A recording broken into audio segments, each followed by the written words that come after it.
In April 2032, at Valkyrie International School, a prestigious school with a very unique architecture, the morning of the opening day echoed with the principal's spirited announcement. New recruits, are you mentally prepared? If so then, Tsushima said excitedly, we will start the placement test now. The students were all ready. They took up their weapons and charged forward as soon as they heard the command. The first test was a practical competition held every year, with the first test being Goblin Extermination. The principal sat in front of the computer screen and spoke softly into the microphone on the table. The situation in the exam would be broadcast live. He invited the people who supported the school to vote. A series of comments started to explode. Everyone was constantly talking about the exam. This year they all looked pretty strong. After all, it was a prestigious school. Was there a female swordswoman in the high school? He looked straight at Cam and encouraged, the results of the exam will greatly affect your future. Fight with all your strength to enter the upper class. On the other hand, inside the dense forest where the selection took place, elf monsters were everywhere, looking around wildly for opponents.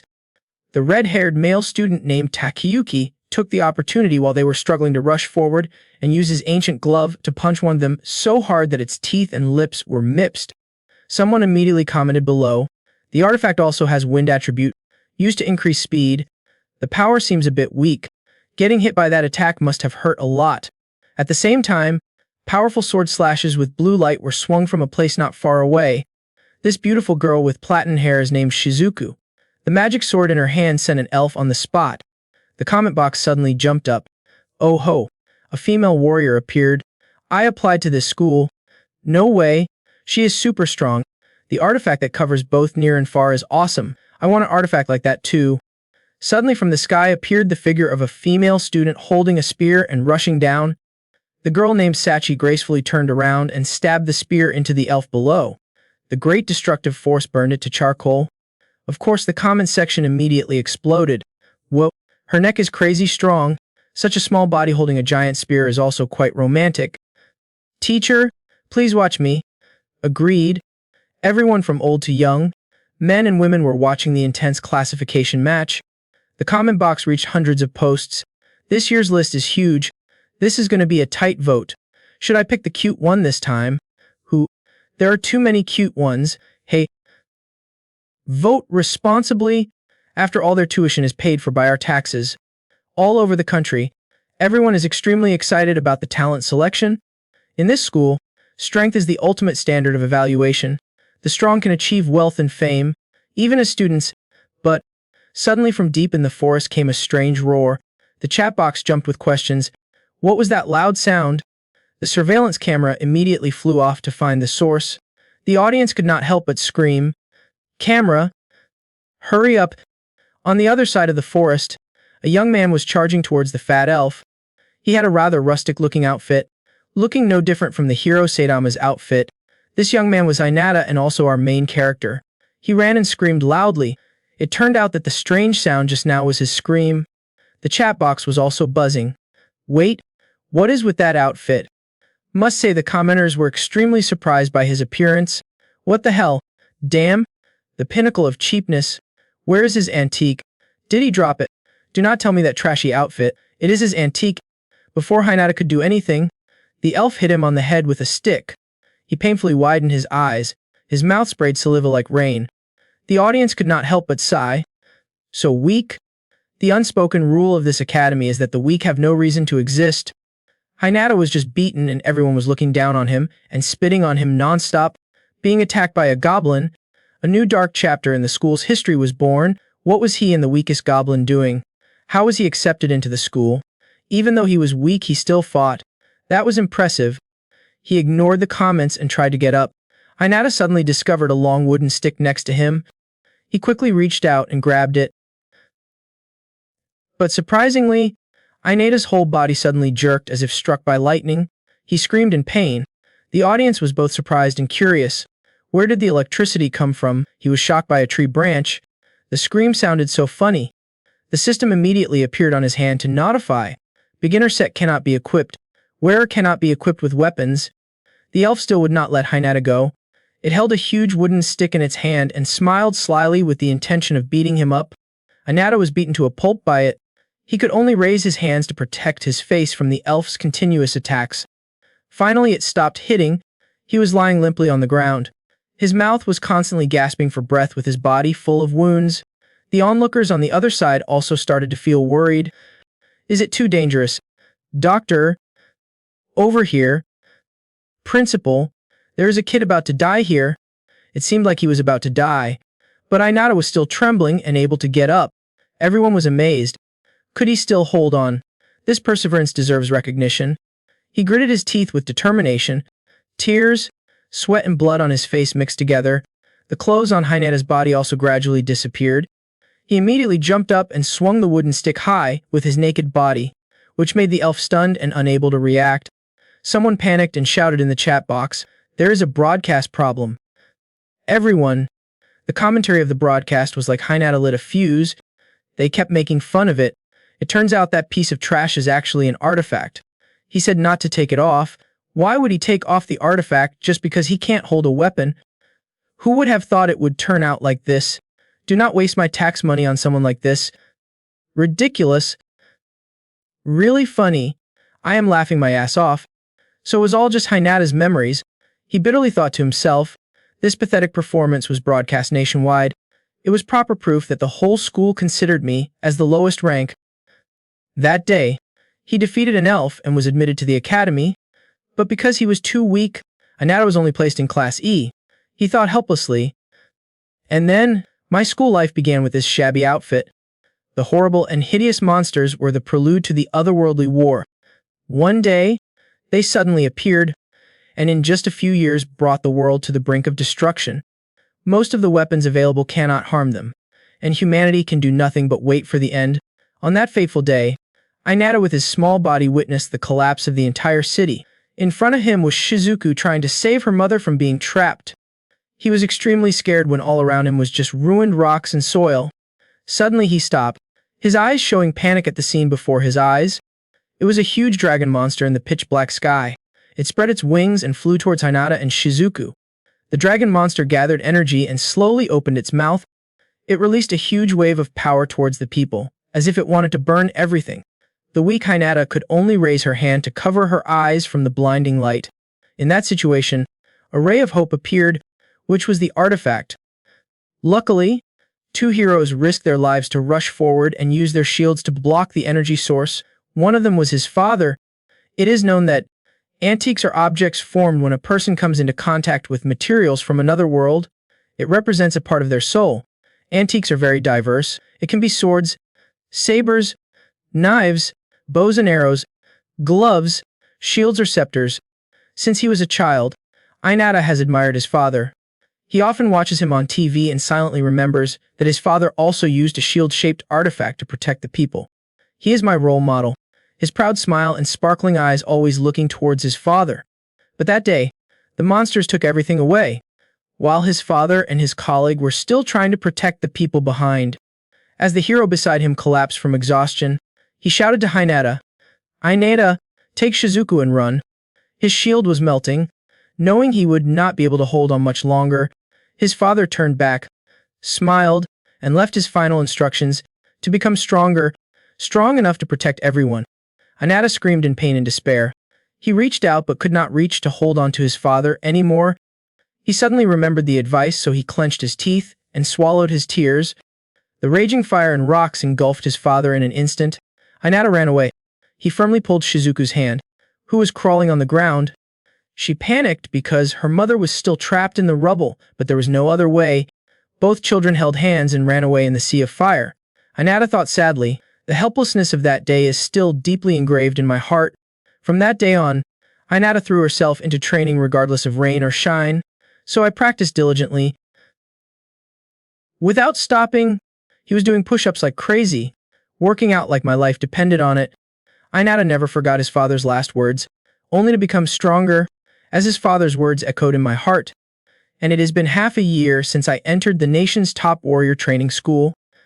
Recently, I finally realized something. Takyuki as usual started to pick on you. Inata, it is time for you to give up.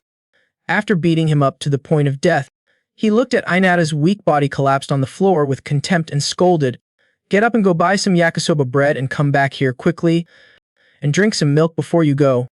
As soon as he finished speaking, Takyuki poured milk directly on him without any hesitation. Inata gritted her teeth in anger but could only endure his gleeful laughter. A thought rang out in his head. Effort does not necessarily bring good results. That is the truth. Suddenly, Takyuki pushed his back hard. He laughed and said, I almost forgot. Takyuki stuck a note on his back that said, The hero is here. Not only that, he also threatened in a harsh voice, If you dare take it off before you come back, you are dead. Inata did not want to but still nodded in agreement. He walked down the hallway with his head down and let the other students insult him. Look at him, shamelessly coming to school in a hero costume. That brat is getting bullied again. Inata was walking when suddenly a familiar figure appeared, making him startled and stop. None other than Shizuku, the famous talented swordswoman in the school. She just saw him and immediately frowned uncomfortably. Shizuku directly dodged Hinata with an indifferent look as if they had never known each other. He only dared to lean over and glance at her back. Hinata silently recalled, This girl was Mine Shizuku, an old friend I knew before I even had awareness of the world. Like me, she also lost her father that day. Since then, we were best friends who always supported each other, but our relationship changed after enrolling in this school. Hinata thought sadly as she looked down at the training ground below.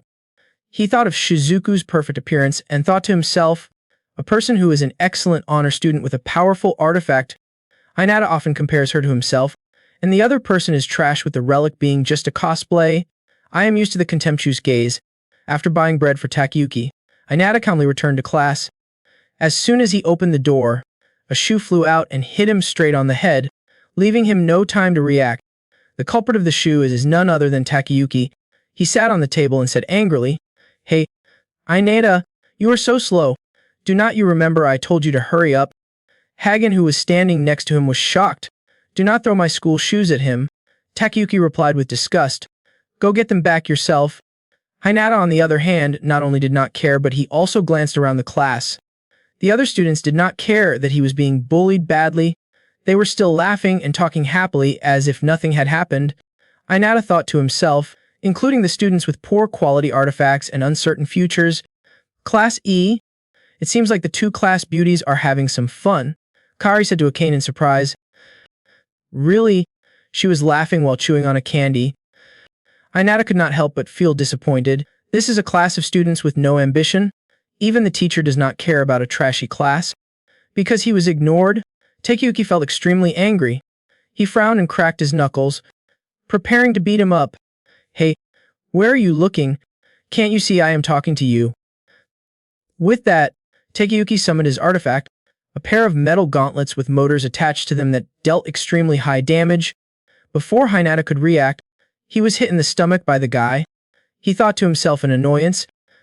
Normally, artifacts were only used in designated areas, but these guys did not care about school rules. Takyuki, with a genuine antique in his hand, arrogantly asked him, Are you doing this on purpose? His details were clearly written. Hiramura Takayuki, antique, glove. Inata was in so much pain that she threw up and Takyuki was still growling angrily. Should I teach you a lesson? Do not make me angry.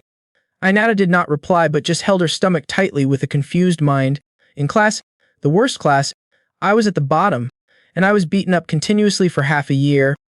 The one who jumped out to stop them was Hagen. He awkwardly smiled and tried to mediate. Takayuki, that is going too far. Inata's bread will go bad. Takayuki replied with a smile while looking at the bread scattered on the ground. Right? Suddenly he kicked Inata's back repeatedly, causing him to fall flat on his face. He excitedly said, Since he went to the trouble of buying bread, I should pay him back. The noise was so loud that even Kari and Aane had to pay attention. Aane pouted and said, Again, Takyuki and Hinata. Kari beside her shook her head helplessly. Pitiful? Aane was a bit curious and asked, Why does Takayuki hate Inata so much? Kari calmly replied, Because Takayuki was assigned to the class because of Inata. She recalled the scene where Hinata tried to hold Takayuki back and recounted that after the first test, there was a mock battle to assess the quality of the relic, and Hinata was clearly super persistent in that battle. Aane nodded and said, Like now, Kari calmly affirmed. Exactly. Takyuki was badly evaluated because he could not deliver the finishing blow. The two girls still sat there chatting non-stop, ignoring Takyuki beating Hinata to death and bringing her back to life. On this side, Takyuki was grabbing Hinata's collar and lifting her up. He lifted him up with one hand and asked in a harsh voice, "Do you understand your position?" Suddenly the system displayed 9,990 out of 10,000. This made Hinata realize something with interest. His mouth curled into a sinister smile. Takyuki saw that and thought he was laughing defiantly, so his face turned black with anger. In the blink of an eye, he let go of Hinata's collar and swung his arm to punch Hinata in the right cheek, sending him flying away. The number on the system suddenly changed again, 9,991 out of 10,000. The more Hinata was beaten by Takyuki, the higher the number went, soon reaching 9,999. He landed a decisive blow that sent Hinata tumbling into the row of tables and chairs, landing flat on the floor. Takyuki froze when he saw Hinata motionless. The atmosphere suddenly became eerily silent. He exhaled and scolded him. "You weakling, what gives you the right to act so arrogant?" Not only that, Takyuki also despises his parents. "Weak relics are inherited, ho. I bet the relic your parents own is also trash." Hearing this, Inata immediately woke up from his pain, his eyes glaring in anger. He was so angry that his face turned green when he heard his brother's cruel words. "Someday introduce me to him. I will beat your whole family into bran."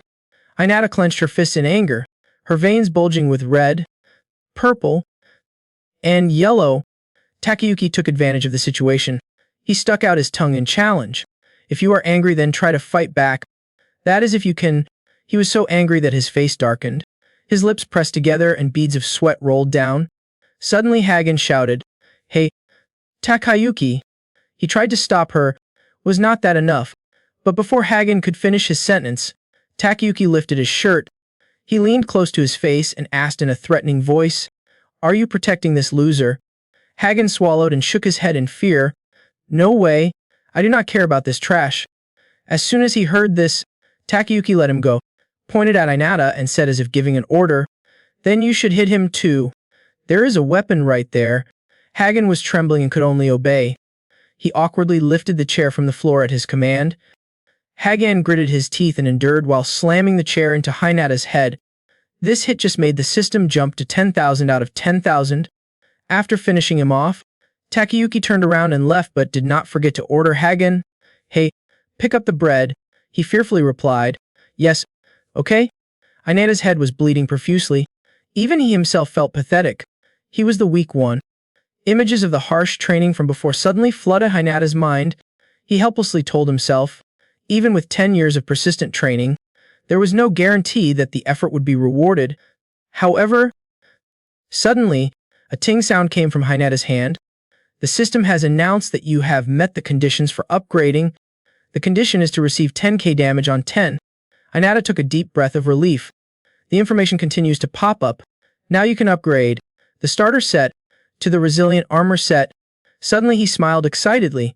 It seemed like Hinata realized something. He silently thought to himself, if his efforts do not bear fruit, then he will try until he does. Because of himself, Hinata tightened his collar, his eyes shining with determination and a burning spirit, not knowing what giving up was. Inata thought back. That outfit held a secret. I realized that about 6 months ago, not long after the class assignment exam ended. At the school's training basement gate, the male lead in a clown costume was walking deeper inside. He remembered the class placement exam he wanted to take, and could not help but sigh. He had been kicked out of school in the class placement exam. At this rate, he would be expelled for lack of ability. That is how the Valkyria school operates. A school deep in the jungle with full modern facilities to train talents. After the goblin extermination competition just now, there were a lot of people who were eliminated. Because the school was funded by the people's tax money, they would not hesitate to kick out useless students. Most of the people who enrolled in this school were people who could not do anything without support from the government. Inata pursed her lips nervously thinking, I am one of them. I absolutely can't be expelled. He clenched his fist with unimaginable determination. There was still a chance the sacred artifact could develop. Inata realized this through her relentless training. For example, the more time she used a holy artifact, the stronger its characteristics would become. He placed his hand on the door and wondered, What was the point of my artifact if this shabby outfit did not have any special abilities? Hinata pushed the door open while brushing away the unlucky thoughts. I can't think like that. He walked towards a new space door with burning determination. He could not live like this forever. That said, in reality, Hinata was beaten by the monster and fell to the ground, gasping for breath. The ugly elf slowly approached him. Hinata panicked and thought to himself, "This is dangerous. I am going to die." He struggled to crawl every centimeter and tried to think of a way. It was only right. Before humanity had the sacred relic, we used guns but still had to struggle even with goblins. Barehanded had absolutely no chance. Inata struggled to get up and wondered what she should do. Should she take off her clothes and fight again? He immediately dismissed that stupid way of doing things. If he did that, the artifact would not be able to develop. He had to find a way to take damage while wearing this outfit. Inata suddenly remembered the scene of her being electrocuted when touching the wooden bar during the class separation. An idea suddenly flashed through his mind. Inata aimed straight at the elf and rushed towards it. The elf was just waiting for that moment. He swung his stick up and struck down hard. Inata gritted her teeth and quickly raised her hand to support him. He jumped up and hugged the wooden stick tightly to the elf's surprise. The device in his hand also emitted a notification sound. The system rang. Equipment is limited. The person wearing the suit is just starting. Cannot equip weapons. As soon as he finished speaking, an electric current ran through him, causing him to jolt, but Inata refused to let go of the stick. He would never give up. The elf was still holding onto the stick, and the electric current was also transmitted through his body. He let go of the stick, and the elf fell down in pain. He went to the altar to see the bananas and the naked chicken right after that. The elf's body gradually disappeared and left behind the magic stone. Inata happily breathed a sigh of relief. It was done. He trembled as he crawled closer to the magic stone that fell from the elf, still feeling a bit scared. He almost died. He should not try this method again. Inata held the tiny stone in her hand and was so happy she almost cried. After all the trouble, she only received this tiny magic stone. The gem suddenly flashed a blinding light. Inata was surprised and widened her eyes in disbelief. It disappeared. Suddenly the system from his hand rang, startling him. It now says, "First magic stone absorbed. Your indomitable armor has reacted. Unlock the following features. Implemented system monitor. Added quest updates." Inata looked at the screen flashing with words in confusion. His leveling journey has just officially begun. Since that day, I spent nearly half a year taking damage cautiously. Back to reality. Inata is currently in the school dormitory. He thought excitedly. The time has come. The system immediately updated the condition. Condition: take damage, 10,000 out of 10,000. Beginner's suit can now be updated to indomitable armor. Inata fumbled in front of the mirror, but how was she supposed to update? He was confusedly muttering when the answer appeared on the screen. Search. Update method. Only the owner of the armor can command by voice. Keyword: update. Inata raised an eyebrow and carefully read it again. Finished. He clenched his arm and shouted loudly. Update. From the round mark on his hand suddenly flashed a bright blue light. Immediately Hinata's outfit began to show changes. His entire body was covered in a new armor that looked much more luxurious. Hinata looked at herself in the mirror and could not help but be surprised. So this is the indomitable armor. He turned it over and over to ponder it. It was indeed a very subtle change, but he had never heard of a holy artifact that could transform its shape before. Thinking about it, he wondered curiously, had its performance also changed? The system displayed the armor stats. Strength: 14. Stamina: 18. Intelligence: 0. Physical ability: 11. Skill: equipment adaptability. Even Inata was surprised. What is this? I have never seen a screen like this before. It displays really detailed information.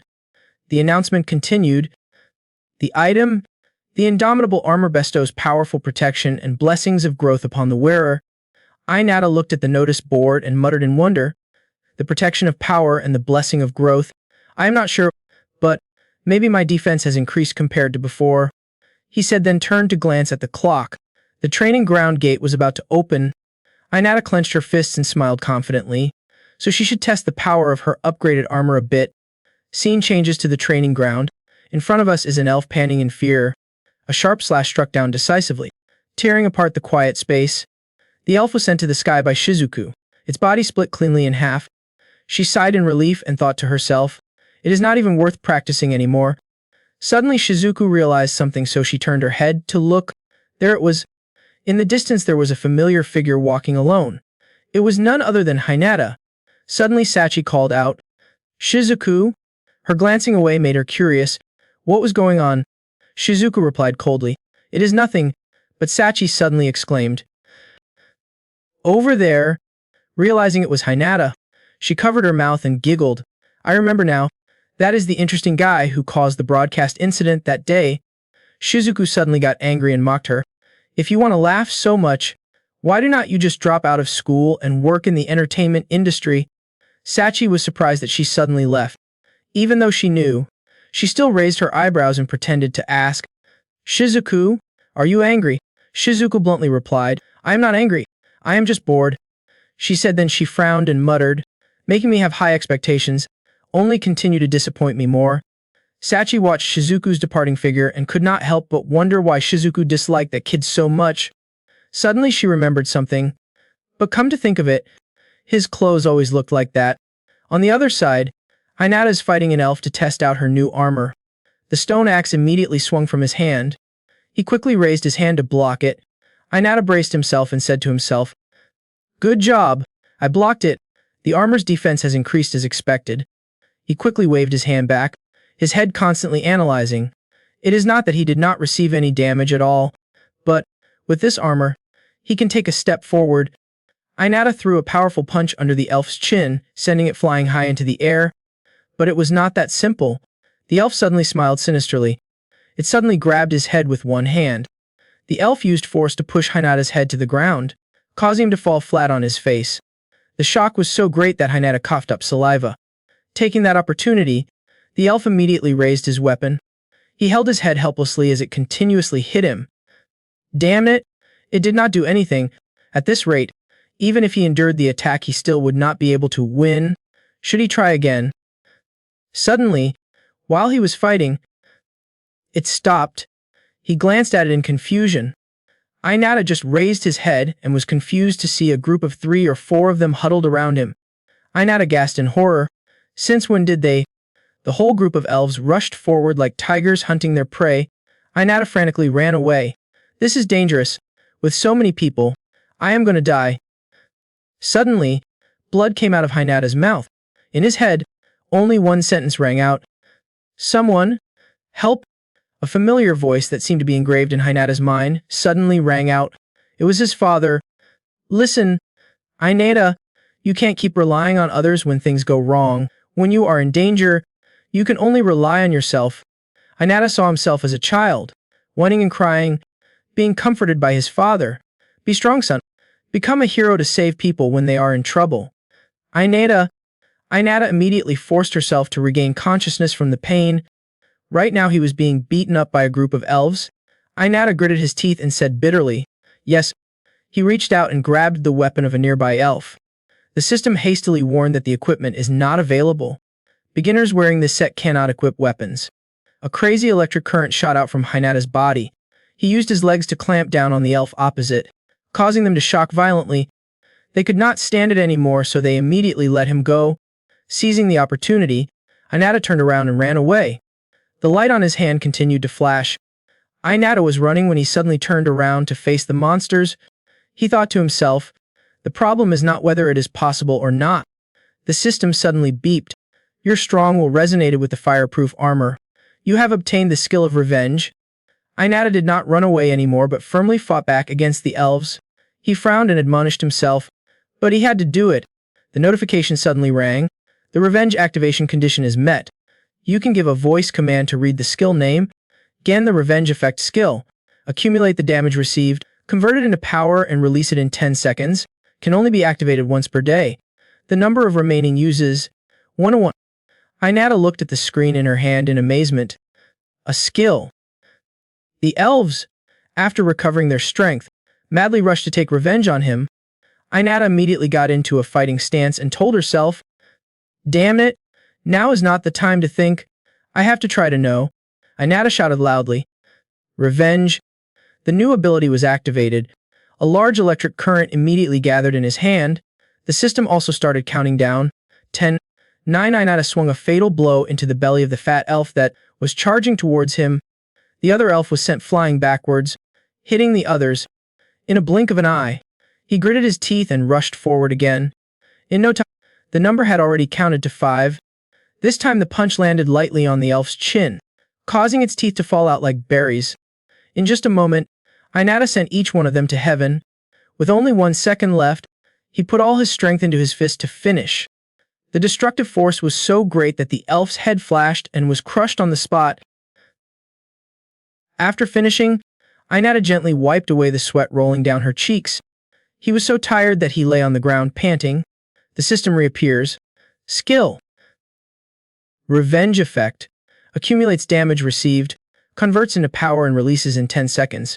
Can only be activated once per day. The number of remaining uses, no more than 11. Inata stared at the notification screen while silently analyzing. So this is a skill. I can use this as a trump card when I am in a tight spot, but it can only be used once a day, and only after taking damage. He struggled to sit up even though his body was still in pain. He would encounter many more situations like this. He could not fight like this every time. Inata hugged her chest and frowned in thought. She still has not grasped the characteristics of her holy artifact. The transformation of the armor feels more like supplementing than improving its attributes. If this is the true nature of her holy artifact. Inata suddenly raised her head to look at the pink magic stone that was shining. He slowly walked over and picked it up. The gem in his hand quickly disappeared again. The system immediately jumped to update. He was surprised and thought to himself. It announced, "The indomitable armor has absorbed the first magic stone, unlocking future functions." List updated. Status. Enhanced durability. Passive skills. Gain willpower. Weapon equipment proficiency. Gain gauntlets. Swords. Blunt weapons. Improved physical abilities and more. Receiving a series of skills made Inata extremely happy. I can become even stronger. 1 week ago, Hobgoblin appeared in the dark forest. While looking around warily, it suddenly discovered Inata falling from the sky. Not giving the Hobgoblin time to react, he smashed it on the head, sending it flying. The unlucky Hobgoblin lay sprawled with a smoking head. Inata happily picked up the stone. Finally, she defeated the Hobgoblin. He muttered as he retracted the gem into the gem. I almost did. Inata just said this when a notification board appeared. Quest completion condition. Defeat a Hobgoblin for the first time. Complete. Get an upgrade as reward. He suddenly noticed the weapon that fell next to the Hobgoblin. Inata quickly picked it up. He smiled happily. Finally, he could use the weapon. The system sound rang again. Reward. Blunt weapon proficiency. Sword. Fist. Collision resistance level 11. Armor equipping ability. Strength +2. Durability +4. Athletic ability +2. Inata felt extremely satisfied. It was worth it to defeat a strong opponent. Now I can transform while still keeping the armor intact. Since the upgrade list was unlocked, his divine weapon had undergone great changes. He happily looked at the body stats on the screen. Mainly only the durability had increased. You unlock the upgrade book. Upgrade blunt weapon proficiency. Defeat a total of 10 goblins. Defeat a hobgoblin wearing the indomitable armor continuously for an hour. This list shows the conditions to enhance the armor. Most of the requirements are related to hunting monsters. When the conditions are completed, the new power will be immediately engraved on the armor. Inata stared at the stats. Passive skill. Collision resistance level 11. Shock reduction effect from collisions received. After reading, he rubbed his chin and pondered. Collision resistance. As expected, this was a defensive skill. The only offensive skill was revenge, and even that skill was difficult to use. Inata immediately started thinking of ways to deal with it. To have other methods of attack, maybe she would have to upgrade her armor even more, but she did not know how. What did she need to activate it? Until he rested under the tree, he was still tossing and turning. Activating. Inata pondered over the events again. Now that she thought about it, when she got the revenge skill, the upgrade list was not unlocked yet, but she could still get it when the condition to unlock the indomitable armor appeared again. Thinking then, he wondered, did I do that when I first absorbed the crystal? There was a more important message. Inata remembered the system had announced that you have absorbed the first mana crystal. The armor has reacted to your unyielding spirit. He suddenly closed his eyes. It definitely said something about mental toughness. Was this a mindset issue? Inata blinked and looked up at the sky. A thought flashed through his mind. Or maybe a feeling. Morning at the hospital in the city. Inata pushed the door and entered the hospital room. Hikari saw him coming and happily shouted, "Brother?" Inata pulled the chair next to her and asked if it was okay if he sat down. She waved her hand and replied, "Yes, I feel really great today." Hikari said, then raised her hand to show him that she was healthy. "Look, I need to strengthen myself before I can be discharged from the hospital." Inata nodded and smiled affectionately. He understood. Then, Hikari turned to lift the curtain of the bed next to her.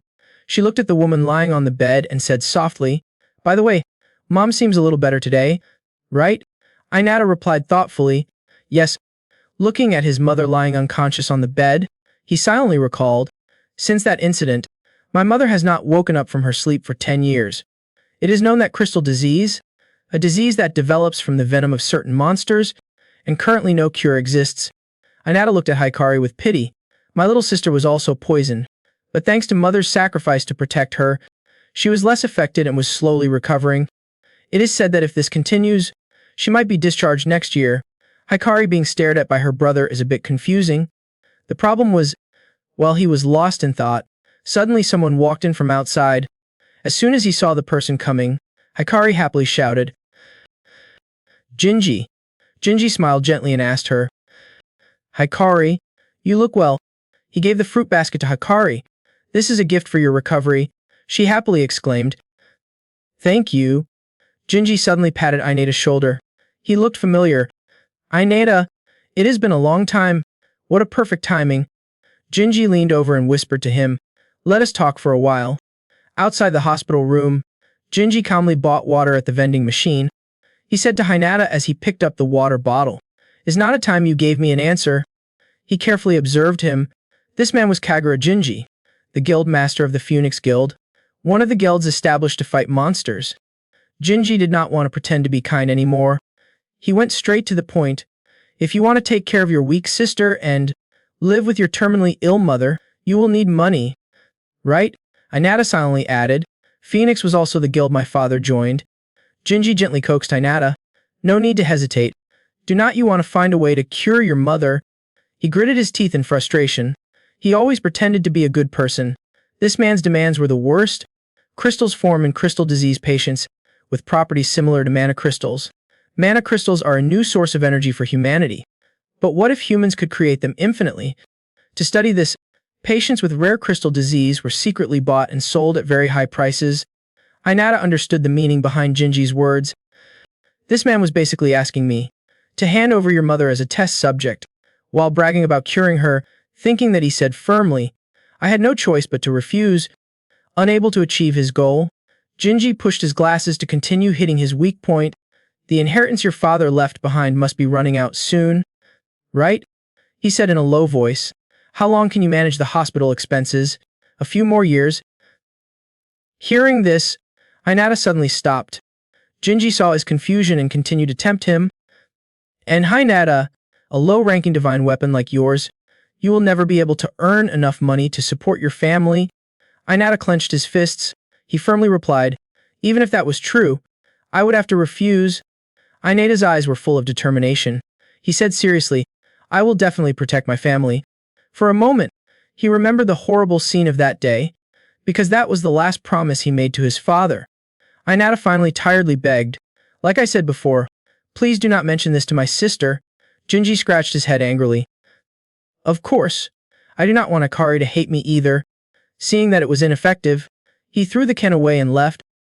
"Anyway, if you change your mind, contact me."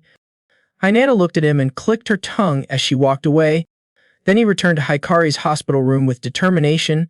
I have to protect my family in my father's place.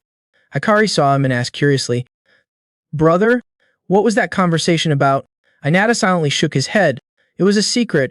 He thought to himself, to do that, he would have to join a good guild and earn enough money to protect his family. He walked over to his mother's bedside and sat down. Inata looked at her face. I have to become stronger than I am now? A moment later, he left the hospital. Inata thought as she looked at the time on her phone. The school gate was still open. As he walked, he reminded himself, this was not the time to rest. Let us skip the rest. While passing through the alley, Inata suddenly caught sight of a girl being harassed by two other boys. He was surprised and wondered, is not that our school uniform? On the other side, the young man wearing an orange cap chuckled and teased the girl. It is, just follow us, we will pay you. Inata recognized the girl at first sight. Was she Akumo Aane from her class? Right now, Aane was struggling uncomfortably. I told you, I do not need money. But then Hinata coldly left. Anyway, it does not matter to me. In the alley, the orange-capped youth smiled, but it is a bit late to pretend it does not matter now. Right? The big brothers are waiting. Aane could not understand anything. What were you guys talking about? One of the girls in the group burst out laughing with delight. Do not play dumb. Are you really acting like you do not know anything? The white hat guy bumped Akane's shoulder and said playfully, have not you done that before? Aane clenched the flower in her hand, frowning in response. I do not understand what you guys are saying, but it is a misunderstanding. The orange cap youth clenched her hand. A misunderstanding? I have heard that from people who know you. Suddenly he whispered into Akane's ear like he was threatening. Would it be a problem if that spread throughout the school? They saw that she was quiet, so they took advantage of the situation and teased Aane more. It is, just hang out with us for a bit. Then we will let you go. You can even earn some decent money. Big Bro said that you are his type. You also have a very nice figure. You piece of trash. Her face was now dark. Puff, Aane suddenly spat. The orange-hatted youth did not have time to react and was hit.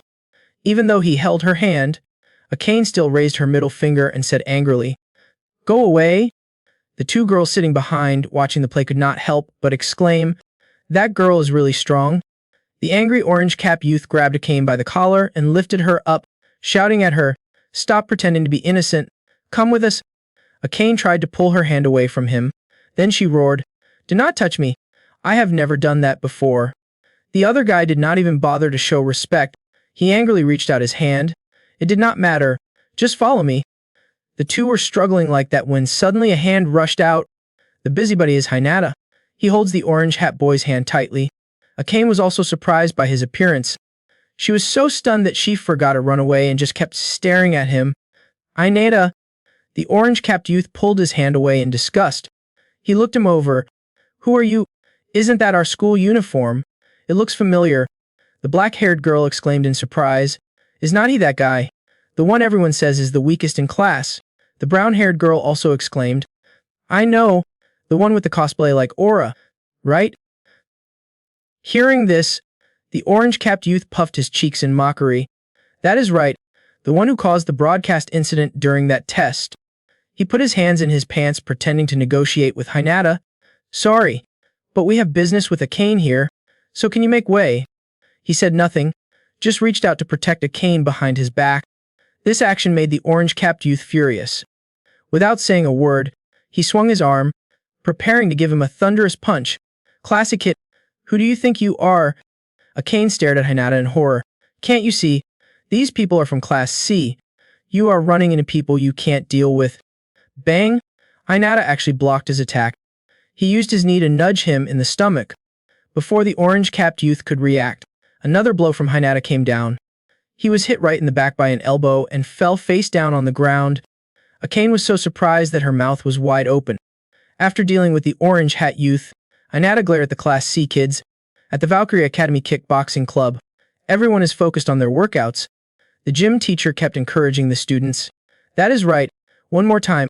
Let us give a loud kiai. The students responded enthusiastically in unison. Yes, Shizuku also appeared in the gym. She is concentrating on competing in the ring. Takahashi swung his fist and charged forward. She immediately blocked his attack. Shizuku took the opportunity when Takahashi was confused and raised her leg high. In a flash, her foot was right next to his face, making Takahashi almost pee his pants. Luckily, Shizuku did not swing her attack directly but lowered her leg. Takahashi swallowed his saliva and could not help but sigh. He lost. You are really amazing. Shizuku, on the other hand, was not arrogant but bowed her head sincerely to thank him. Thank you for fighting with me. Senior Takahashi? He scratched his head in surprise. He did not expect, but your martial arts skills are so amazing. Takahashi praised her wholeheartedly. I heard that your spirit is also at the top level. You are really diligent. Shizuku smiled modestly and said, After all, there is always room for improvement. Hearing this, he was a bit curious. What needs improvement? Shizuku wiped her face and calmly replied, Yes, that is my goal. Her tone was a bit thoughtful. Well, for now it is just a humble goal of excelling in martial arts, since I have nothing else to brag about. On the other hand, in the alley, Inata is struggling to protect Aane. She can't believe he was able to take down the Class C guys by himself. Why? Inata is so weak that he can't even fight against Takyuki. The white hat youth has not yet seen the coffin and has not yet shed tears. He rushed forward and wanted to scoop him up. This bastard. Inata grabbed his hand and hit him hard. He lay screaming on the ground like a stabbed pig. The comrades behind saw that the situation was not good. A young man desperately rushed forward and grabbed Inata's neck. Hateful. Bastard.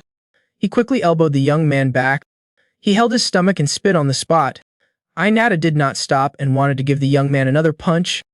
This time his foot aimed right at his head. Aane admired him so much that her mouth was agape with her eyes wide open in amazement. Inata alone was able to defeat 3 Class C kids easily. Aane looked at him like a savior. He was so strong. Her admiring gaze was fixed on him. She nodded slightly. I understand. Inata only seems weak because of the influence of the terrifying divine weapon. Without it, he is actually very strong. Inata coldly looked at the young man, wanting to continue. He suddenly roared. Take this. In a flash, the young man in the orange hat struggled to get up. He took out his hand artifact and glared at him. This arrogant behavior. 2 words. Hateful. Just spit out immediately. The ancient artifact shot out bullets. Inata was caught off guard. He could only put out his hand to block the bullet of the orange-hatted young man. The power of the artifact was indeed extraordinary, sending Inata flying into the sky. He used all his strength to stand firmly on the ground. The orange-hatted youth saw that he was fine and felt strange.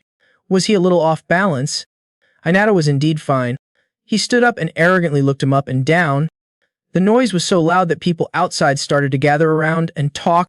What was going on? The crowd around was making noise, making it impossible for the orange-hatted youth to take action. That was a terrifying divine weapon just now, was not it? I think we should call the police. The black-haired girl saw something was wrong and urged him. Hey, you better run. The brown-haired girl also shouted in panic. If the police catch you, it is over. Class C's classmates ran away together. The orange-hatted youth could only curse. Hateful. He ran away without forgetting to leave Inata a loving message. You will pay for this. Aane could not help but look at him worriedly. Are you okay? You took a direct hit. Inata shook her wrist and shook her head. Yes, I have. But in her mind she was thinking, almost no damage. Did it hit a less vulnerable spot? Nothing more. Inata calmly left. Well, I am Aane suddenly stopped him. Wait a minute. Are not you going to ask why I fought? Inata felt a little surprised by her question. He raised his eyebrows and said softly, Do you want me to ask? Aane bowed her head and replied, Not really. Said then he turned away. Then I won't ask. Everyone has things they do not want to say. Aane feels so weird. So at least tell me why you helped me. I have never helped you before. Inata did not answer but stared at her. Suddenly he pointed at the bouquet of flowers in Akane's hand. That bouquet of flowers? Inata tilted his head and smiled slightly at her. Are you going to the hospital to visit someone? You should go before it is too late.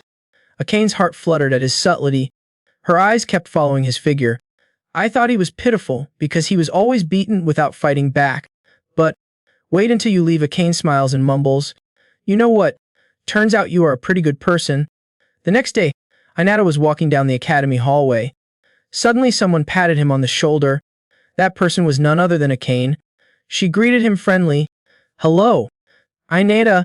He was bewildered, but by inertia he nodded politely and said hello. Aane happily said as she walked, I forgot to thank you yesterday. Thank you for saving me. Kari was surprised by the closeness between the two. Huh? What? What happened? Aane smiled shyly at her. Yeah, something like that. Suddenly there was a loud noise. The orange-hatted youth's anti hit the back of his head. Inata was momentarily caught off guard and fell flat on the ground. The orange-hatted young man walked proudly with his friends. Hey, you are late. He blatantly abused the main character Hinata. Thanks for yesterday. By the way, did I tell you we go to the same school? Aane gritted her teeth and looked at the Class C group. On the other hand, Kari said with great interest, that Inata brat. What did he do to become their target? Aane jumped up and yelled at the kids. Wait a minute. If you guys have anything to say it to me. The orange hat youth coldly pushed her aside. We have nothing to say to you right now. Move aside. He smiled smugly as he approached him. Yesterday we're interrupted by troublemakers. But at school, we can do anything without being punished. Inata sat up and shook his head in frustration, sounding just like those losers in Class E. The orange-hatted young man slapped him in the face. He angrily roared, Don't put me in the same group with those trash. He gritted his teeth in pain. Suddenly Hinata raised her leg. He wanted to kick him in the face, but he was stopped by the giant hand artifact. The orange-hatted youth chuckled. It won't work. The white-hatted youth raised the ancient artifact and arrogantly scolded, Such a terrifying divine artifact. You are not my opponent. He immediately grabbed his right leg. Inata was pulled up and suspended in mid-air. The orange-capped youth squatted down and slapped him on the face as if warning him, Blame your past. I definitely won't forgive you until graduation. Finished the sentence, a stream of bullets shot straight into his neck. The one who shot was none other than Aane. She took out her weapon and angrily scolded, Stop it. You are pathetic. Kari was so scared that she tensed up and said, Wait, Aane. The orange-capped young man turned around with a sullen face. Surprised, he looked at the artifact in his hand and hers and compared them, a terrifying divine artifact that could compress and shoot out star air. Although similar, their performance had a huge difference. The evil orange-hatted young man pointed a gun at Hinata's head and threatened Aane. Do you want me to show you here? Said, and then a sudden shot hit him in the middle of the stomach. Inata flew back. He fell miserably to the ground. Aane worriedly shouted, What are you doing? The orange hat youth laughed mockingly. Do not make such a fuss. I am just giving him a lesson as a warning. At this moment, someone came from behind. Takyuki and Hagen saw something funny and went to gossip. On the other side, Inata struggled to get up. Suddenly he found his body was completely normal. No pain. Inata frowned, remembering, just like yesterday. How could this happen while she was not wearing armor? Suddenly a thought flashed through Hinata's mind. Maybe what had evolved was not the armor, but him. He slowly stood up and glared at the orange-hatted youth. If that status window displayed his abilities, he would be suspicious, seeing him being too calm. Was he being too lenient with him? He shouted coldly, Take revenge. His eyes immediately flashed with a sharp aura. Inata's whole body was covered in a terrifying power. He rushed into the group of kids from Class C. Inata smirked and raised his fist. He was no longer the weakest of the weak. Inata punched the white hat youth's hand in the middle of the relic. He gritted his teeth at the boy's terrifying strength. Boom! The young man in the white hat flew out. His huge body slammed into the wall, making Takyuki and Hagen's eyes widen in horror. The crowd of witnesses were momentarily stunned, not understanding what was happening. The orange-hatted young man looked at his younger brother, dumbfounded. What happened? A giant arm could stop a charging rhinoceros. He immediately turned his head to look at him in confusion. More than that, how could he still be fine after being hit by a terrifying divine weapon? Even Inata herself was stunned by her own power. The young man in the white hat struggled to sit up and groan. It hurt so much. The young man in the orange hat came closer and asked, Are you okay? He let out a breath and shook his head. I am just shocked from the surprise attack. I am completely fine. Hearing this, the orange-capped youth immediately smiled coldly at Inata. So that is it. The terrifying divine weapon was ineffective because the attack did not hit the right spot. Inata also realized his weakness. His strength was too weak because the damage was quite small, so the revenge effect was also weak. He frowned, thinking, what should he do? I have no other finishing move, but Inata refused to give up. He immediately got into a fighting stance. I am sick of enduring this. Suddenly the supervisor came out of nowhere and shouted, hey, you guys, what have you been doing since morning? The orange-hatted youth clicked his tongue and scolded. What a pain. No need to continue fighting. Aane breathed a sigh of relief as soon as she heard him say that. Kari silently watched Hinata carefully. Takyuki came out from the corner of the hallway. He said blandly, even though it is nothing but you scared me. Stepping on a worm will make it squirm. Right? Takyuki mumbled to himself. Maybe I should be more careful. For now, I will definitely beat that guy to ashes if I get the chance. Hagen, on the other hand, does not think so. This is something else. The giant arm is not a divine weapon that can be stopped so easily. Before entering the class, Hagen evaluated Hinata once. He fought against Class C without getting a scratch. Inata, he is much stronger than before. Time flies and it is lunchtime. In the deserted men's restroom, Hinata silently looked at her stats through the system screen.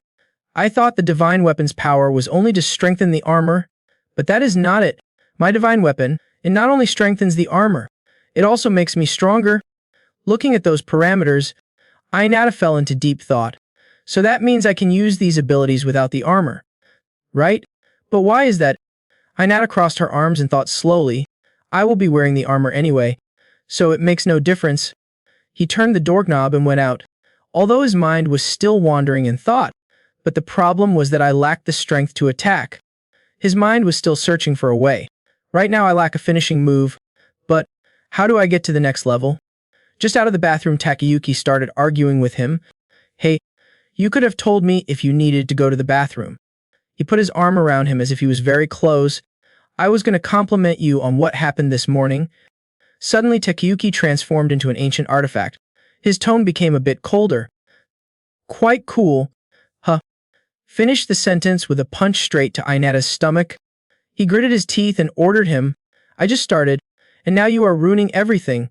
Go buy me some food. Now, Inata took a deep breath and exhaled as if holding back. Hagen silently observed Hinata's expression. As he thought, Takyuki hit him straight on, but did not injure him like before. Thinking so, Hagen glared at him. He was definitely hiding something. Facing Takyuki's arrogance, but Inata can't do anything. Today I can't use revenge anymore. Takyuki raised his eyebrows in challenge. Huh. What is with that expression?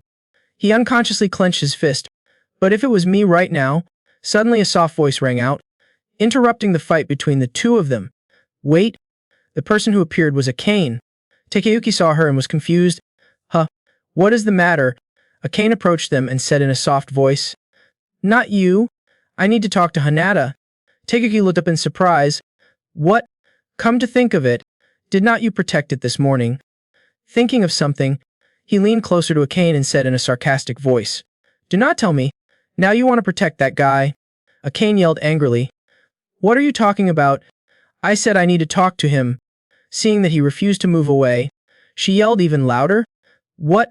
You want to hit me? Even though I am a girl? Do not you think that is a bit pathetic? Takyuki was at a loss for words, and his face immediately darkened with anger. But he let him go and ordered Hagen. Let us go. Hagen replied blankly. Huh. Okay? After they left, Aane turned to Hinata worriedly asking, Are you okay? He nodded and replied, Yes. Aane pretended to be cold and said, You know, I am not on your side. Just deal with Takyuki. That made Inata confused. So why do you want to see me? Aane shyly explained, I am the reason Class C is targeting you. Right? I want to apologize.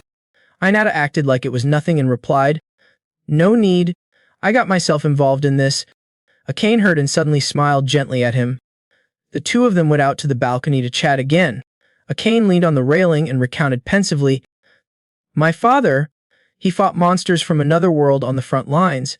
But her voice could not help but be sad. When I was young, he was defeated by a monster. Aane remembered his father. He had been bedridden since then. My family situation was getting worse and worse, as he expected. She said when I was little, my mother had to meet many men to support me and started making money that way. Then she started to change. Her mother became distorted in Akane's memory, bringing a man home every day. In the end, She even fell into a suspicious cult. She even extorted money from me. Aane told her story with an emotionless face. I was grateful that she raised me, but no matter how I thought about it, it felt wrong. I came to this school to escape, she said, then turned to smile at Hinata. I want to become a great warrior like Dad and fight on the front lines to earn money. However, at school, I am in class. If it continues like this, then my future seems very dim. Aane explained. Anyway, the Class C guys approached me when they knew about my situation. They asked me if I needed money. Aane shook her head in disgust and said, I refused them, but they still followed. Suddenly Hinata interrupted and asked, Why are you telling me this? She replied with a shy and guilty look, Is not it too much to drag you into this and leave you clueless? If you misunderstand, it won't be good, Aane said with a bright smile. I thought you would not spread it around. Right? Inata did not reply, just smiled at her silently as a sign of agreement. Aane suddenly thought of those Class C kids. Now that I think about it, those Class C kids were so quiet. I thought they would show up during lunchtime. Inata nodded. Yeah, that is right. She pretended to remind him. Better be careful. They will harass others even at school. He chuckled out loud. Look who said that. Aane pouted. Do not lump me into cosplay or something. Before leaving, Aane sternly emphasized, and, call me Aane. Do not call me you. Inata watched her figure with a smile on his lips. On the other hand, in the hallway, Takyuki could not swallow his anger. Damn, everything was fine but was interrupted. Hagen added fuel to the fire. Right? Inata will become more and more arrogant if this continues. As soon as Takyuki heard that, he got angry and cracked his knuckles. He should probably teach that guy a lesson before it happens again. Hagen laughed. Yeah, definitely. An idea popped into Takyuki's head. Should we call it to the toilet so it won't be disturbed? Hagen did not reply but looked through the window at the ground below. Kaori, and the Class C guys he saw this morning. He was curious to see her presence among the kids. Did not they have an argument with Aane? But Kaori was with Aane. Hagen immediately ran back. Before leaving, he did not forget to say to Takyuki, Sorry, Takyuki, I forgot my wallet. Go to the cafeteria first. He angrily shouted. What? Hey. Seeing him running so hastily as if he was about to dive headfirst into the ground made Takyuki confused. What is wrong with this guy? To prove his curiosity, Hagen hid behind a stone pillar near Kaori. He looked at them and furtively wondered if he had yelled at them to leave Aane alone. But then Kaori might be in danger. On the other side, Kaori was negotiating something with the orange hat guy. Can't do it. Huh. Even though I have prepared everything for you. He scratched his head and replied, Sorry. I told you, do not drag it out any longer. Kaori finished speaking, looking extremely dissatisfied. So what? Don't you know that we are the ones being punished by the boss? Do you know how many calls I received from the boss yesterday? The orange-hatted young man shrugged. Because you did not come, he reluctantly explained. Moreover, we were ruined by those troublemakers that day. But Aane, she kept rejecting us. Kaori exclaimed in surprise. What? Really? Aane? Why? He shrugged insolently and replied. How would we know? The orange-hatted youth snorted coldly. Didn't you say that Aane was almost sold to a bar before she ran away to this school? Just hearing this, Hagen was shocked. Hagen continued to silently eavesdrop on their conversation. The orange-hat youth said to Kaori, But that girl is in Class E now. Would not it be better for her to give up and go back to her old life? Are not you and that girl friends? Kaori calmly replied, We are friends. Kaori's tone suddenly became sinister, so I kindly introduced her to someone who could help. The orange-hatted young man sneered at her. How cruel. Kaori jumped. What are you saying? She said as if she was a good person who was trying her best to help her friend. There are a lot of people in need of money in this school. I am just trying to help. Aane will definitely be grateful. The orange hat youth snorted coldly. What are you talking about? You made us think that with your divine weapon, right? Kaori secretly used the divine weapon behind his back, but pretended to be innocent and said, I told you, it is not like that. My divine weapon can only make people listen a little. At best it only makes them feel better. Her eyes were full of murderous intent. Were not they? The white-hatted youth immediately fell for the trap and replied blankly, Yes, that is right. The orange-capped youth patted his friend's shoulder and scolded him. "Stop it. Do not use that power on them anymore." The black-haired guy laughed creepily and said, "More importantly," Kari quickly continued, "it was inevitable since they were inclined to attack, right? After all, some monsters from other worlds might be immune to this kind of power." The orange hat youth concluded, "So this time you will use your strength, right?" Kari smiled and affirmed, "Of course."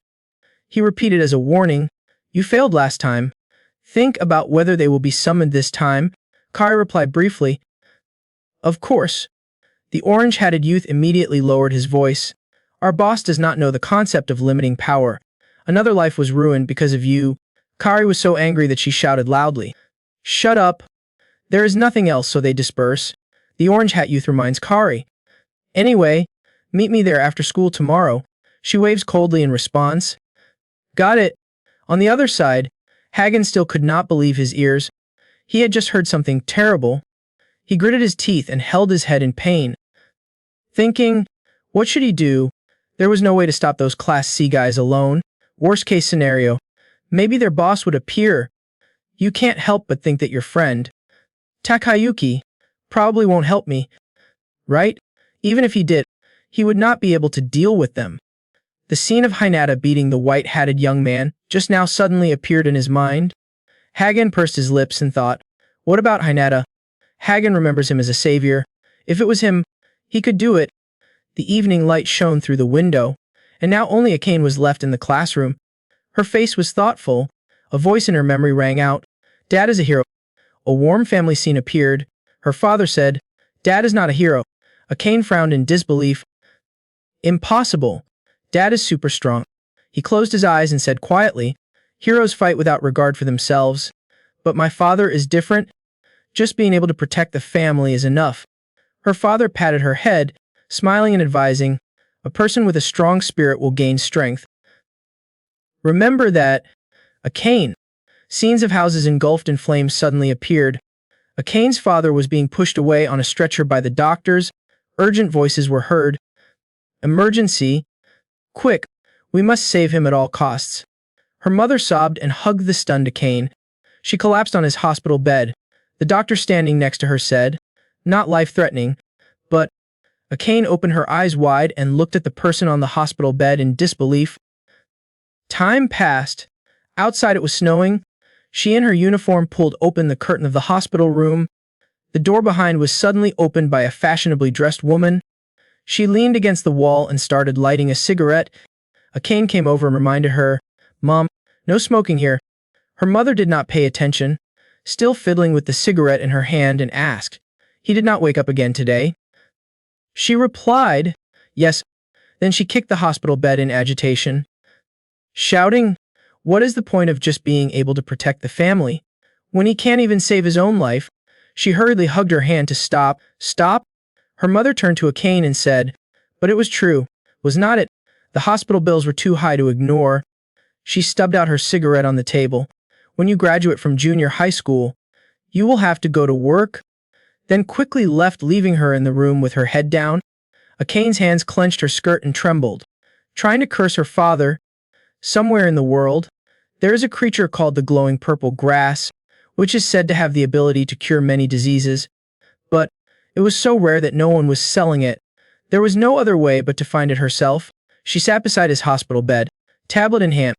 On the screen appeared an advertisement for the school. Aane determined, and to do so, she monologued. Having come here with determination, she now stared blankly outside the window, wondering, what am I doing? Aane slowly stood up with her school bag on. When I was placed in Class E, I thought about giving up. She remembered Inata wondering, but if I try my best, can I become like that person? Just as I stepped out of the door, a girl suddenly approached Aane and asked, "You are still here?" Aane. A strange sphere appeared behind her. Kari smiled and said, "Hey, I want to talk to you for a bit." In another scene, Hagen is stealthily following Hinata's back. He was confused and thought, what should I do? The whole school has gone home. I need to say something, but... Hagen pursed his lips and thought to himself, why did I get involved in this before? It had nothing to do with me. Suddenly, Hinata approached him and asked, "What do you need?" "Takyuki's not here," Hagen said in a panic. "Well?" He hesitated, thinking now was his only chance to say it, but Hagen clenched his fists and thought to himself, "What face do I have left to ask for help? After all the trouble I have caused, now I am asking for help." Inata impatiently turned around. "If you do not need anything, then I am going." Hagen seemed to want to say something. Still speechless in the end, Inata quickly left. Hagen looked through the window and saw Aane being led away by Kari. Her eyes were strangely empty. He thought, something was strange today. Was he affected by the divine aura? Hagen closed his eyes and tried to ignore it. So what? It had nothing to do with me. He then ran away. Hateful. Inata looked at him silently. At this time in an abandoned area, the outlaws gathered there. The leader held a hot girl in his arms and asked disdainfully, "Guys, are we sure we did the right thing today?" The guys below stuttered in response. "Of course." He asked again, "Are you sure? There was no mistake like the other day." The orange hat guy replied, "I told you, we also have Kari today." The leader put the cigarette to his mouth and said, "Then there should be no problem." The orange-haired youth affirmed, "You guys definitely trust me." He replied with a smile, "Yeah, thanks to that person, the profit is quite good." The door suddenly opened. Kari pulled Akane's hand and appeared smiling, saying, "It is an honor to have your trust." The leader replied, "You are here." She stepped forward and replied, "Sorry, senior." He asked, "Did not you say you were not going to use items?" Kari closed her eyes and explained, "It was the plan that some things did not go as I planned." A girl approached Akane and asked, "Is this the girl you mentioned?" "Ishijima. She is so young." The other guy replied, "Really? I think she is fine even though she is still young." She turned back to look at the leader and asked, "Are you planning to keep the little girl as your own?" He stood up and threw away the cigarette in his hand, saying, "No matter how cute she is, being so young is a bit too much." He lifted her chin up and said sinisterly, "I am just playing around and will pass it on to my juniors." With a face like that, this girl will definitely be very famous. Kari patted her shoulder and laughed. "Perfect timing." "Akane, you said you wanted to do this job for the money, right?" Akane's eyes were lifeless as she replied, "Yeah, I need money for my dad." He said, no matter how many times he looked at it, that spirit was still scary. She stroked her hair and replied, "It is not that scary." He smirked and replied, acting cute again. The leader looked up. "Well, whatever." He deliberately spoke loudly. "Be more careful. Someone is following you." Kari suddenly turned around to look.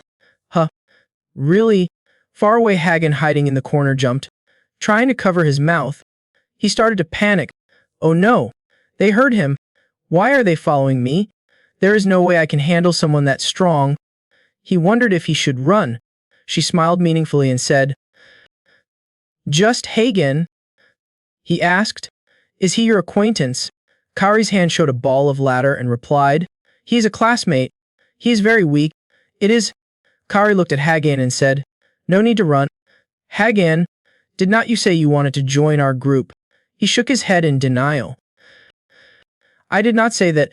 She held the sphere in her hand, Hagen's image reflected in it, continuing to hypnotize. "You said so, right?" He was silent for a moment. Hagen's eyes suddenly became blank as he replied, "Yeah." The leader ordered, "If he threatens to confess later, it will be troublesome. Let us make him an accomplice." Kari smiled and replied, "Okay." Then she turned her head and ordered him, "Hagen, help Akane take off her clothes." Hagen quickly obeyed. "Okay." Another guy raised the camera. "Well, let us start filming." Hagen stepped forward and started taking off her shirt, his expression filled with confusion. "I can't move my body against my will. Why is it always like this with me?" Hagen was furious. This half-baked justice. He could not help but blame himself. "I was always on the bad guy's side." Hagen defended himself. "The reason I did not resist was because it was easier. I could always say I had no other choice." But that person, the image of Inata stubbornly resisting appeared in his hazy consciousness. That person always. At this moment, suddenly from afar, a figure was rushing towards. He kicked Hagen hard in the face. The strong force of the six paths made him fall to the ground. Hagen gradually regained his composure and looked up to ask, "What is it?" Kari looked at Hinata warily. So he was here too. Aane was silently watching him from behind. His image was reflected in her pupils, gradually becoming clearer. Aane stuttered out a call. Hinata faced them with a serious face. Kari held the ball in her hand, confusedly asking, "Why are you here?" She looked at the young man in front of her, deliberately emphasizing, "Inata." The leader asked, "Who is it?" Kari replied, "My classmate, the weakest." He wondered, "Weakest? What is a person like him doing here?" She also replied in confusion, "Who knows? I was wondering too." Her face turned sinister as she looked at the orb and said, "But now that I am here, I do not want to do anything to you. Inata, you also want to join us, right?" Inata lowered her head, her voice became colder, and said, "I will ask you a question. You and Aane are friends, right?" She was surprised for a moment. Huh, what if they are not? Inata glanced at Aane and asked, "So you also know about his family situation, right?" Kari firmly asserted and immediately retorted, "I know very well. That is why I introduced him to this job. I am so—" Hagen on the ground suddenly spoke up. "Forget it," he yelled, pointing at her. Aane said he did not want to do this job, but Kari used her divine weapon. Kari gritted her teeth and thought, "Damn it, it seems like the hit on the head just now woke him up." She looked angrily at Hinata and wondered, "But this guy, when will the divine weapon be able to affect him?" Hagen on the ground wearing glasses asked him again, "Why did you come here? I did not call you here." Hinata turned his head and replied, "He was going to ask for something, right? If I were Takyuki, perhaps I would try to listen to what your request is, even though it seems like a difficult request to say. I would listen to you." One of the thugs suddenly burst out laughing. He looked up in disdain. "Are you cosplaying as a hero? What are you misunderstanding? You were able to escape our hands twice, but his spirit appears. That will be your last." Memories suddenly flooded Akane's mind. The image of her mother angrily kicking the hospital bed and scolding, "What do you mean as long as the family is safe? You can't even save your own life? Stop it." The guy held the divine weapon and fired a shot towards Inata. There would be no third time. Inata still did not flinch and ran away, but focused all her strength to fight. He raised his hand to block his attack. The deflected bullet flew straight up. Kari's eyes widened in surprise. The leader was no exception. His brows furrowed. The other guy saw his attack being counterattacked and became surprised. He said, "This guy is a beggar." I waved my hand and he coincidentally blocked it. The leader replied, "Are you stupid? It is not luck." He went up to Kari and asked her what his aura was. She did not know either. I thought he did not have any abilities. He frowned in disbelief. What kind of divine weapon does not have power? He was hiding something. Kari raised the ball in her hand in confusion and thought to herself, "But why is not my aura working on him?" She still tried to hypnotize Hinata. No matter how strong it was, after a while it should have worked. A system appeared on his hand. Screen appears. Willpower enhancement OV1. Effect: resist unknown mind intrusion. Suddenly a huge hand flew from behind him. Inata quickly realized and jumped out of the way to avoid the attack. The guy clicked his tongue angrily. He was discovered. He bowed his head and asked angrily, "Why are you guys like this?" Inata's hands clenched into fists. Her temper was not a tool to harm others. It exists to protect people from otherworldly monsters. The leader smirked slightly. Then a burst of laughter rang out. "This guy is acting funny." Inata looked at them in shock. The leader's face changed to a sinister one, saying, "You really do not understand how this world works. Only a select few can join the state-sponsored team. Most people can't make a living off of divine artifacts." He said to him calmly, "But they are still divine artifacts that we work so hard to obtain, right? Wouldn't it be a waste not to use them to make money?" The clothes on his body changed. Inata said angrily, "If it was to make money?" He questioned, "Do you think it is right to target people who are trying for a brighter tomorrow?" He sneered. "Of course." The leader replied casually, "It is not me who suffers. I do not care who it is. Do you think I am the only one living that way in this world?" He patted Kari's shoulder and said, I am willing to sell out my friends for profit. The leader praised. It was a wise choice. He sneered, working himself to the bone without being sure if he would be accepted into the party or not, was something only fools would do. Inata was quickly angered by him. He ran quickly towards him. The huge hand blocked his face again. The other guy said, "That is bad." He looked down on me. "I thought you were capable, but this is all you can do." The arrogant leader boasted, "Let me tell you why you are the prey in this world." He gradually turned into different afterimages, constantly laughing at him. "It is because you are too weak." Inata clenched her fists in anger, constantly impacted the giant iron hand. Jinji's voice echoed in his head. "You and the others, how far do you want to bully the weak to be satisfied?"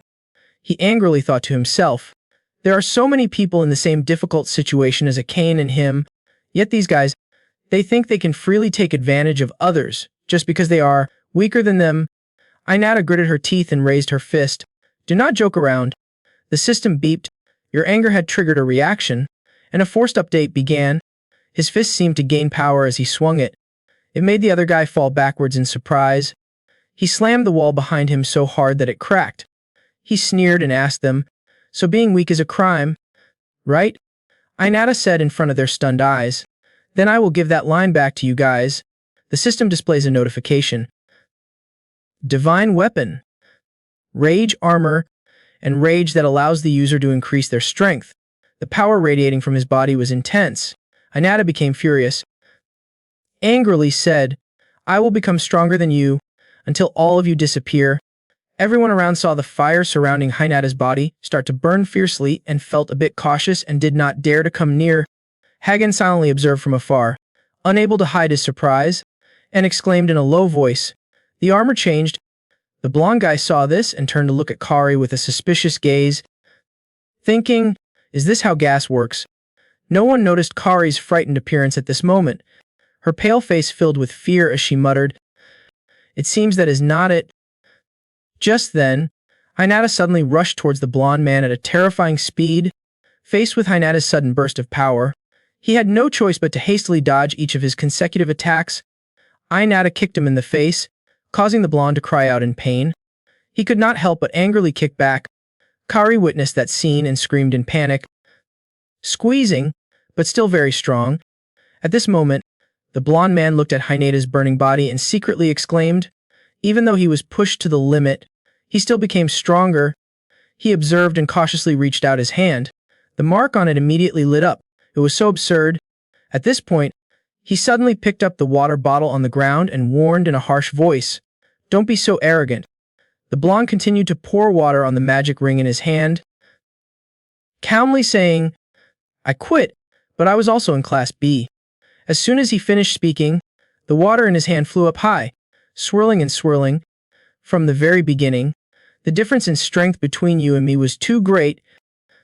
Suddenly, the blonde guy released a series of water jets that shot straight towards his opponent. In the blink of an eye, Inata was able to easily dodge and block the attack flexibly with her hands. Seeing this, he began to feel uncomfortable inside. Under normal circumstances, his arm would have been broken. He anxiously watched his every move, trying to calm himself down. Moreover, his movements were much better than before. What the hell was going on? Thinking of this, the blonde suddenly smiled confidently. "But, you have no experience."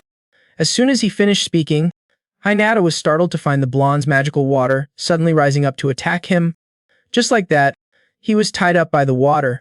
The force was so strong that Hinata cried out in pain. The blonde man laughed happily and said, "This is using force to bind." He kept throwing water balloons at Hinata while excitedly shouting, "Feel it." Even though Hinata was coughing up blood, he still happily mocked her. "It feels like there is a steel bar pressing down on you, right?" As he spoke, the blonde continued to pour water into the bracelet. "My divine weapon is very suitable for fighting people like you. I just need to sprinkle some water on the divine weapon and I can use it freely." The water flow became tighter and tighter, lifting Hinata up high, causing the flames around him to weaken. He looked extremely pleased as he controlled the water to fly high, preparing for the final attack. You picked the wrong opponent. Just as they were about to rush in to finish off Hinata, suddenly, an obstacle rushed forward and blocked the attack, directly saving his life. The blonde guy turned around and asked with a dark face, "Are you awake?" Aane held the weapon in her hand and glared at him.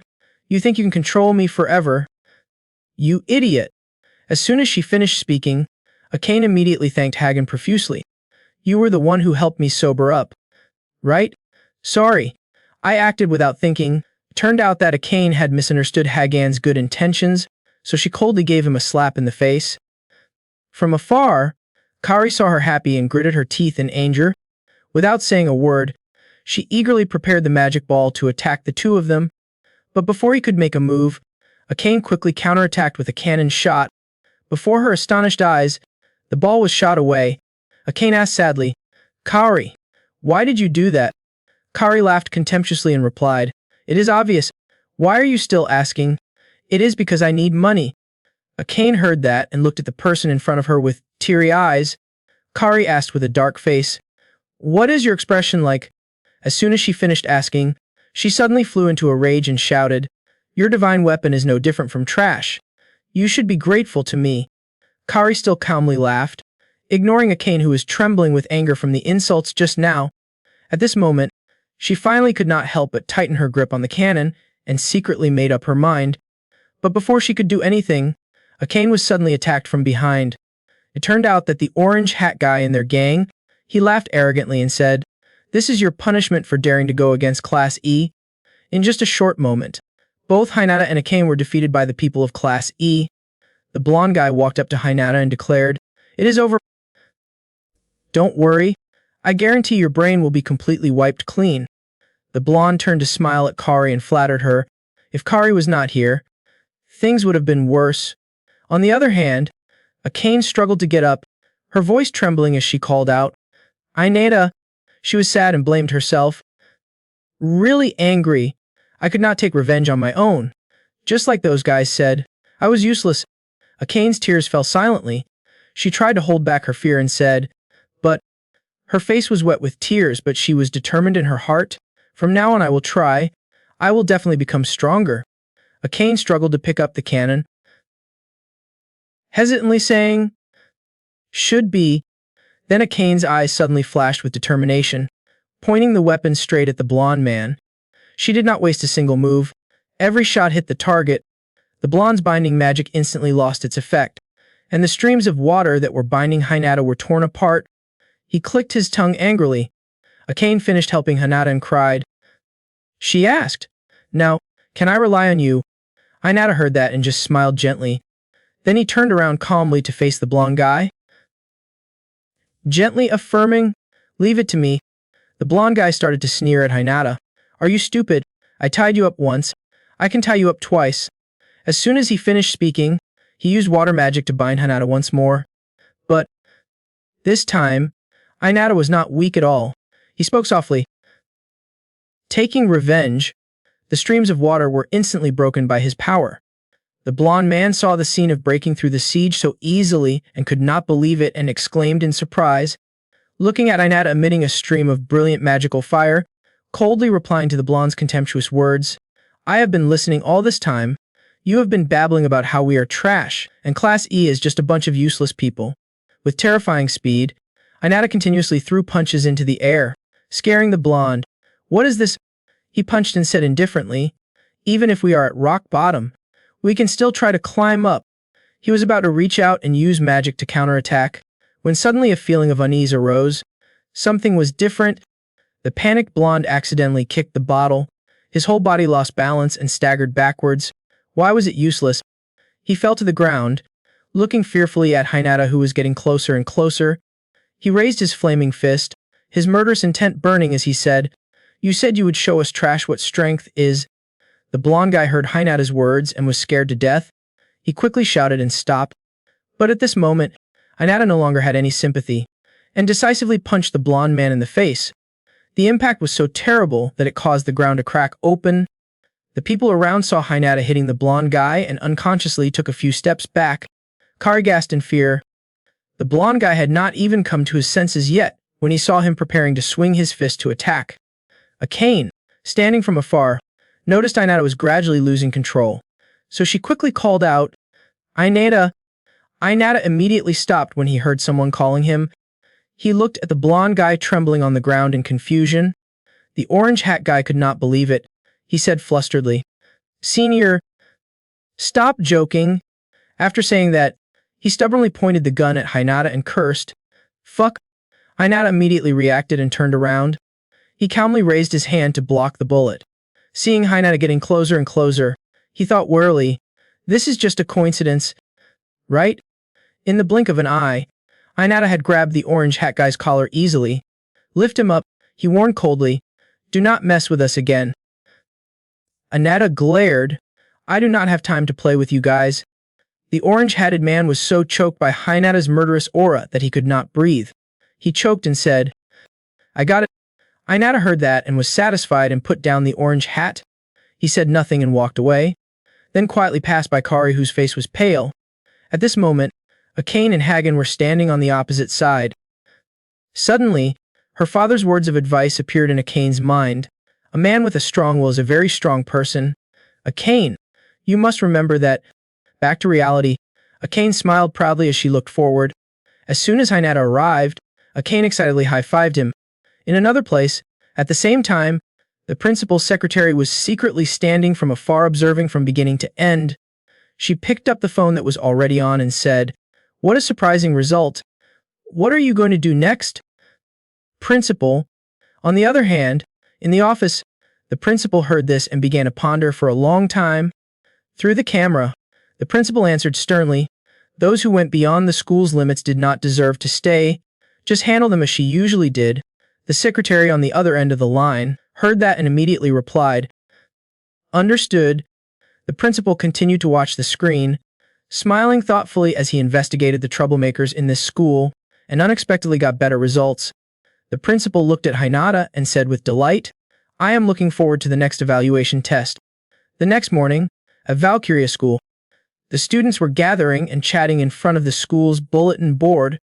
The content is the notice of expulsion of 4 people from Class C, respectively, Koichi Numa, Tsuneyoshi Damon, Tomoharu Suga, and 1 person from Class E, Kari Minamura. The expelled students will be prohibited from entering the Valkyria school grounds. If they intentionally trespass, the school staff will immediately report the crime of illegal trespassing to the police. Aane saw that and turned to ask, "You reported this?" Inata calmly replied, "How could I do that? They were always rude like that. Maybe they were already keeping an eye on them." Aane heard that and obviously said, "Excluding Kari, the others all had pretty bad reputations in school." At this very moment, Takyuki was walking towards the announcement place with Hagen. He curiously asked, "What was all the noise about?" Hagen stuttered, "Who knows?" Takyuki saw Hinata standing in front of him and turned around in displeasure. He said scornfully and blandly, "I am hungry. Let us go to the cafeteria." Hagen looked at Hinata and Aane in confusion and replied, "Okay." Hinata saw that and told Aane, "You can talk to him if you want." Aane awkwardly replied, "He probably has his own reasons. Yesterday, when I thanked him, he said he did not do anything and left." Speaking of this, Aane was a bit confused and thought, "I did not do anything." Hinata suddenly understood and replied, "I understand." Aane saw Hinata suddenly leave and asked, "Where are you going?" Hinata lazily replied, "Let us go to the restaurant. It is lunch break time." Aane heard that and happily replied, "Okay." Hinata did not understand anything and turned to ask, "Why are you following me? You brought food to school, right?" Aane was stunned and made a huff sound. She angrily yelled at him, "Let us have lunch together. We do not have any friends." Hinata was startled by Akane's overreaction. He just mumbled a few times. A moment later, they were sitting on a bench under a giant tree. Aane turned to Hinata in surprise and asked, "A divine weapon that can add abilities? Can't they just strengthen abilities?" Hearing Aane say that, he could not help but wonder and ask, "Then I must have that ability already." Aane suddenly thought of something and said, "Maybe it is already there, but you have not discovered it yet." Hinata confidently replied, "No way." He thought that yesterday, he was so busy fighting that he forgot to check, but after unlocking the new armor, the update list was also refreshed, primarily focused on offense. This armor shows its shortcomings in offensive moves. It seems strong emotional changes stimulate the update. I do not know what the next condition is, but if this continues, the armor will continue to evolve. I can still get stronger. Suddenly, Aane neatly placed the lunchbox on the chair and started to speak seriously. Inata, let me train with you. Aane suddenly remembered the orange hat guy. She said, I might not be able to become as strong as you right away, but at least I can become stronger than that guy. I am still trying. Inata heard that and completely sympathized. I understand. Aane was surprised by Hinata's gentle reply. She momentarily looked at him shyly. Inata continued speaking without paying attention. You use the divine weapon. Your physical ability complements the skill characteristics and the effectiveness of the move, right? The fact that he only suffered minor injuries from that attack was a testament to his efforts, and Akane's face grew redder as she received a series of compliments.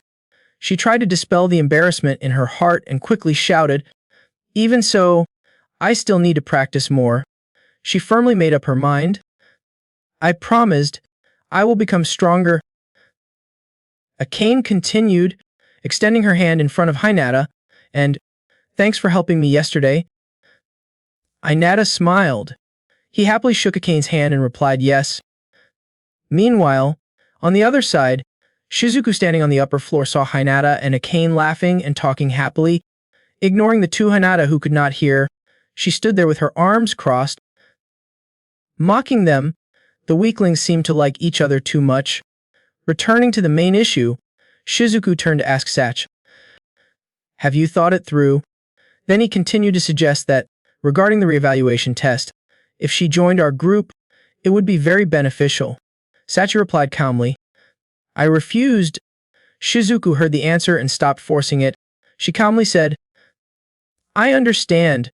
If you change your mind, tell me. Sachi said nothing and just silently watched Shizuku leave.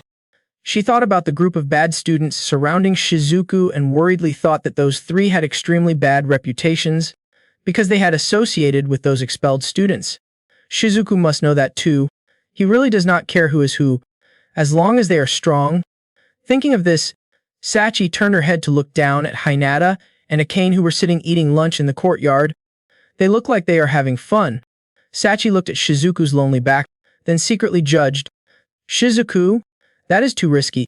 Early morning of Illyria school. At that time, Inata's whole class was practicing at the stadium. The teacher's voice echoed everywhere from behind. First, physical training. That was Takashima Gonzo, the homeroom teacher of Class E, shouting loudly, aiming to motivate his students' spirits. There were many ways to develop their abilities and spirit, but if physical strength improved, other aspects would also improve. His words seemed to want to correct everyone's will. Our class is falling behind other classes, but you still have a chance. Gonzo watched the students practice hard while continuing to encourage them to prove that the previous class placement was a mistake. His tone contained a strong belief. Show them your mettle. These words successfully gave Hinata strength.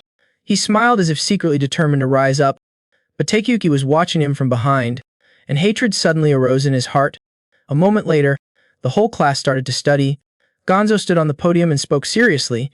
The reevaluation test would soon take place. Aane was sitting upright with a very serious expression. If they could not turn the situation around this time, Inata and the other students could not help but listen attentively so as not to miss a single word, or they would have no hope of escaping Class E anymore. Gonzo was so excited that he leaned forward and shouted loudly to increase his enthusiasm, but do not be discouraged just because your divine weapon level is low. He clearly analyzed that the test was not only based on the performance of spiritual power alone, but physical strength and analytical ability were also an important part. Gonzo finished speaking and slammed his hand on the table, looking straight down with a confident look. This year, teamwork was mandatory. After hearing that, everyone was shocked. Takyuki was quite confused. What does teamwork mean? Hagen's expression also showed confusion. How do you divide the groups? Gonzo turns around and takes a piece of chalk and writes a few words on the board. Maximum 5 people per group. And the members. The teacher added that everyone would have to gather together, regardless of whether they were in the same class or different classes. This made everyone stunned, their eyes and mouths wide open. Speechless, suddenly Takashima pursed his lips in anger. Unable to bear it any longer, Takyuki immediately shouted loudly to question, "Are you joking? Who would ever form a group with classy students?" Gonzo calmly replied, "Gathering members is also part of the test. The school aims to nominate the best warriors to the state-owned team. To join the team, members are required to cooperate and get along with each other." His tone was not worried at all. Then he raised a finger and added, "Classy was not expected to be too much." Ignoring Takayuki's annoyed expression, Gonzo continued to encourage them. If they want to escape this class, they will have to put in a lot more effort. The more he listened, the angrier he got. The veins on his face popped out, and he looked at the teacher with a bullet-like gaze. Everything was revealed just because he was assigned to Class E. Thinking of this, his eyes immediately turned to look at Hinata and took it out on the wrong person. The root of the problem. A moment later, the class ended. Students were bustling around in the hallway. Voices were bustling. Aane insisted on going straight to ask, "What are you going to do now?" Inata blankly opened the bag of bread in her hand, at the same time turning her head to look with a puzzled expression. What to do is what to do. She was a bit impatient, finding members for that inspection team. 2 vanguards and 2 rearguards would be best. Before Aane could finish her sentence, Takyuki interrupted. "Hey." His face was extremely arrogant and he raised his voice. "Who the hell would be stupid enough to form a group with the weakest guy in class like you?" Standing behind him was Hagen, extremely scared and submissive, the complete opposite. Aane looked at him and felt annoyed. "What are you doing here?" Takyuki acted arrogant. Suddenly Aane rushed forward, grabbed Hinata's collar and shouted, "I think you have been a bit too arrogant lately." Takyuki's face turned arrogant. "You go buy me lunch." "Understand?" His eyes were full of dissatisfaction, his eyebrows slightly furrowed. The two of them just faced each other. Aane bluntly interrupted without any fear of either father or son, "Go buy it yourself." Takyuki was completely stunned by those words. Anger started to flare up. "What are you saying?" As if he could not do anything, he let go of his collar, then started to turn to her to cause trouble. "You have been hanging out with this guy a lot lately. I heard Kari got expelled. Are you really planning to join this guy's group?" Aane immediately nodded like lightning. "Yeah, that is the plan." Inata tilted her head to look at her. Akane's sharp tongue attacks Takyuki. "He is much better than him. He has no teamwork skills." As if being provoked twice in a row, he stood rooted to the spot with an angry, but extremely funny expression on his face. "What did she say?" She took a sip of the milk in her hand, then turned to ask Hagen, who had been standing next to him, "Do you see what I said?" "Hagen?" Takyuki's face darkened with displeasure. Then he slowly looked back. He rushed forward and grabbed his collar, his voice threatening to save some face. "You think so too? You dog?" Hagen was so scared that he was shaking like a leaf, and he was stuttering. His face turned pale and he quickly dodged. It was impossible. Hagen tried to act like he was not forced at all. "I will join Takyuki's group. That is wiser." After getting what he wanted, Takyuki let him go and continued to raise his voice. "Like this?" But Aane did not pay any attention. "Oh yeah?" His face quickly contorted into an unsightly grimace. After that, Aane immediately packed up her lunchbox. "Then you two should discuss the battle plan for the next test. I do not have much time to keep dealing with you two." She stood up and left to avoid trouble. "Let us go somewhere else, Hinata." Hinata also stood up. "Okay?" The two walked down the hallway. She drank milk and spoke. It seemed like she could not drag Hagen along. She looked around and said randomly, "If only someone would join her group." But that sentence caught his attention. Inata stopped and spoke cautiously with a serious expression. "Are you okay with being in the same group as me?" Aane heard that and quickly turned around to agree immediately, with a bonus of an extremely puzzled expression. Of course it was fine. He should be confident in his own abilities. After saying that, she laughed and hit him hard on the chest. Others would still think he was weak. "Let us work together to make them see the light." Her words of encouragement immediately made him happy again. The corners of his mouth slightly curved up. Inata excitedly nodded. "Okay?"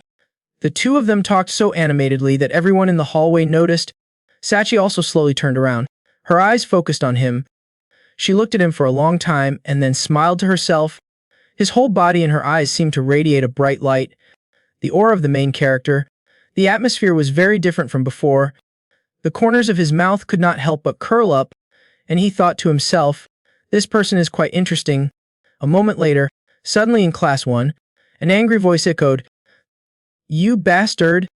Takyuki was annoyed and kicked all the tables and chairs in the classroom. His mouth kept cursing, daring to look down on me. Hagen stood behind him in fear and could not coax him. "Takyuki, calm down." After a moment of madness, he stopped that action and sighed, his hands still clenched into fists. He put his hands on his hips, bowed his head, and called out, "Hagen." Hearing that, he immediately felt something was wrong. Huh. Takyuki deliberately lowered his voice.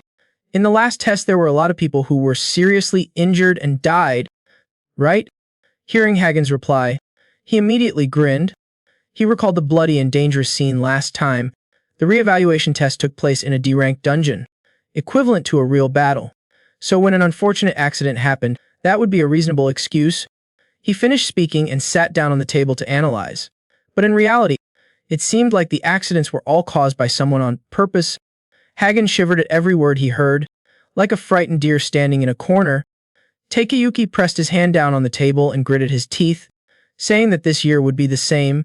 His whole body seemed to radiate a flame of hatred and jealousy. His eyes looked extremely terrifying as he looked ahead. An unfortunate accident. At this time in the dark room, there was a person sitting in front of the computer screen working diligently. Fingers quickly type on the keyboard. Suddenly a line of text appeared on the screen. "By the way, next week Valkyria has a review." A girl just came home from school, holding her phone, attentively watching a broadcast. "Thank you for your contributions to the country." "Haha, that guy still goes to school. Who are you talking about?" That broadcast attracted quite a bit of attention. The guy who caused the nude broadcast incident. Right? Haha. Even the busy office workers took the time to follow. Maybe he was still there. How would he know? The unofficial student list had already been made public. Why was it unofficial? This topic attracted thousands of comments. Every year, during the reevaluation, illegal betting still happens quietly. What kind of betting is this? To see who can get the highest score. A lot of prominent names came up. Who are the favorites? The strong candidates are Shizuku and Sachi. What about the name that caused the broadcast incident? After a while, Inata's name appeared in front of me. It is really amazing that she ranked last. Haha. At this time the sky was turning yellow as dusk fell. But there was still a person working hard. Inata gasped for breath. Suddenly from behind a giant bear with sharp claws jumped out, startling him. Inata tried to regain her composure and glanced back. As quick as lightning, he kicked it so hard that it almost blew its head off. Before he could do anything, the giant bear was kicked out of the chicken coop and lay motionless, foaming at the mouth, on the ground. Inata took a deep breath, wiped the sweat off her face, and said, "Just as I thought." He looked down at the red armor he was wearing. Just by wearing this outfit, he was getting stronger. He spread his hand out in front of him. A small system panel appeared, but the rage armor consumed too much energy. It seemed like his stamina was being worn down. On the screen is a series of parameters and reminder signals. You are not capable of using rage armor. Strength 39 out of 60. Durability 45 out of 60. Intelligence 0 out of 0. Movement 18 out of 20. Penalty. When wearing this armor, every second of stamina is consumed. Immediately a glowing circle appeared around Hinata's waist, meaning if I want to comfortably use this armor I have to become stronger. In a flash, he changed his outfit from red armor to golden armor. For now, he will use the indomitable armor. A cane appeared from the bushes and called out his name loudly. "Inata." He slowly turned around and calmly said, "So late. The extra class took too long." She walked over and immediately gasped for breath, as if she was about to run out of breath. It was strange to still have to study academics in a military school. Inata slowly opened his mouth and smiled as he said to her, but he was still a high school student. She glanced up at his face. "By the way, you have never had to attend remedial classes." Inata closed her eyes and slowly nodded. "Never." Her tone quickly changed. She pressed her face close as if asking, "Why not?" After hearing that he was a bit scared and stammered, the question why. Speaking of this, Inata suddenly looked down and was speechless. He seemed to remember the days when he struggled to study with a pile of homework. He had heard that training alone was not enough. Inata closed her eyes and shook her head gently, saying, "Well, I will just study a little before going to bed." Aane smirked. "You are really diligent." Inata. Suddenly she got so excited that she pulled out a huge gun. "And hey, what a productive day at work," she said, then turned her face back to look at him confidently. "The review is coming soon." "That is right." Suddenly, in the distance behind the arm, there was a rustling sound. He seemed to realize something unusual and immediately turned his face back to observe, then quickly carried her to hide under another tree for temporary shelter. Immediately an explosive bullet was shot. Boom! Fire and dirt flew up. Inata was quick as lightning and easily dodged it. The two landed on the ground. He was already in a fighting stance while Yakumo Aane was still sitting on the ground. Bewildered, not understanding what was going on, he stared at the dark bushes in front of him. She worriedly asked softly, "What is wrong? Is something wrong?" Immediately a person slowly walked out from the bushes. Sachi carried a large stick with her. Her expression unchanged as she said, "You have completely changed." "Huh." She slowly approached Hinata and continued, "You did not recognize me before." Hearing her vague and incoherent words, the three-dot boy was extremely confused. He bluntly said something that made her fall back and open her mouth, unable to guess who he was. Aane looked out from behind him and interjected, "I know who you are." Aane immediately gave a long introduction about her background and biography, leaving her speechless. "Shirohane Sachi. Thinking back, we have never talked to each other. There are rumors that you are as strong as Shizuku in the same class." Hearing that name suddenly sounded a bit familiar to him. "Shizuku?" Sachi slowly approached the two of them while adding, "But recently, Shizuku has been acting a bit strange." Her face was still very indifferent. She just waved the stick in her hand and said, she growled loudly, "I will test you a bit." As soon as she finished saying that, she pointed the sharp stick straight in front of Hinata. A bright golden light flashed. He seemed to be in a passive position but was still able to quickly dodge to the side. Inata gritted her teeth and reached out to grab the stick to control it. The system screen reappeared at this moment. He used all his strength to turn away. Sachi turned around and walked away, but she did not give up easily, quickly turning back and charging straight at him. The tip of the stick in her hand was sharp and glowing. Right at the tip of the stick, a bolt of lightning shot out. Wherever the bolt struck, it destroyed everything, shattering everything into hundreds of pieces, and he was even thrown into the sky. Aane was scared and cried out in tears, "Inata!" In that white smoke she rushed forward with a stick. He immediately raised one of his arms to defend himself. He pushed her hand away and she immediately lost her balance. Sachi quickly smiled meaningfully. She pulled one leg up and swung her arm back as if preparing to give him a devastating blow. Waving a golden light emitted blinding light. Inata was completely caught off guard, but the stick quickly stopped trembling in front of him. Sachi smiled kindly.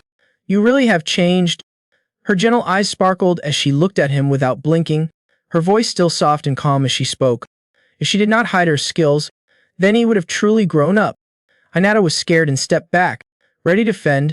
"What do you want?" She heard that but still smiled and said nothing.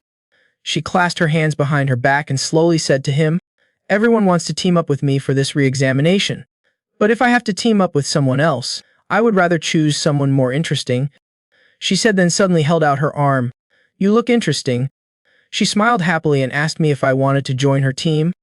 Hinata's expression was still very serious and she immediately nodded in agreement.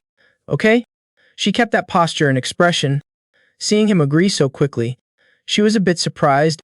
Sachi slowly withdrew her hand, still not fully recovered, and stammered, "Huh? What?" She forced a smile and tilted her head to ask, "Did I hear wrong?" She held the stick tightly in her hand and smiled in a friendly manner. "You want us to be on the same team," he replied coldly. After hearing that, she pouted and was so angry that she could not breathe. Sachi immediately shouted, "Why not?" He calmly replied, "I do not understand why you suddenly attacked me and then expected us to team up together." Still with that calm look, he continued, "Besides, getting high scores with the help of others is really meaningless. Surely being on the same team with you will help me get a better position in class." Then now, hearing Hinata's words made her suspicious, raising her eyebrows. Now you are alone among everyone. Among friends, but no one will recognize my own skills. He paused for a moment and then asked, would not people just attack and hate me for taking advantage of him? Inata slowly lowered her eyes, her hands clenched in determination, her spirit burning. I have my own reasons for joining the association. The voice grew louder and more determined. I must be recognized for my own abilities. He finished speaking without any change in his expression, still holding her tightly and looking straight at her. Sachi was also a little surprised and speechless. After a while, as if thinking clearly, she slowly closed her eyes and smiled. She understood and then turned around and left. You are really interesting. Shirohei and Sachi turned back slightly and waved as if to say goodbye. Quickly climbed to the top. I will wait for you. It was getting dark. Inata and Aane stood still watching Sachi's back disappear. Aane rushed over and grabbed his shoulders and shook them, her mouth constantly complaining.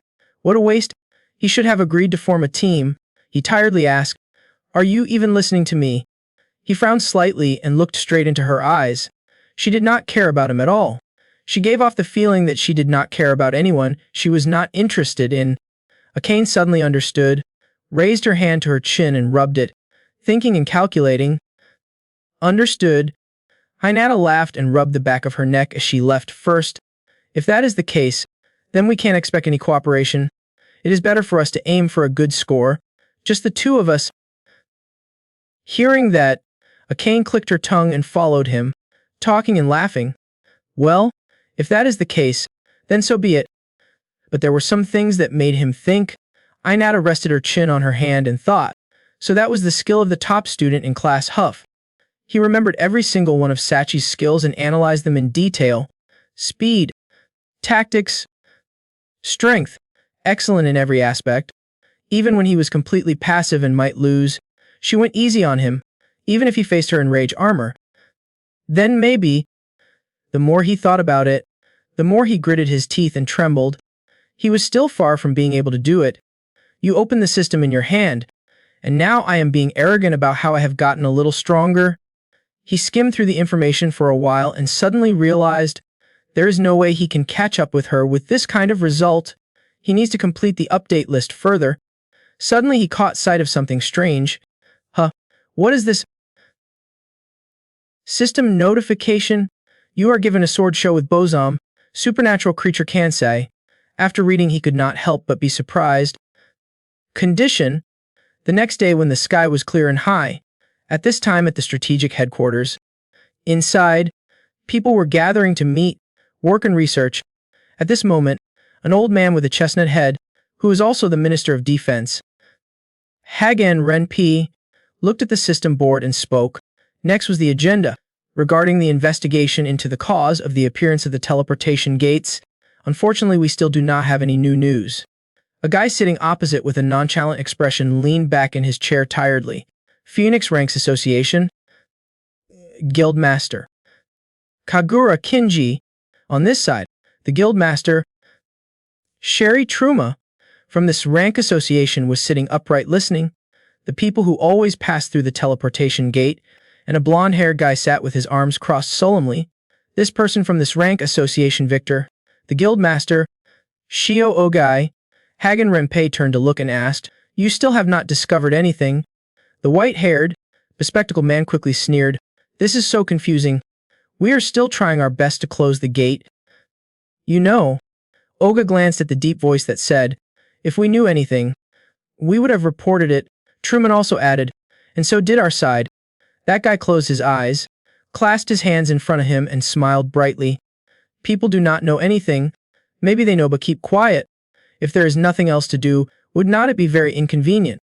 Truman finished listening, closed his eyes, leaned back in his chair and laughed. Do not compare me to your average type. The two people seemed to be arguing with each other. To the end. Oh, really? Renpei had to cough loudly to stop them.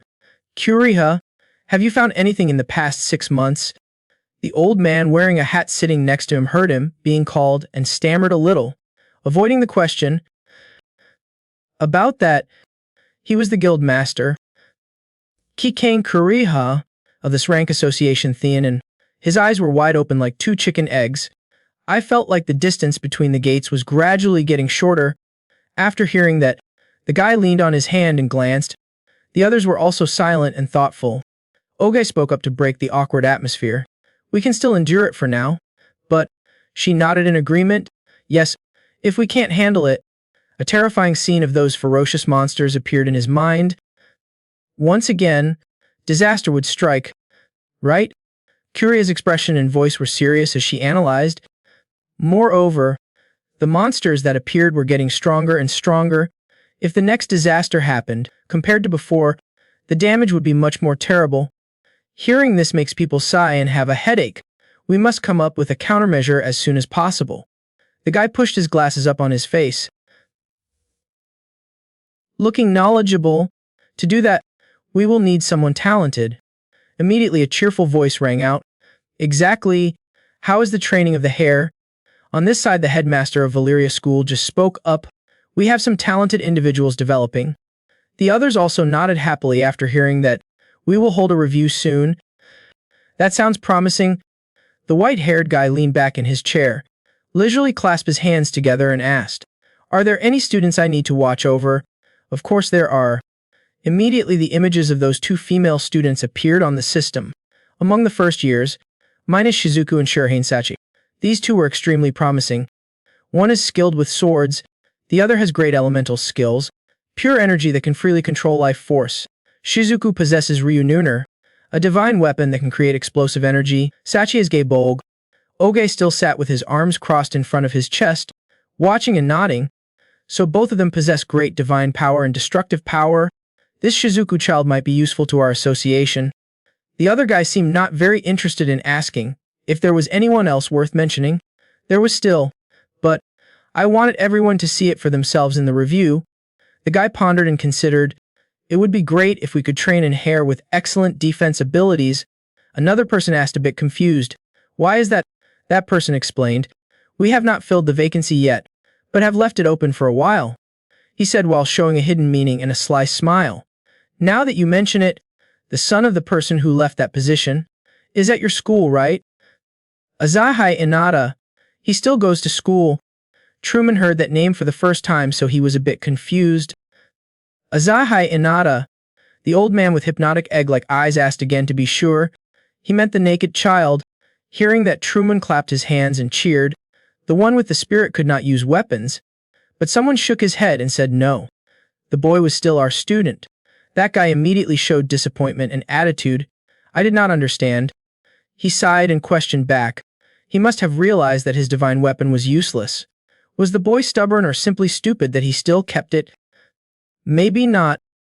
Annoyed, he glanced at him as if he wanted to punch him a few times. He sat up straight and looked at the system board. Surprisingly, it was that kid. The image of Inata and Hagen training together in the forest appeared clearly before his eyes. This time he might become a standout. On the day of the review, the mess stood up high and introduced. Everyone look. Compared to a school event, this heat is really unbelievable. A crowd of eager spectators stood waiting for their seats to enter the stage. This year, the Valkyria School's reevaluation was also held. From students to adults, everyone is extremely excited, which will take place through the spontaneous appearance of the rank D teleportation gate. At this time, Truman was up high observing everything. Hearing her assessment, Tsushima smiled beside her. This year is also quite lively. She looked down. Everyone was excited. It was surprising to see people so excited before a test that every year caused serious injuries. The two of them chatted as they watched the whole scene. We live in an era filled with sad news. Maybe everyone needs a breath of fresh air. Huh. Suddenly he leaned slightly to the left, his voice full of sincerity as he said, By the way, thank you for the security team. Sherry modestly declined. No need to thank me. Training the next generation is the association's duty. She seemed to be searching for something before asking Tsushima. That kid over there. Hato and mayonnaise are now following everyone into the festival. Truman happily stroked his chin and revealed that he was surprised by the principal. I was very grateful, even standing next to him. The principal wondered, How did you know? He and she kept looking around, looking very cunning. You may not believe it, but I am the leader of the association. Just by looking at him you can tell. Truman suddenly moved his eyes away. The next target is Hagen and Budget, who are also together. In addition, on this side, Sachi was greedy, so she happily bought dirty skewers and mukbanged them. Then two pairs of big and small feet walked forward together. Were there any children worth looking forward to? Inata's face was a bit scratched, followed closely by Aane, who was obsessed with lollipops. The most interesting part of the competition has opened, starting in a rather scary place, the D-rank gate, at the gloomy garden. A female student holding a defensive sword with a trembling face towards the onlookers started to stir in the chat box. It is already started. The first group started 40 minutes ago. It is this time of year again. I took a day off today just for this. I want to see it with my own eyes. Before her eyes was a giant red monster that was trying to torture the other girls. The female student screamed in fear, 2 lines of tears sliding down her cheeks. This girl's eyes were closed and her heart was pounding. The security team appeared to rescue, carrying the fainted players on their shoulders. It was a pity, but you guys should stop here. The toad man held out his hand to pull her up. I will take you to the exit. Follow me. Yes, those images were projected live onto the big screen for many people to see. You guys enjoyed the video. The viewers started to comment enthusiastically. My heart was pounding. It really is an S-rank association. The female classmate followed the security team outside. Dell doors never let us down. The area security was quickly secured. Many radars hovered in the air recording every moment, and security in the area was quickly ensured. They can even recognize and greet each other in a friendly manner to ensure the safety of the test. I am really looking forward to seeing the children being rescued. The world is really pathetic. But still, they should be commended for daring to step foot into the gate. Agreed. Me started to talk about the rules, along with showing the illustrative videos. Now, let us review the rules of the test together. The students must achieve the evaluation score inside the gate. The colorful jellies mentioned throughout are first collected by collecting magic stones from the monsters they hunt. In the game, students work together to dig through every nook and cranny around to find magic stones, and also, items that can be picked up inside the gate such as ores or plants will also gain evaluation points. Players join forces to mine other ores as well. The host's voice booms, and they will also evaluate their teamwork skills. There is also a scene of the boy carrying a shield facing the monster. Behind him was a boy of the same age, aiming his bow and arrow at the target. The image of them standing shoulder to shoulder was clearly shown on the big screen. Through the video of the drone, the orange-haired girl was full of spirit, her mouth excitedly praising. The time limit was 60 minutes. Which student will stand out this year? From afar, he and she always stood there and watched. Aane was bored, just sucking on the lollipop. I do not know. It felt uncomfortable. I do not understand. What do you mean? She glanced over, looking unconvinced. We were taking this test very seriously, yet they treated it like a variety show. Aane faced him and questioned him. Inata was also annoyed. Inata calmly replied, "Why would I be bothered?" Suddenly he stepped forward and mocked wildly. "You are the center of attention?" He repeated the sentence just now. Absent-mindedly, the center of attention. She understood the problem. They came again. Takyuki saw that and had no choice but to kindly explain. Hey, you really do not know. The review was really popular online. He slowly moved towards Hinata. This time, the cosplayer, Takyuki slyly pressed his face close to him, intending to show off some kind of scene. It was obvious. Hinata's face suddenly turned ashen. Aane was annoyed with his behavior, so she bluntly sneered. You came here just to say that, but Takyuki was smooth-tongued and defended himself. I just happened to pass by and noticed. He slapped his back painfully. No need to be so tense. Takyuki whispered into Hinata's ear. Today is an important day for all of us. Let us not fight. Hagen has been silent until now. He glanced in a certain direction. The Messi's voice caught Hinata's attention. Right after that, we will start the test with the second group. He was also surprised. It is really starting. The students mentioned, please gather at the gate. Takyuki turned around and left with him. Well, do your best. But Hagen seemed a bit timid and there was a hint of fear in his eyes. I do not understand what you are thinking, but you are so absorbed in your work. She watched for a while and then wondered, what is wrong with him? I do not understand what he is thinking. Now, the atmosphere was really bustling with loud screams. Gonzo declared aggressively, this is an all-or-nothing test. Then he pulled out a red phone. In case of emergency, use this device. She looked coldly. The Del Doors Association will come to rescue you. Takashima smiled with satisfaction and confidence. Okay? With that, the students rushed into the virtual space. The test began. The chat immediately became lovely. The second group started. It started.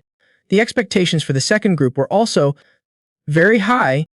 Some viewers looked at Kari and Sachi and commented, "That girl was the one who was so popular during the placement test. I wonder what kind of monsters they have grown into. They are still cute."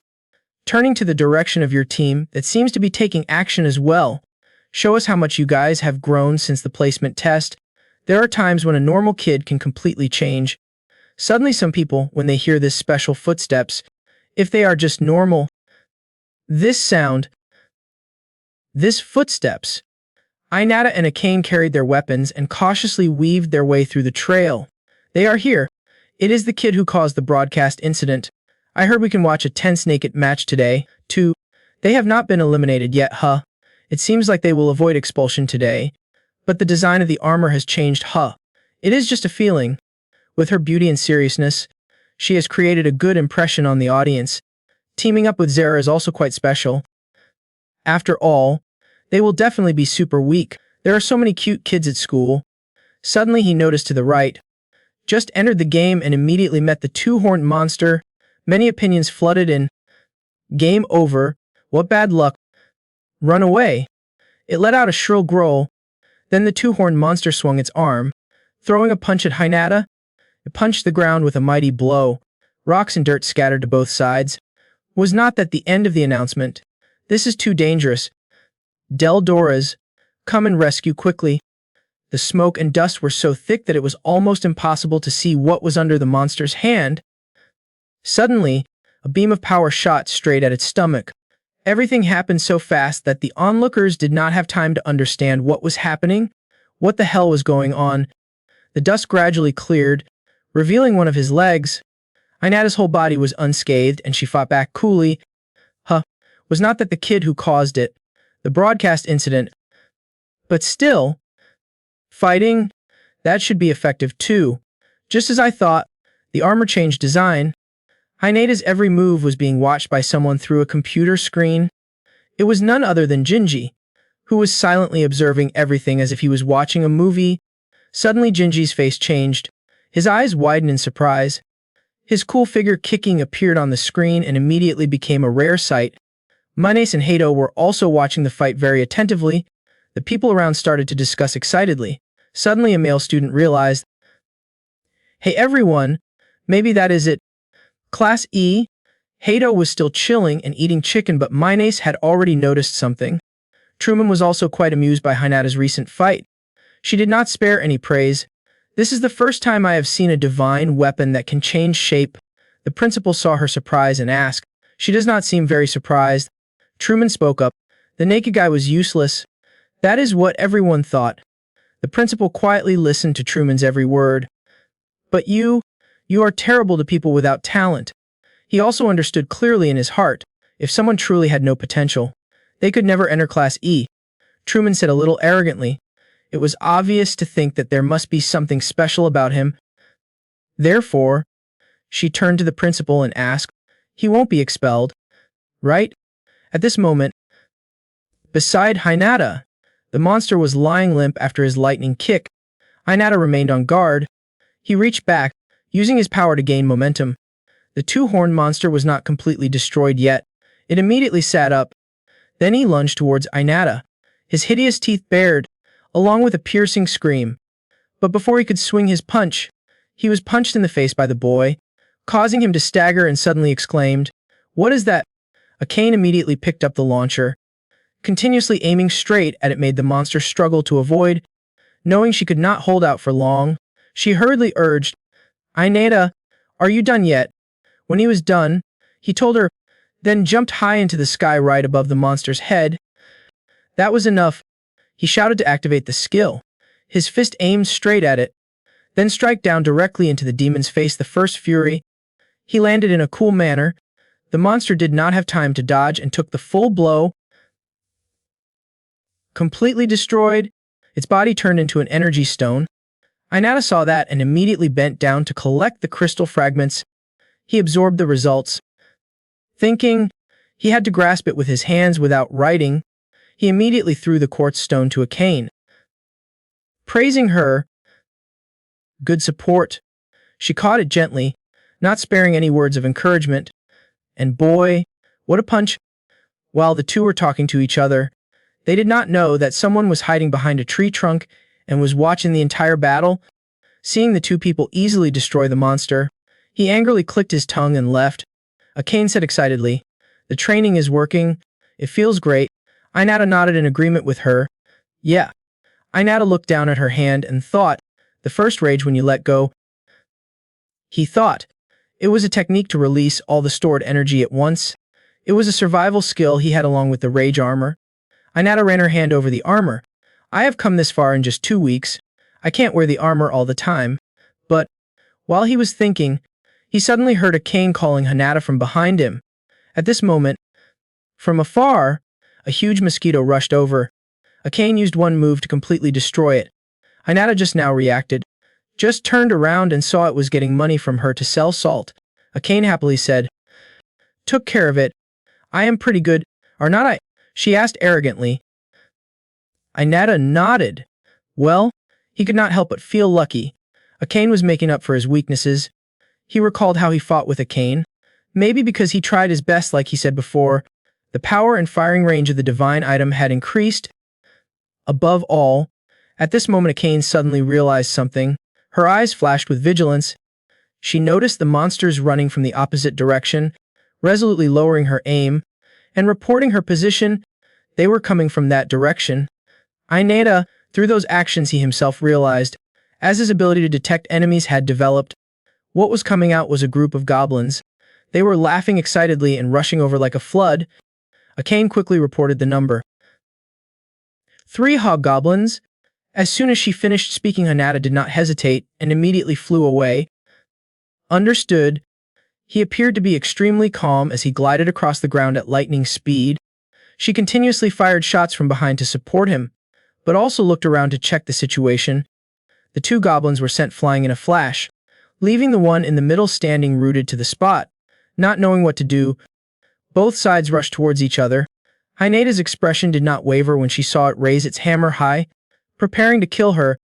As the two approached, the wooden hammer in Goblin's hand was immediately overwhelmed by Hinata's strength. His fist shattered the hammer and hit it straight in the face. With just one accurate punch, Hinata sent the goblin flying. He slowly walked towards the place where the magic stone fell. Now that he had a finishing move, that goblin had also turned into crystal. Holding the result in hand, Hinata smiled in relief. She could pass this test easily. Aane walked over to pick up the jelly and smiled happily at him. "Inata, we did it again." Inata was satisfied and secretly calculated. At this speed, looking at Aane beside him, he became even more determined. "We will make the school reevaluate us." At this time, Takyuki also returned to the team. Hagen saw him coming back and stood up to ask, "Takyuki, how is he?" As soon as this was mentioned, Takyuki could not hide his anger. He gritted his teeth in anger. Takyuki kept punching the tree trunk and growling. "You bastard!" He madly vented his anger on the tree trunk. His mouth kept repeating, "You bastard! You bastard! You bastard!" Seeing that, Hagen cautiously advised, "Calm down, Takyuki."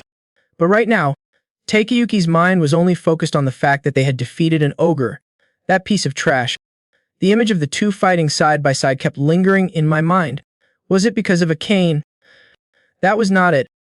The more he thought, the angrier Takyuki became, punching the tree trunk, crushing it. He gritted his teeth in anger, thinking this was a challenge. "You are telling me you can defeat me anytime, and you have been treating me gently all this time? How dare you be so arrogant?"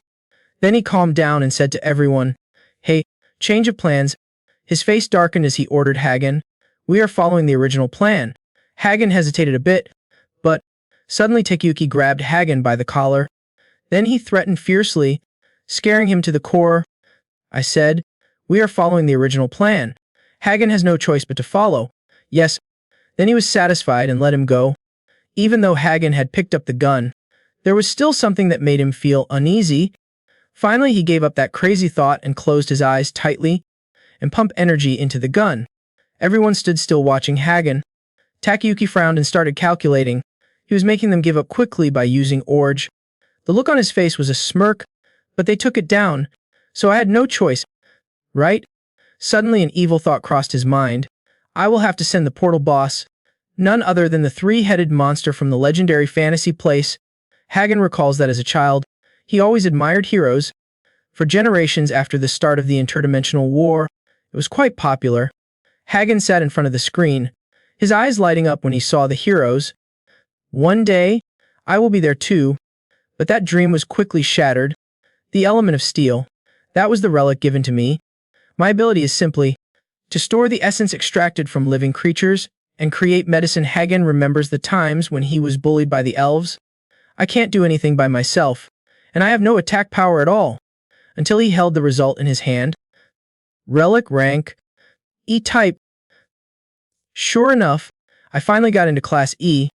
Moving to a higher class, I needed a partner who could attack. That is how Hagen met Takyuki. I used as an excuse to please myself.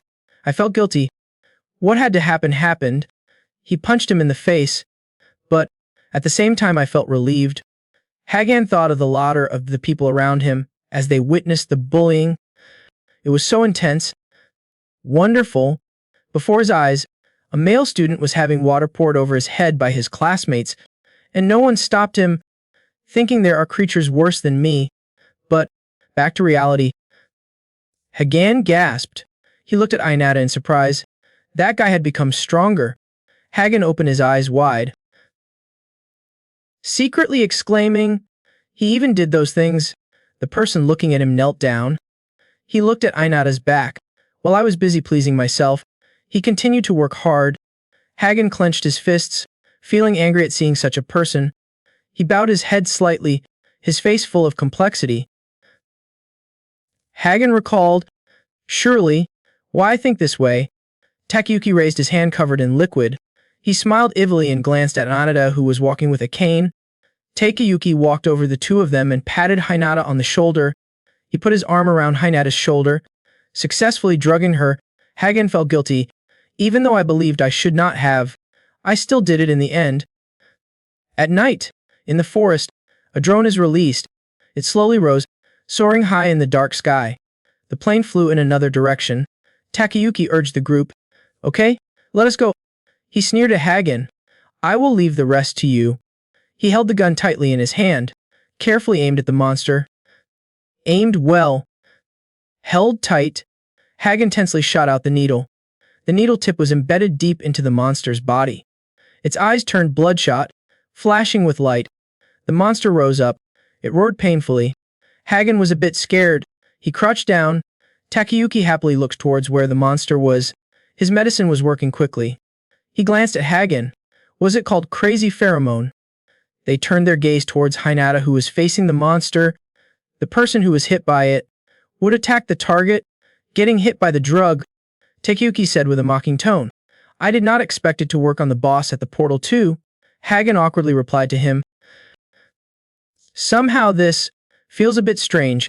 Takyuki saw his reaction and fell silent. He frowned, his face showing clear annoyance. He was quite talkative for someone who had shot the arrow himself.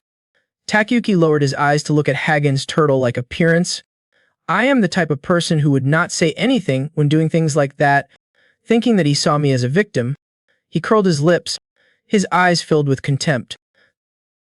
Truly hopeless. Takyuki and his friends turned around and left first. Then, we will go. Hagen sat there blankly watching. Huh. When he reacted, he hurriedly stood up. Wait a moment. He was about to leave. Takyuki turned his head back uncomfortably. What? He held the water bottle in his hand, smiling sarcastically. Of course.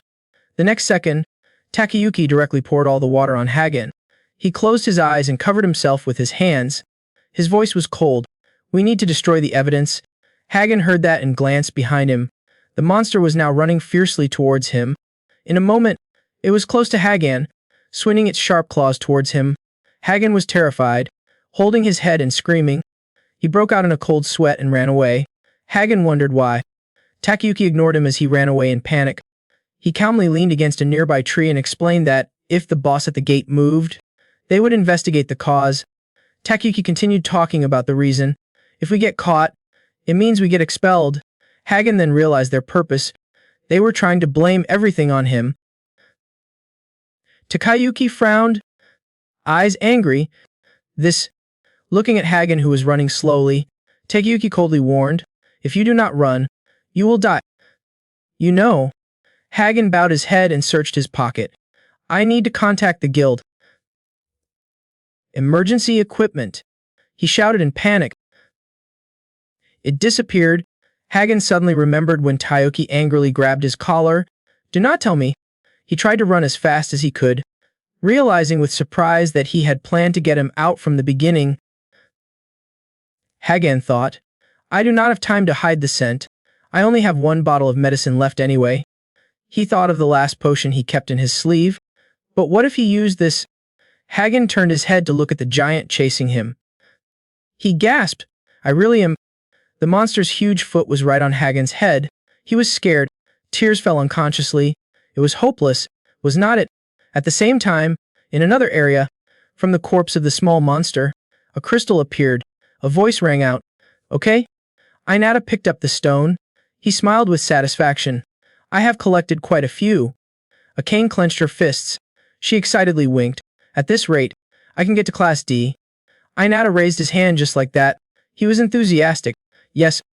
The two were chatting happily, neither of them noticing something running towards them not far away. A clear liquid was splashed on Inata. He quickly kicked but missed. Aane saw that and was worried. "Wait a minute. Are you okay?" Inata's whole body was soaked right now. He reached up to wipe the water off his face, wondering what this liquid was. More importantly, whose it was. The gas grew louder. Hagen came with injuries. Inata exclaimed in surprise. "Hagen!" He tiredly knelt on the ground. Hagen's tone was relieved. It was okay now. Inata would not be attacked anymore. Aane rushed towards him eagerly. "Wait, is not this dangerous?" "Hagen!" He shouted. "Do not come closer." Behind Hagen, the monster appeared. It was about to pounce on him. Hagen smiled bitterly. His eyes were empty as if he had lost hope long ago. "Stop here." Inata quickly changed his clothes to red and jumped up. Inata stood in front of Hagen, using his arm to block the boss's attack. Inata grimaced, struggling to hold back. Finally, the monster retracted its leg, directly throwing the two people away. Inata fell to the ground, screaming. Inata's voice was full of concern. "Hagen, are you alive?" Hagen replied briefly. "Yes." He asked curiously, "Why? Why did he do that?" Inata calmly replied. Whether his life would end here or not was still undecided. He stood up, getting into a fighting stance against the ferocious bosses. Inata's tone was extremely determined. "Do not know how to give up." Outside, many people were watching through the projection screen. Everyone was talking excitedly. Is not it too dangerous?" "Hey, is okay." Sherry pointed at the screen. She urgently ordered, "Rescue." Immediately. "That creature is a C2 rank monster. Do not lower your guard." Sherry glanced at Tashima beside her, her expression serious. This was an intentional accident. Sherry began to analyze. Usually the gatekeeper would not leave the gate. That is because if it is destroyed, the inside will crumble. She continued. Tashima covered his face with his hands. He was frustrated by this mess. "I know. This was the first time I witnessed someone acting so carelessly." Tashima looked at the image of Hagen being projected in fear. He guessed. That was something even a student was capable of doing. Perhaps the culprit was.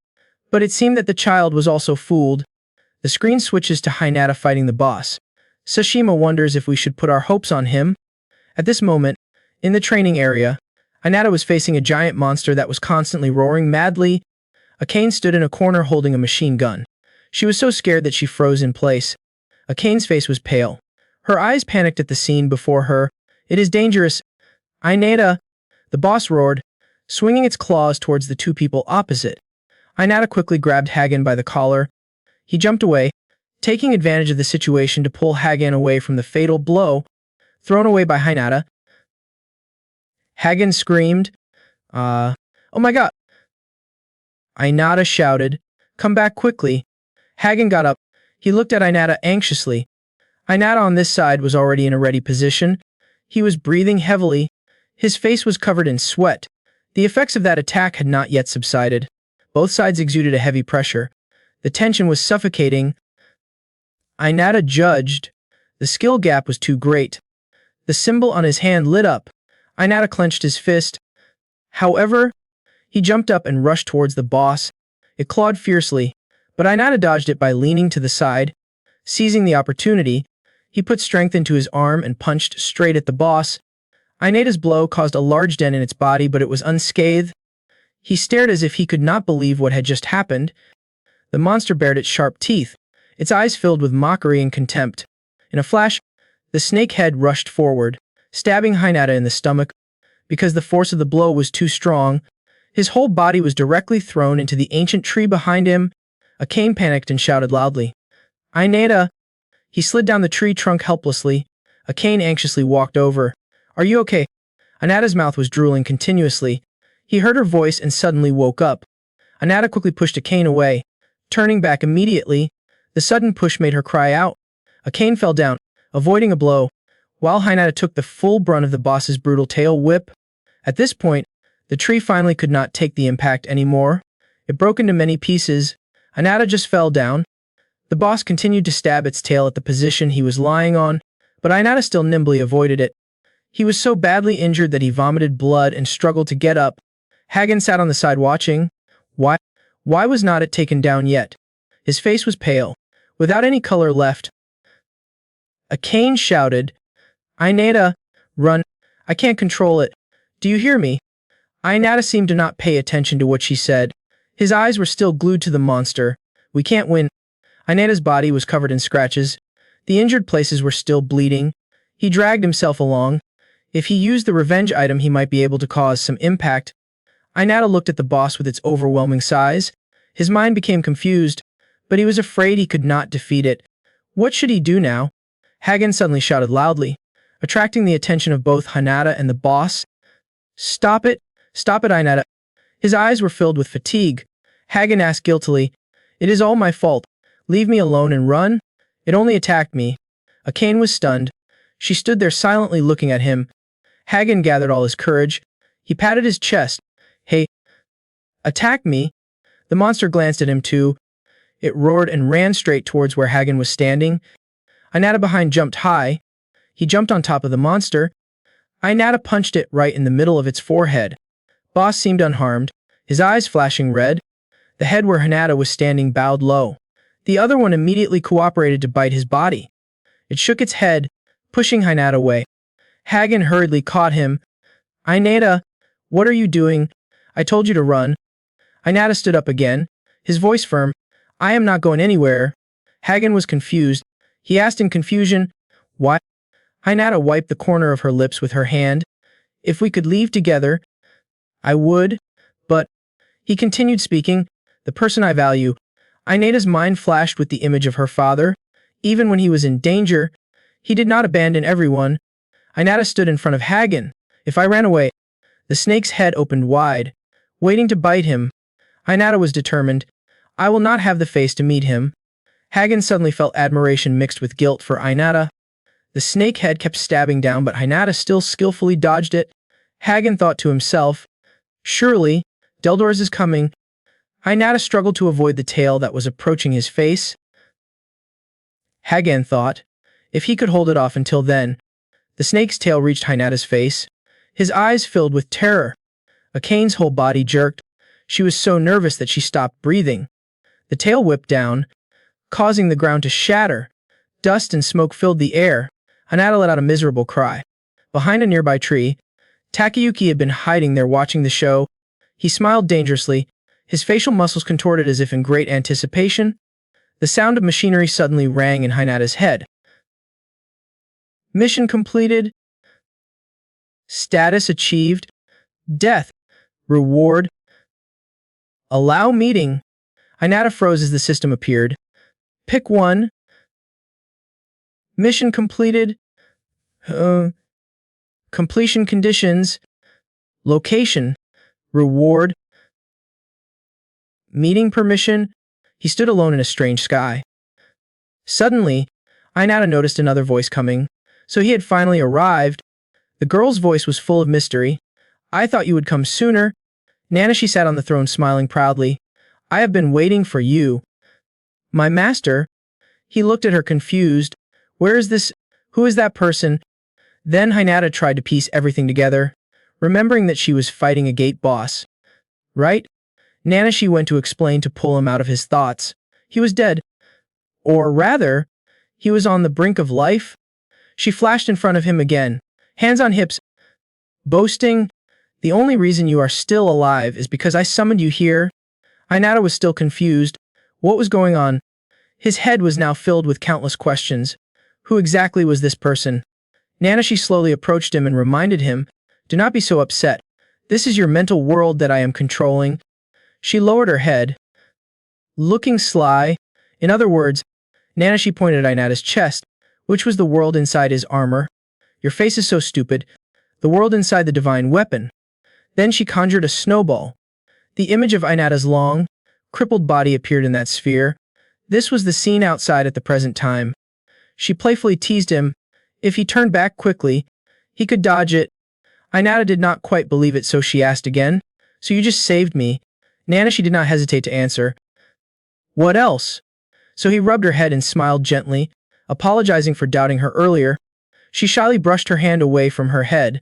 Do not be happy yet. Next, Nanashi was about to hint at something. Anyway, she turned her head back and seriously emphasized, if you continue like this, you will really go crazy. Inata was silent, not knowing what to do for a moment. Next, Nanashi mentioned many important issues. I can only help you this time. Because I do not have much strength left. You are depressed.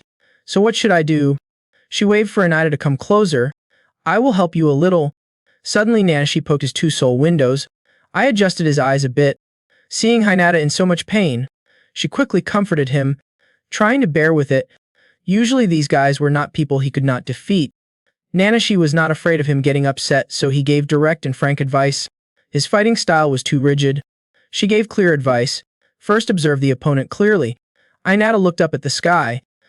Her eyes. This time he could not hold it in any longer. All the questions in his head poured out. Who exactly is she? Why is she in my divine weapon? Nanashi just smiled faintly. The mysterious girl half-jokingly said, I am just a nameless traitor. Inata raised her head with her eyes changing color.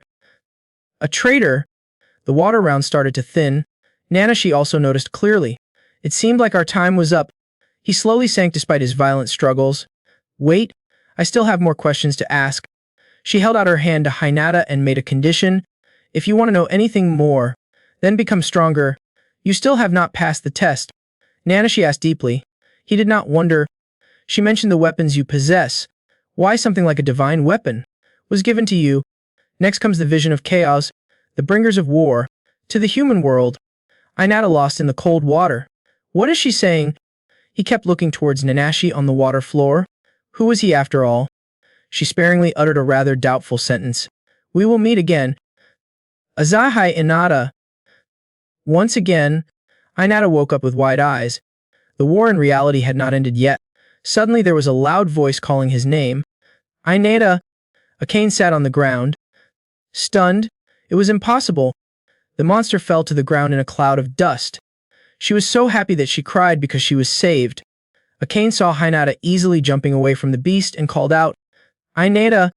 He somersaulted in midair, then landed very cool in front of the monsters. She stood up, grabbed her gun and said hastily, I almost died. I have to run. Inata looked around. This is no good. His eyes turned a strange blue. Inata alone confronts the danger behind the dust. The two-headed monster swung its claws in charge. Luckily, he dodged the scratch that left Aane wide-eyed and mouth wide open. It failed to achieve its goal and immediately roared. The two-headed monster charged madly towards him. She was so surprised that her brain could not process what was going on. She looked at Hinata's skillful and quick movements and wondered why his dodging skills suddenly improved. In his head, he knew exactly what moves they were going to make. Right? Hinata dodged sharply. Left? I could see everything clearly. He slowly assessed it carefully. Not only was there movement, but he also felt a terrifying aura, like killing intent. Inata pursed her lips trying to suppress her emotions. It was scary. Was it because she was close to death? But he regained his composure at the same time, and thanks to that, he was able to see his opponent clearly. Inata gathered enormous power into her fist. Suddenly there were countless hurried footsteps of the security team rushing towards. They searched for the location and decided to act. Found it. It was there. Hurry. Go save people. The guards suddenly stopped when they saw Takyuki. Wait. He hid under the tree surprised. It was... On this side, Hinata was full of murderous intent and revenge. He accelerated towards that huge target. Alongside him, the two-headed monster was no slouch either.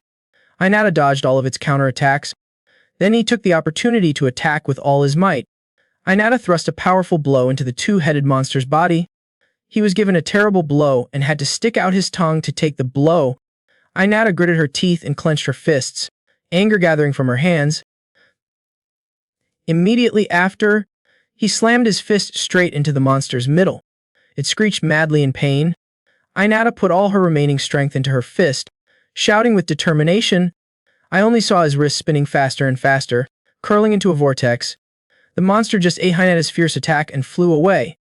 Through the projection screen in the stands, everyone could see that the defeated monster was lying flat on the ground. Truman's eyes widened in disbelief. The principal saw this scene and the corners of his mouth involuntarily curved up with excitement. At this moment, the comments section was boiling. Everyone could not believe it and were discussing heatedly. He just defeated it. It could not be. Hey, is this real? What is going on? I did not expect that the guy who looked down on losers. Now he is still alive. A boy looked at the screen, his hands quickly moving across the keyboard. Who would have thought this would happen? Elsewhere, two female students watching on the phone also had to exclaim. Honestly, it was amazing. I thought it was all over. A lot of people were complaining. They said that he had defeated the gatekeeper boss. His score would definitely be very high. If only I had bet on him before, it would have been good. Me too. Otherwise I would have been rich. But that was impossible. Haha. Hikari sat on the hospital bed with her arms crossed, looking at the comments popping up continuously on the tablet. Her face brightened, her mouth breaking into a happy smile. Looking at the screen showing the scene just now, an emotional voice rang out. Really? He is from Class E again? A student replied. I guess. Everyone around was still gaping in shock. Shizuku from afar could not hide her surprise. Hiroshima looked up, silently exclaiming. He recalled some scenes from a few days ago, where they were beaten up. Hiroshima's mouth corners twitched with interest. This is interesting. The defeated monster's corpse lying on the ground gradually disappeared. Inata also returned to reality. He was so tired that he could not stand still. From afar, Hagen and Aane ran over and shouted his name. Inata.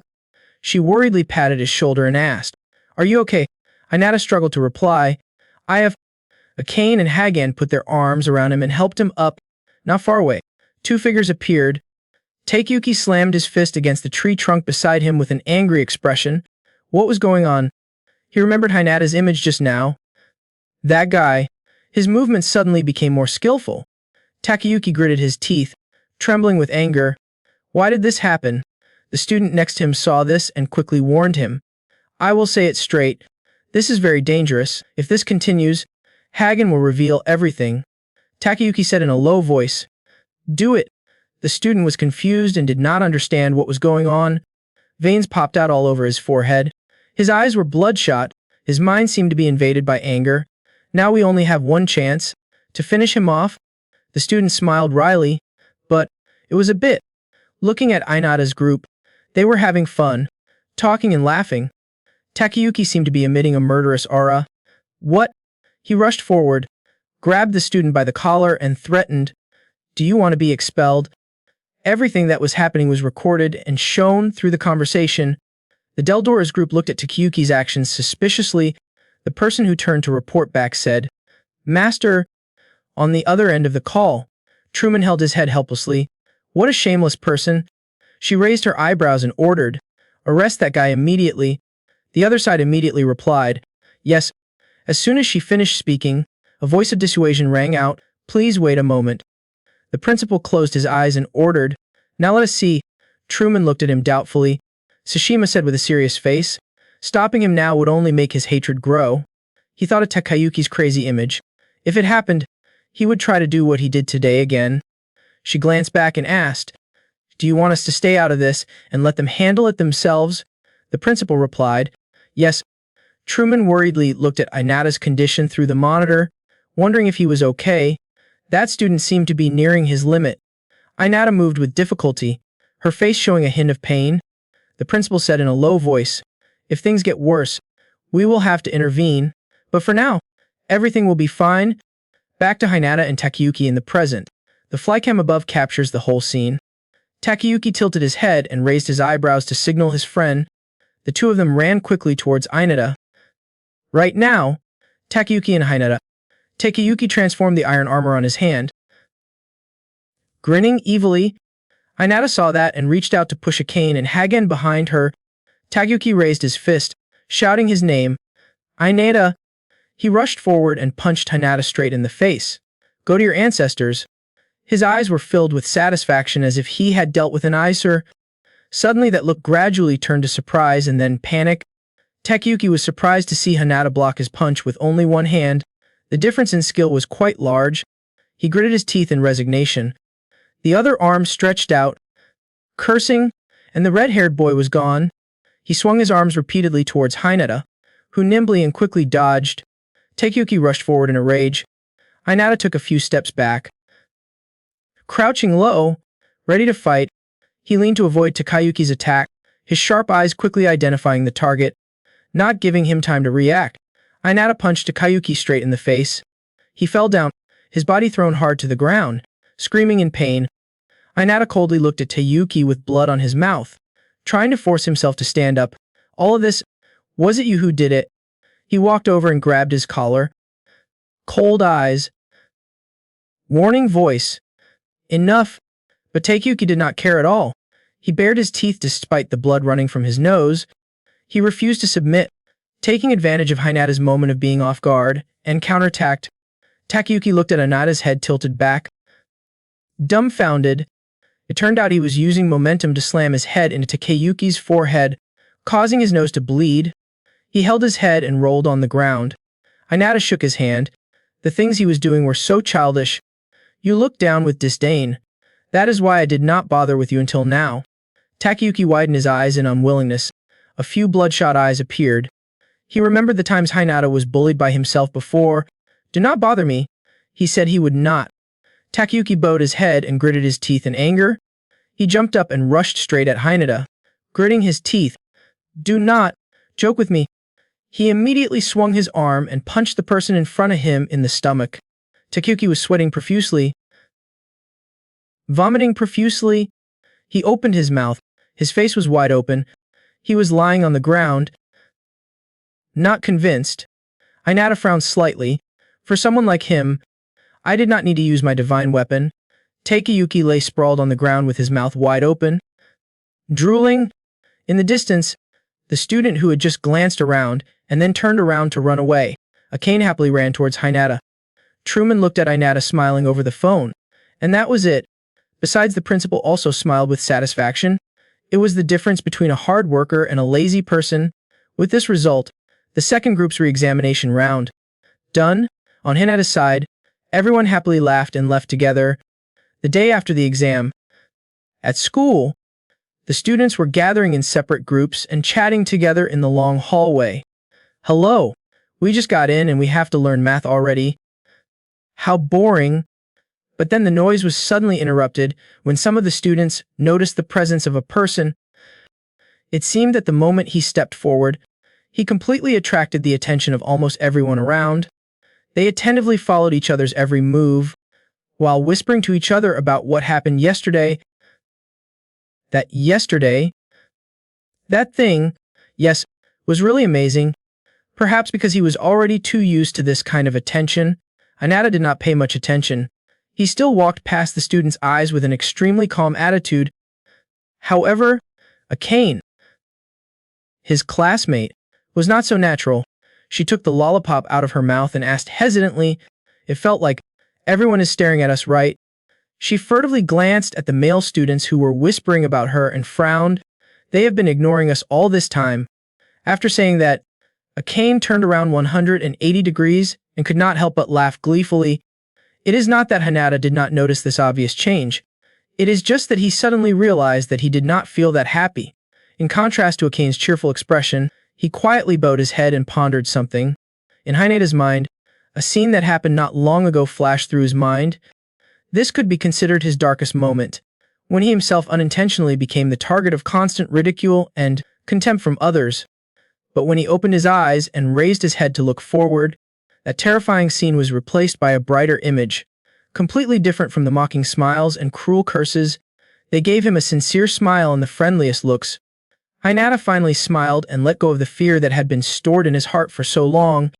Knowing that he had finally escaped from the nightmare, Aane could not hide the joy and pride on her beautiful face. She playfully winked at Hinata and pointed the lollipop at him. We have achieved our goal of changing their perspective, right? Hinata nodded and smiled in agreement. After that, the two continued to walk side by side. The intimate image between the two coincidentally caught the eyes of Shizuku, who was walking from the opposite direction. As soon as she saw Shizuku, Hinata immediately stopped, the smile on her lips gradually fading. Not only his childhood friend, but also the hateful Hiroshima. Shizuku coldly said nothing. Hinata too. The two people seemed to have a very close relationship, but unfortunately they faced each other like two strangers. The atmosphere also became suffocatingly silent, until Shizuku took the initiative to break it. Yesterday, I was quite impressed. I also somewhat changed my opinion. But that being said, she still did not forget to harshly conclude with a sentence, but that is all, then bluntly strode past Hinata. Before leaving with Hiroshima, she coldly commented that if it was Class A, he would have won more easily. This statement was no different from mocking Hinata's victory. Looking at that weak and arrogant back that was gradually disappearing, Aane, who already disliked Shizuku, now hated her even more. What was wrong with her? She was really annoying. Being Shizuku's friend since childhood, Hinata was no stranger to her attitude, so not only did he not get angry, he even laughed a few times and said, "She is always like that." Seeing him defend Shizuku, Aane raised her eyebrows and asked, "Really?" Hinata shrugged in response, taking it as a compliment. His strange expression made Akane's eyebrows furrow. She curiously asked, "By the way, what is your relationship with her?" But he did not answer. At that moment, Hiroshima suddenly turned his head to look at the two. Then he bared his teeth and smiled sinisterly. That same afternoon, inside the school's dormitory, Hagen was sitting in his room, tidying up his things and packing them neatly into his suitcase. To explain his actions, the content of the paper on the desk clearly stated the reason: the expulsion notice. Student at 11513. Name Hagen. This student has committed or participated in a serious violation that seriously damaged the reputation of the school and went against the heroic spirit. Therefore, as a 0/000, the decision to expel him was made. After zipping up the suitcase, Hagen tiredly wiped his sweat with his hand. Okay? He stood up, slung his bag over his shoulder, and glanced around the room, making sure he had not forgotten anything else. Placing his hand on the doorknob, Hagen sadly pursed his lips, his eyes filled with regret and reluctance, as if he was trying to take a final picture of the room to preserve it in his memory. A few minutes later, he decided to step out and gently close the door. The warm room was now completely empty. Hagen dragged his suitcase out of the dormitory, but as soon as he reached the main door, he heard a familiar voice asking, "Are you leaving?" Hagen could not help but turn around in surprise. It turned out that the other party was none other than Inata. He forced a smile and said, "Just in time. I wanted to say goodbye to him one last time before leaving." Inata nodded in agreement. What should I say now? Knowing that he was also feeling awkward, Hagen smiled and reassured him. "Don't worry. I brought this on myself." He even bowed his head slightly in acknowledgement. This result was actually not too bad. Takyuki was sent to a juvenile reform school for attempted murder. Then feel free to continue. As for me, I was only expelled due to threats. I have nothing to complain about. Hagen obviously does not want to receive pity or hurt touch from anyone, even if the other party is Hinata, so do not look at me with that gaze. Suddenly remembering something, he turned around to rummage through his bag and told him in advance, taking out something cold and placing it in Hinata's palm. Hagen smiled and affirmed, "I have not given up yet." Hearing Hinata curiously ask about this palm-sized bottle of blue liquid, "What is it?" Hagen honestly replied, "A recovery potion I made with my holy weapon." He still remembered when he personally gave this medicine to the principal. The principal said that as soon as he finished examining the finished product, the principal smiled with satisfaction, then reached into his vest pocket. Then he took out a piece of paper and gave it to Hagen. The moment he read the title, it was a letter of introduction. Hagen immediately knew that the medicine he made was very valuable. Conjuring a gun, he continued, "I may not have the makings of a warrior." He carefully placed his hand on the gun barrel and rubbed it like he was fondling a precious item. But that did not mean I could not do anything. This will probably be the last meeting between Hinata and Hagen, but even so, things like Hinata being the source of motivation that gave Hagen strength, he won't say it out loud and just keep it to himself. Seeing him not giving up like that, I can see it too. Putting the gun away, Hagen said sincerely, he should not indulge in despair anymore. Seeing this, Inata could not help but feel a little surprised. He momentarily did not know what else to say. Hagen did not wait for him to advise or sympathize with him. He quickly bowed at a 90-degree angle and loudly said, "I want to say this one last time. I am truly sorry about everything." Then smilingly reached out to Hinata, continuing to say, "And thank you for everything, Inata." Actually, his change was not bad. Inata felt somewhat more comfortable and relieved. He smiled and reached out to take Hagen's hand. "Okay?" At the same time, in the principal's office located inside the main building, he was relaxing, leaning back in his chair and sighing. Another year had ended peacefully. The secretary listened but could not understand, so she pushed her glasses up and asked again, "Peaceful? You call this safe?" The principal sat up and put his elbows on the table. "I will admit it was a bit risky." He glanced at her and chuckled. "But we had a show, did not we?" Not only that, he also gave a practical proof that even the Deldora's guild master seemed satisfied. To be more specific about this, in a direct conversation with Truman, the guild master of this ranked Deldora's association, he heard her express her satisfaction. Knowing that the successor was being thoroughly trained made me feel more at ease. In addition, she even offered to recruit Hinata to her team, leaving a message to that armored student.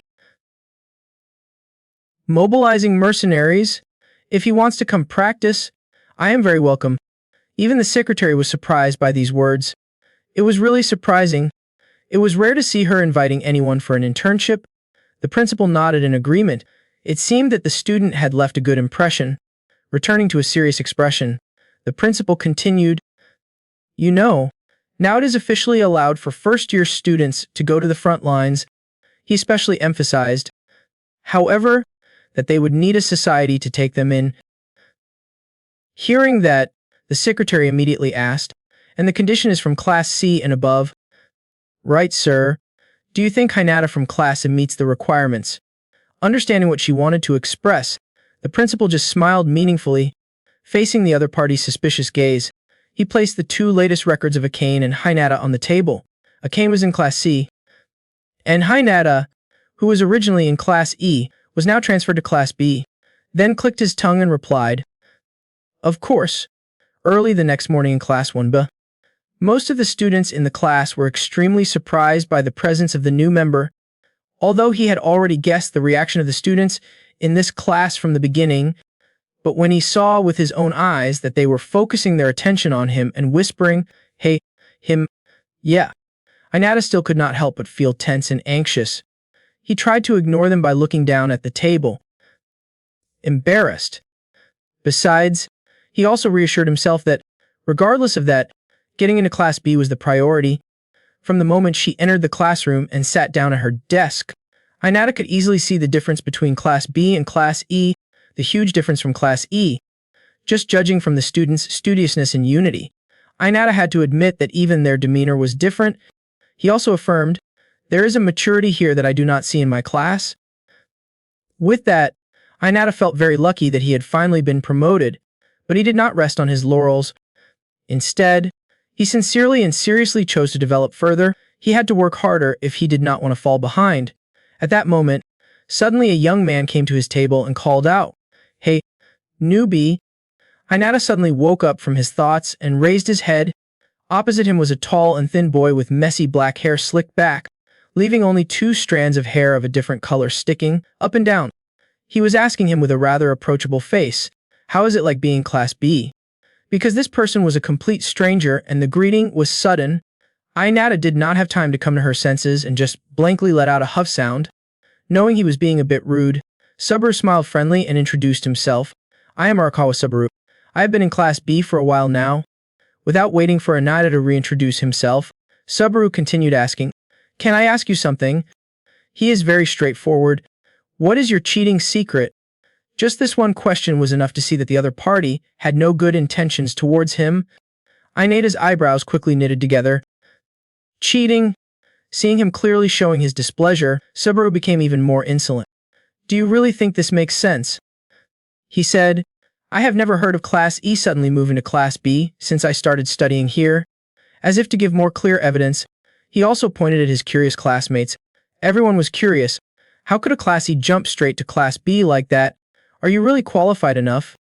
As for the last sentence, whether enter Class B or not, Subaru raised his voice and slammed his hand on the table, making a loud noise. Then he tilted his head closer to Hinata and asked coldly, "I heard that even the boss in the gate was helped by Deldoras, right?" Being ridiculed and despised in front of so many people. Obviously anyone would feel extremely angry, but who would have thought that Hinata would just calmly snort, scaring Subaru's hair out? He shouted both shyly and angrily, "Why are you laughing?" This familiar image could not help but remind Hinata of that hateful guy in Class E. Every class always had a guy like Takyuki.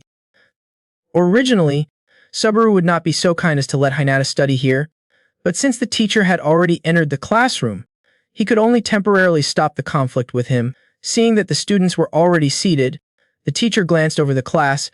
"Well?" Then he announced that until next year's replacement test, all the students here will be Class B.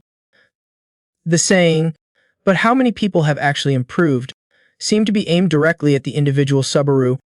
As for the next sentence, "Do not be satisfied just because you got into Class B. Your goal should be Class A. It is like killing two birds with one stone.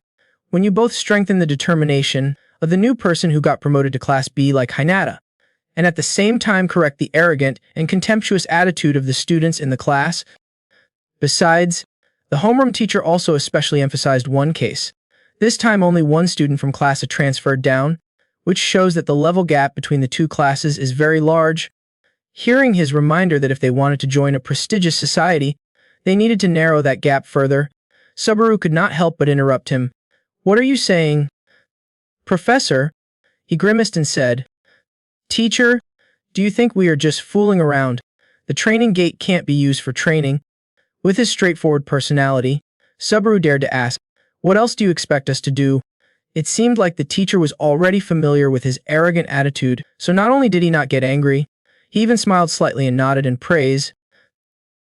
"Good question," holding up the card with the words "temporary license" written on it. He continued, "This time the students got Class C or higher. It was proof that they were capable." The quiet classroom atmosphere suddenly became noisy again. "Temporary license?" The homeroom teacher's next words could not help but make Hinata stunned for a moment.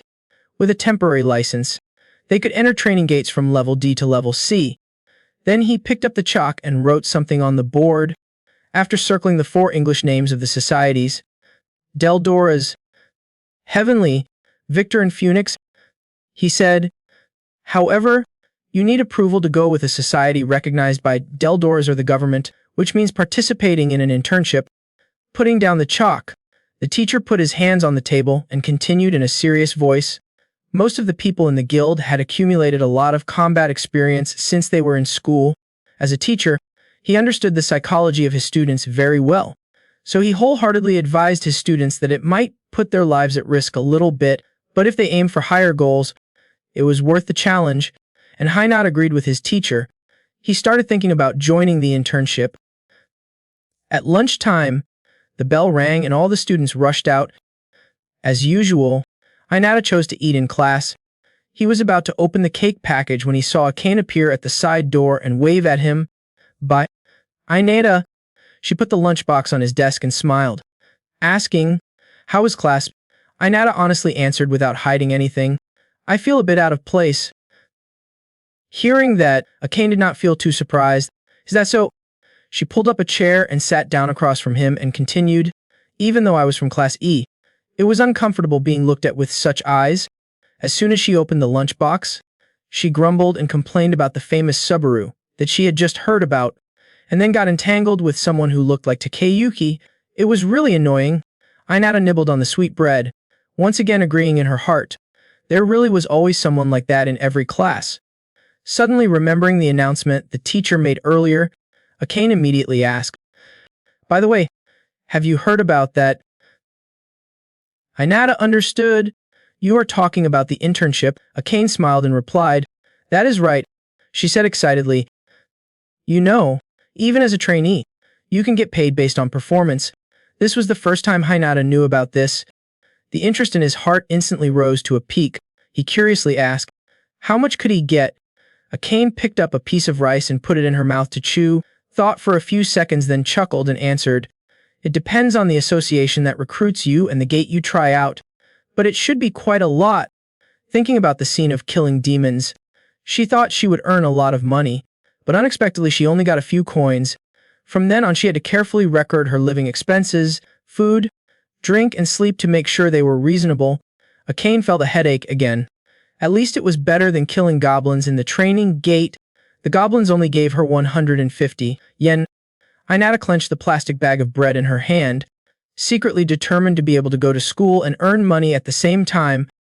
Thinking about how he could help his mother and Hikari pay the hospital bills, he felt happy and joyful. All the frustration caused by Subaru was blown away. Opening the system panel, Inata immediately noticed his current stats. Strength was 55, health was 68, intelligence was 5, agility was 24, and the ability parts like impact resistance was level 4, stun resistance was level 5, willpower enhancement was level 3, counterattack enhancement was level 2. He let out a soft sigh. The training in the training gate was also starting to reach its limit. It was like killing two birds with one stone. Inata tried to suppress her anticipation and asked Aane where to apply for an internship. Aane guessed that there would probably be a recruitment notice on the bulletin board in front of the teacher's room. Inata also felt that this was very likely. Now that he mentioned it, that place was always crowded. Worried that he would be late and lose his chance, he could not help but get a little impatient and stood up. "Okay, let us go take a look." Aane quickly stopped him. He did not need to be in such a hurry. They were always recruiting. There would be a process of checking the application to join. Seeing that he had finally calmed down, she happily suggested, "Why do not we go register together after school?" Inata smiled and agreed. Of course. As soon as he finished speaking, Sachi suddenly appeared beside the two of them and spoke up. "That, I also want to register together." Aane was startled and exclaimed, "What?" Then she asked, bewildered, "Why are you here?" Sachi tilted her head and repeated, "Why?" She stood up, placed her hand on her chest and calmly replied, "This is class, and my class is right next door. So it is not strange that I am here." But Inata did not simply think so. It was very strange. Sachi laughed, while also looking Hinata in the eyes with a meaningful gaze, and he came as he promised, poking her finger at his chest. She continued, "It is not strange that you are with me now." Not only that, she also invited him, "So let us go practice together." It seemed like this was the real purpose for her to lower herself to this Class B, and Hinata did not hesitate at all and immediately refused. The answer was so decisive and quick that the atmosphere at that moment seemed to freeze. Sachi could not understand, so she shouted at him why. Inata calmly explained, "Because if I go with you, I won't be able to practice anything. Before that, we might have failed the screening." Sachi of course did not accept this reason. The two of them argued back and forth for a while without paying attention to Subaru's attentive gaze. He recognized Sachi as soon as she entered the classroom. A class of top talent. Class of top talent. Besides, her sullen look was also the first time he saw her. "It is okay for me to be there."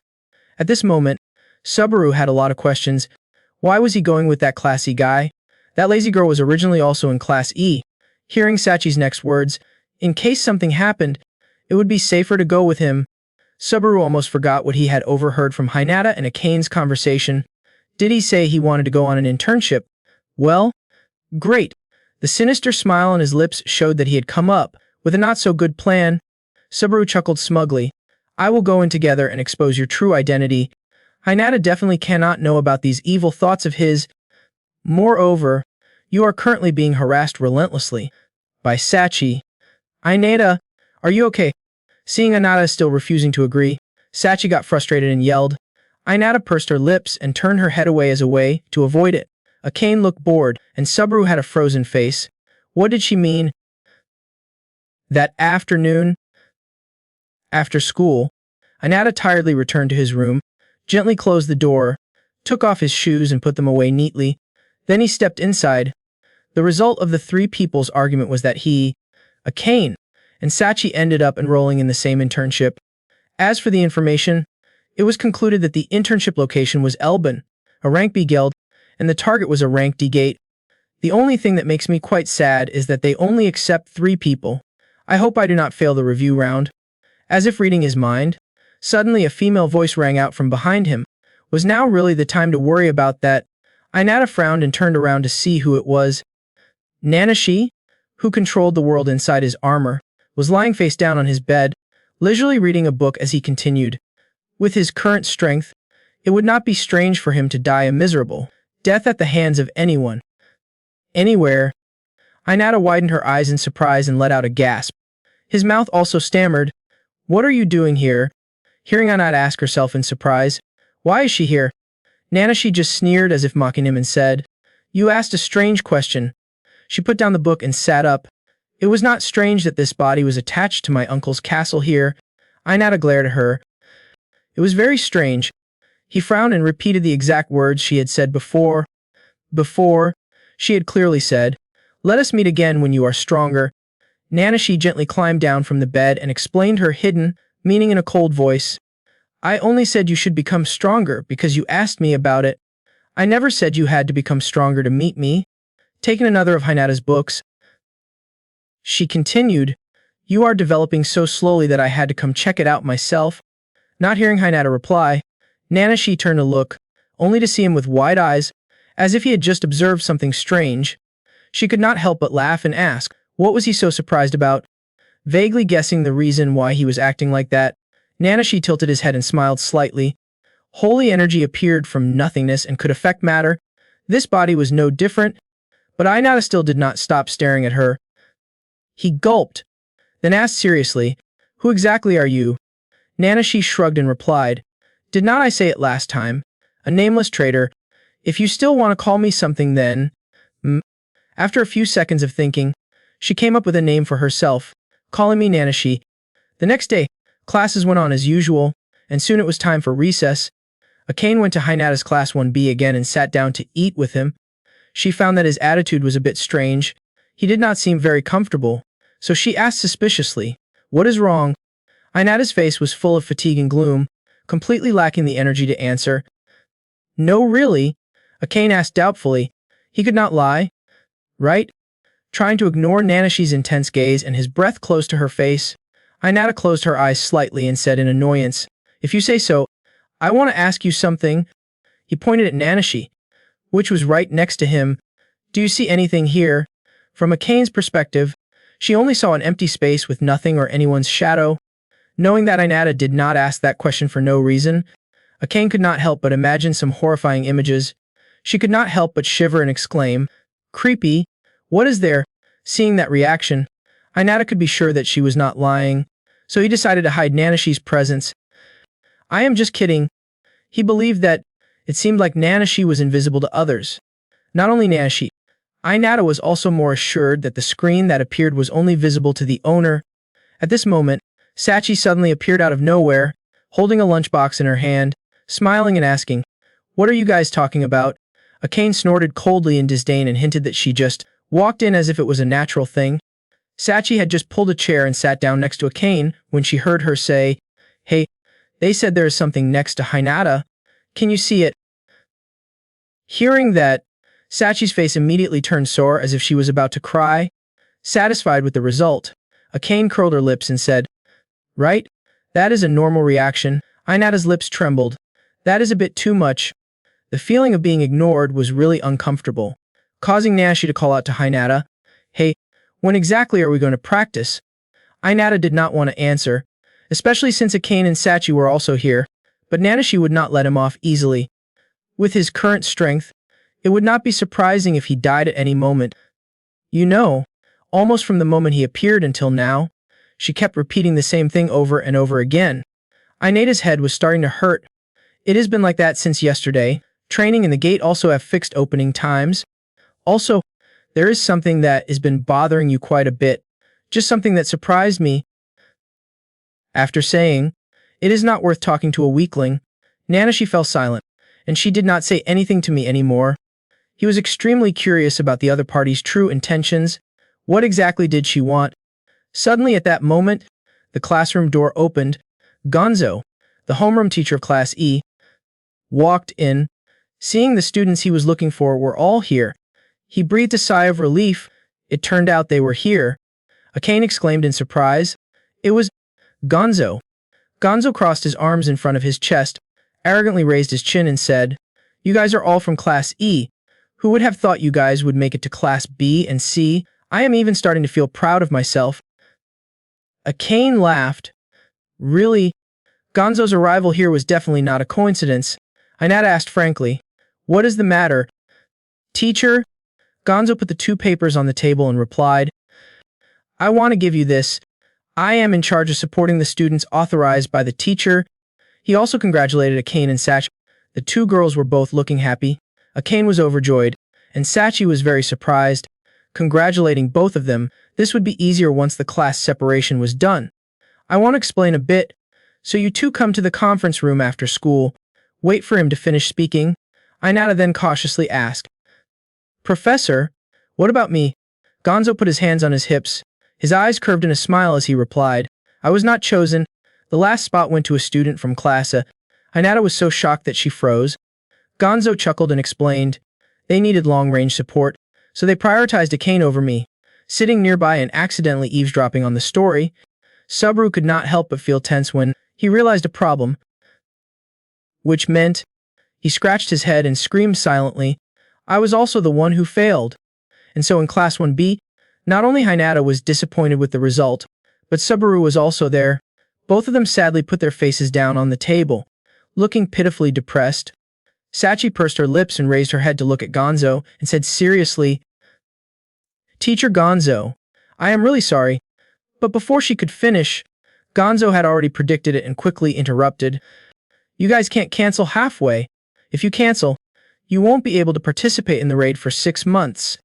Now it was Sachi's turn to fall into a state of distress, just like Hinata and Sabotage. Seeing this, Gonzo sighed and lowered his voice to advise, Hey, do not be so discouraged. Other places are also recruiting. Why is Sachi like this?"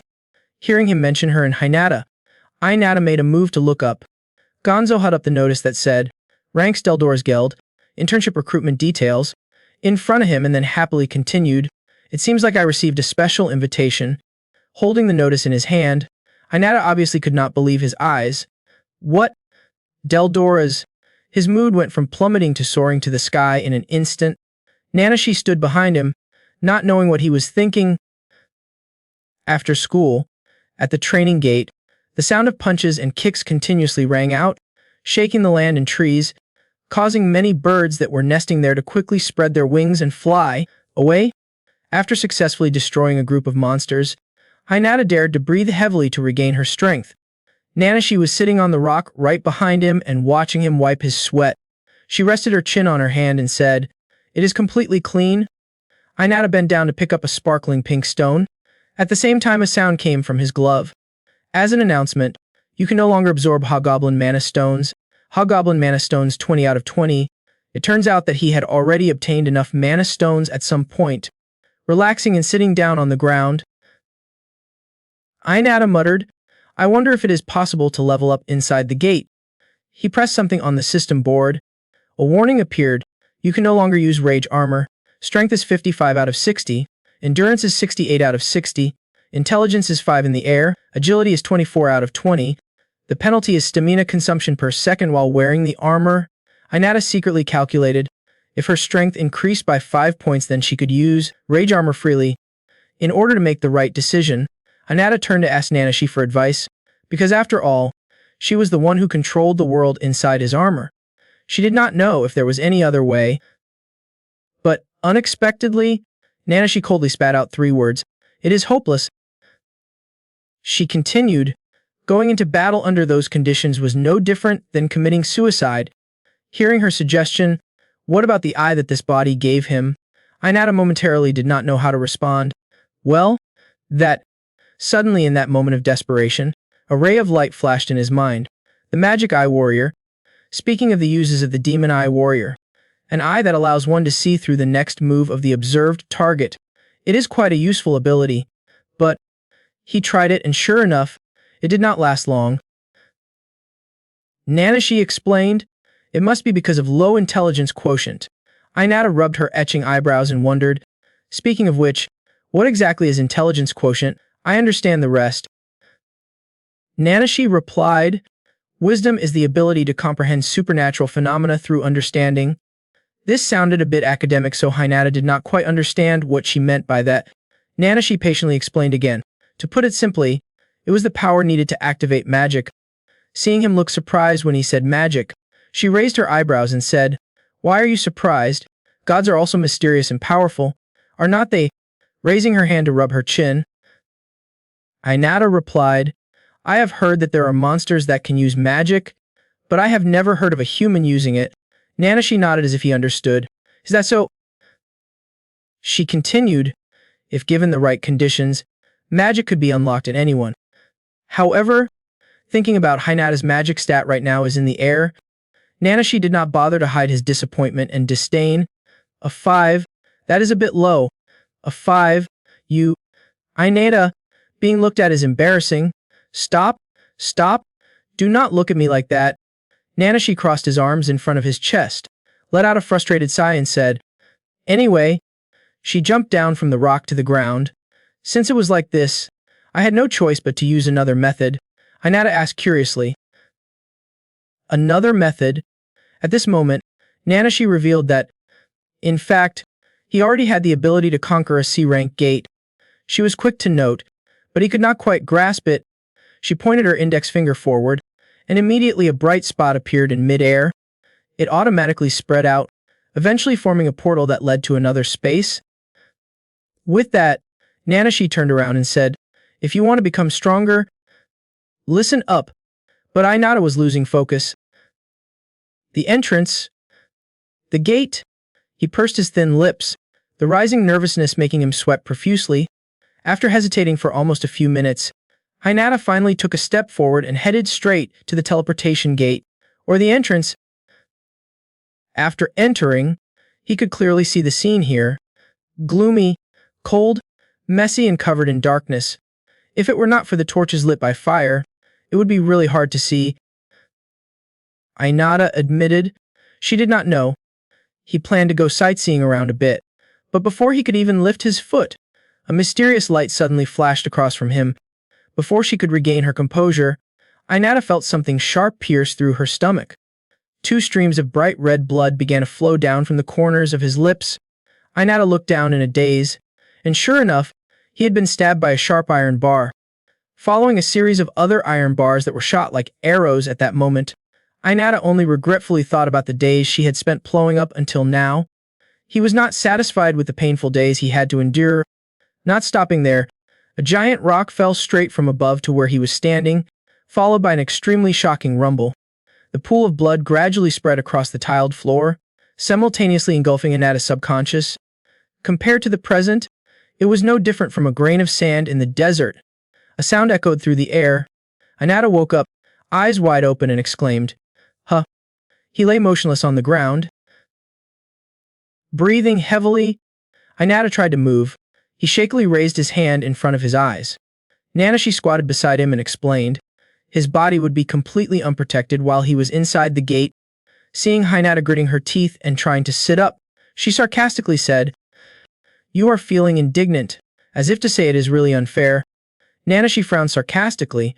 "Do not be so weak. You think that only shit that you can understand happens to you?" Then she stood up, With that attitude, you won't be able to get stronger. Inata asked again. What do you mean? She pondered. Huh. Nanashi continued. Just like when he could not use the indomitable rage armor at first, awakening the armor had its own conditions. Inata asked, sweating again. Is not the intensity of the emotion a trigger? She replied, that is one of the conditions. Nanashi approached him, pointed at his chest and continued, but the armor was not that simple. He could become stronger just by feeling.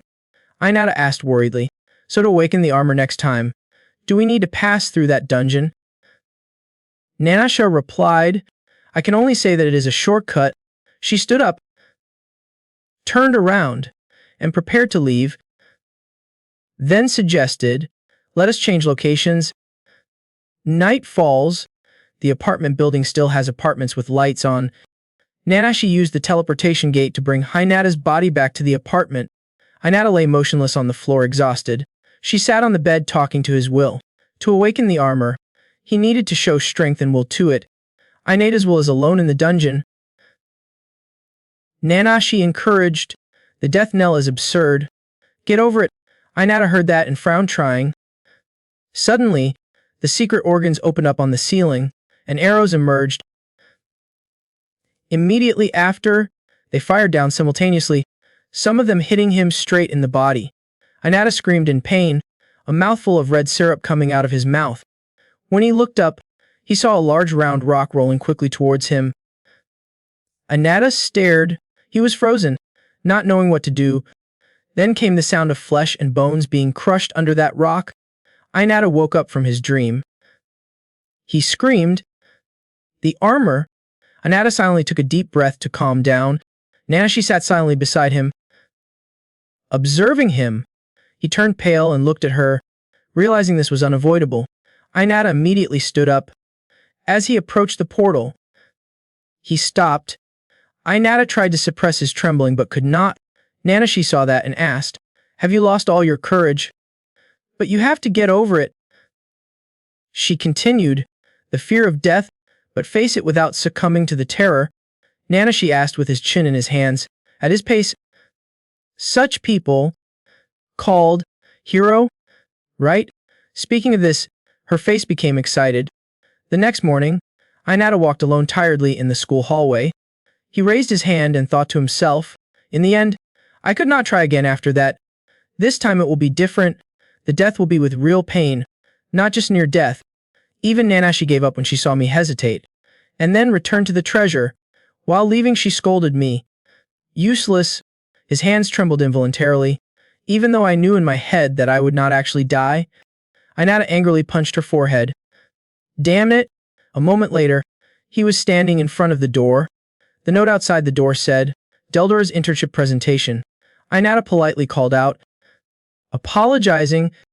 He pushed the door open and saw that everyone was already there. The purple blue-haired girl who was coldly looking at him was Shizuhu minus. Classa. The boy wearing the green armband is Hato Hirashima.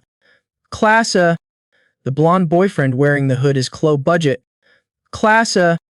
Finally, the girl with black hair and twin buns who was frowning was Anno Hagen. Classa. Inata was a little startled. All of them were from Class A. Suddenly someone asked, so you are here too, former student of Class E. It is he continued sarcastically, and turning at Deldora's, it seems too much for you, right? On the other side, Shizuku was biting her lip to hold back her laughter. She sarcastically said, you too, right? Why do not you get along with the other students of Class B? Subaru angrily slammed his hand on the table and shouted, what did you say, you little bastard? He patted his chest and continued, unlike him, I was in Class B from the beginning. My skills are closer to yours than his. Hagen sitting next to him retorted, no way. She continued, if you do not see the difference, that is why you are still in Class B. Subaru gritted his teeth and cursed silently. This girl, you just came from Class B. Hagen did not even care about his facial expression. She blushed and turned to act spoiled. Right? Klo-kun, he replied coldly. Uninterested. Then Bucket turned to Sabar and continued, you are not even worth my time playing with. He went crazy and shouted, "What did you say, brat?" Subaru arrogantly challenged, "Let us see if I am worth playing with." While Hinata just stood there silently without saying anything, suddenly his ears heard a sound filled with murderous intent. Arrows suddenly flew from somewhere and pierced Hinata's stomach. Subaru saw that and was shocked and exclaimed, "What?" Budget was amused. "You realize that is why you can't be his playmate." He frowned motionlessly and thought, "I forgot. This guy uses the treasure tool that controls invisible blades." Phantom Dancer. Budget leaned back in his chair and hummed. Suddenly he became serious and silent. Budget looked at Inata, who was trying to grab the invisible swords, wondering if he noticed. Unconsciously he exclaimed. Hiroshima also smirked. On this side, Inata clenched his fists, his whole body covered in sweat. Shizuku saw that and immediately criticized. "Do not you think it is pathetic to have to sweat like that?" Inata replied in surprise. "That is different." She continued, "If you are going to make such an ugly face, I would rather you withdraw from this internship." Subaru heard that and shouted, "What? Are you an idiot?" Shizuku said coldly, "The weak are just a burden." She glanced at Hinata with hidden meaning. Weak people only know how to cause trouble. He spoke up angrily. "Shizuku, you..." At this time the guides opened the door and came in. "Hey, is everyone gathered? Sorry for this morning. It seems this is the only time." Everyone was silent, postponing all the attacks just now. The other person continued, "Okay, everyone come here." The instructor announced that the internship would start in a week. At the same time, Shizuku glanced contemptuously at Inata. Then she clicked her tongue and turned away. Inata clenched her fists in anger, while the instructor continued to remind them, "Listen carefully today and make sure everyone is prepared." Arriving at his apartment, he threw his bag aside and immediately called out, "Nanashi, are you there?" Inata said firmly, opening the gate, opening the door to the spirit world. Nanashi slowly appeared beside him, puzzled, asking, "What is this?" "He suddenly has motivation," she said as she cast a spell to open the teleportation gate. "Were you affected by her words?" Hinata was surprised. "Did she hear it?" Nanashi calmly replied, "Yes." He clenched his fists in silent determination. He was called weak, and he could not argue back. The truth was, he was a coward, too scared to face things head-on. Hinata's eyes radiated murderous intent. "But just because I was called weak, I won't ignore it. My heart is not that weak," he reminded himself. Nanashi beside him saw that determined gaze and smiled proudly. Inata resolutely approached the gate, telling herself that she would not give up easily. At the same time, the system announces, "Your courage is echoing with the armor." In the spirit world dungeon, Inata is overcoming the external symptoms excellently. He jumped over the sharp fence, rolled once and landed coolly. Inata looked at the dark road ahead and reminded herself, "Look carefully and think before you act." He looked at the round holes on the ground and thought to himself, everything happens for a reason. Suddenly, there were flashes of light on the wall beside him. Inata was on guard. As he ran, he discovered they were wooden arrows. Sharp arrows were shot out, but he focused and quickly dodged them all. Suddenly, a series of sharp iron bars shot up from the holes in the floor, forcing Hinata to be alert and avoid them. Inata instantly somersaulted out of the trap. Not stopping there, the sky suddenly shook as if there was an earthquake, and dust and rocks fell from above onto him. Inata read the situation. He ran forward quickly. The ceiling behind him collapsed. Several arrows shot out from all directions, all of which he captured in his eyes. Inata nimbly dodged all the arrows. He calmed himself down, thought and dodged. Inata thought to herself as she jumped over the saw blades, predicting the outcome of her actions and acting accordingly. As his foot touched the ground, he accidentally stepped on a hidden button. Inata gritted her teeth and blamed herself. The floor beneath his feet immediately collapsed, opening up a bottomless pit. Inata, even though she fell into that pit, still silently reminded herself that she could not give up. Back in the real world, Inata immediately trained hard by running on the school stadium. Although tired, he still gritted his teeth and continued running. Returning to the apartment, Inata began to challenge herself again in the mental world. Just like last time, he nimbly dodged every arrow that was shot out. But when she failed and was sent back to the real world, Inata still gritted her teeth in anger. This time it was a large rock that rolled over and crushed him. Back to reality, Inata immediately did push-ups to practice strength. Nanashi silently observed everything. He decided to give it another try.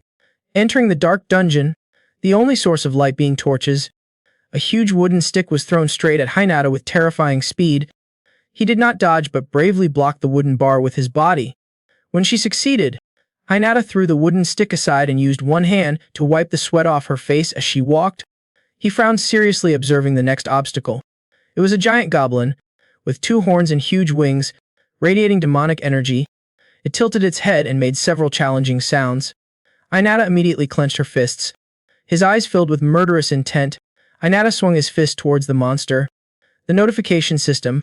Your small courage and determination resonated with the set. You have achieved L1 concentration and super reflexes. Notification continues to come. Skill. Active focus effect. Temporary slowdown perception time at a ratio of 10 divided by 1. Number of uses per day 3 turns. Remaining turns 3 out of 3. Skill super reflex L1 passive effect. Greatly improve reflex speed. It was soon practice day. In the parking lot, the people in the Children's Guild were talking while moving the goods. Have you contacted the buyer yet? The other person replied. It is done. Hearing that, this person immediately responded with, sound. A blonde-haired young man called out. The leader of the Hunter Guild. Sherry. It was the vice leader of the Children's Guild. Hatsumata Jin's rank. I think it is almost done. He announced. Truman replied with a satisfied hum. Childress continued. It seemed like she was in a good mood. She smiled and replied. Of course. Students from Valkyria Academy will be arriving today. Truman excitedly added. The student we were aiming for. This news is better than our current manpower shortage. He asked tentatively. Are you interested in Maine-san? She replied. Yes. Truman continued to announce. And there are others who are also coming today. The boy in the armor will also be coming. There is someone I do not know. Hatsumata asked curiously. The boy in the armor, huh? I thought to myself. I thought they said his name was Azahai. The last time I saw him, I did not think he was anything special. Looks like he is weaker than us, especially since he had trouble with the chimera. At this moment, Truman excitedly turned to the other side and said, Here it comes. Her eyes turned towards Takashima and the students of the pre-internship class. He shook Truman's hand and said thank you for coming today. She immediately responded with an yes. Shizuku bowed politely and thanked them for inviting us. Immediately after, Inata and Subaru also bowed their heads and said, Thank you for inviting us. Please instruct us. Truman softly replied, Okay. At this moment, Shizuku glanced at Inata. There was a strange air around him, no longer the weak appearance like a few days ago. She just watched him pensively. At this moment, Truman spoke up to announce, as explained before, today we will challenge an unexplored C-rank gate. She began to explain about the rear, middle and front lines. You have learned about this at the academy. We will divide into 3 teams as usual. Starting to divide into teams, Shizuku and Hiroshima stood next to each other. Budget and Hinane stood side by side. Truman gave the order. Classa would be in the front with me. She looked at Inata and Subaru and continued. The 2 of them from Class B will be assigned to the midline team with the vice leader. Truman sternly reminded, Today, we will defeat the boss of the gate and close the gate. Stay with us. She added, I am sure you understand. This is not training. This is a real battle. I will protect you, but remember anything can happen. At this moment, Shizuku hesitantly asked, Even in Deldoras, are we challenging a C-rank gate? Truman quickly replied, Of course. Then she continued, Our job is to prevent the appearance of portals and protect people's lives. There is no concept of who should or should not do this. Whoever can do it should do it. Truman suddenly remembered Jinji. She smacked her lips and said, Well, some people do it for money and fame. Then she turned to Hinane and said, Kikane chose the first option. It was an honor to have his granddaughter join him today. Hinane hesitantly replied, Hello. Truman spread his arms and said to everyone, Okay, let us go in. Katsumata waved to the 2 people from Class B. You guys stay here. He softly reminded Hinata, Do not separate. I won't be able to protect you guys if you go alone. You obediently replied, Understood. Subaru beside him nudged his shoulder with his elbow. Provocatively, Do not slow us down, okay? You were in Class E, right? Having said that, He stepped forward to ask Katsumata, "Oh, by the way, is not the vice leader always in the middle defense team?"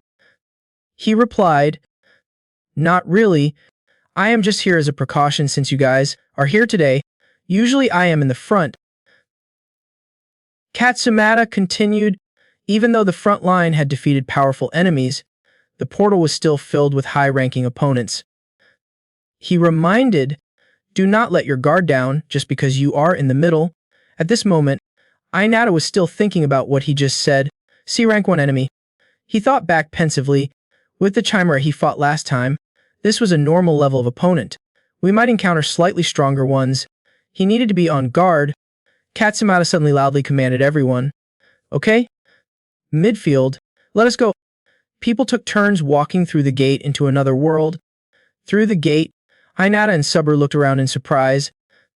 Speechless, inside the C-rank portal, the path of the hungry beast, Katsumata spoke up. It seemed like the front lines had put on a grand show. In front of them were pink rubies lining the entire path. Sabotage exclaimed in surprise. They did so much in such a short time, as expected of an S-rank guild leader. Suddenly Inata saw something. He quickly put on his armor and walked forward. Katsumata quickly shouted, "Hey!" A rock suddenly flew towards Inata. He reflexively used his foot to break it. Katsumata was also surprised by his reflexes and series of actions. Someone in the team pointed to the distance and announced, "Hey, there is one." In her direction, there was a mischievous ape juggling pebbles. Provoking everyone, Katsumata frowned and drew his sword. "That monkey, it is hidden." He flexed his muscles, the veins clearly visible under the armor. Katsumata held his sword and entered a fighting stance.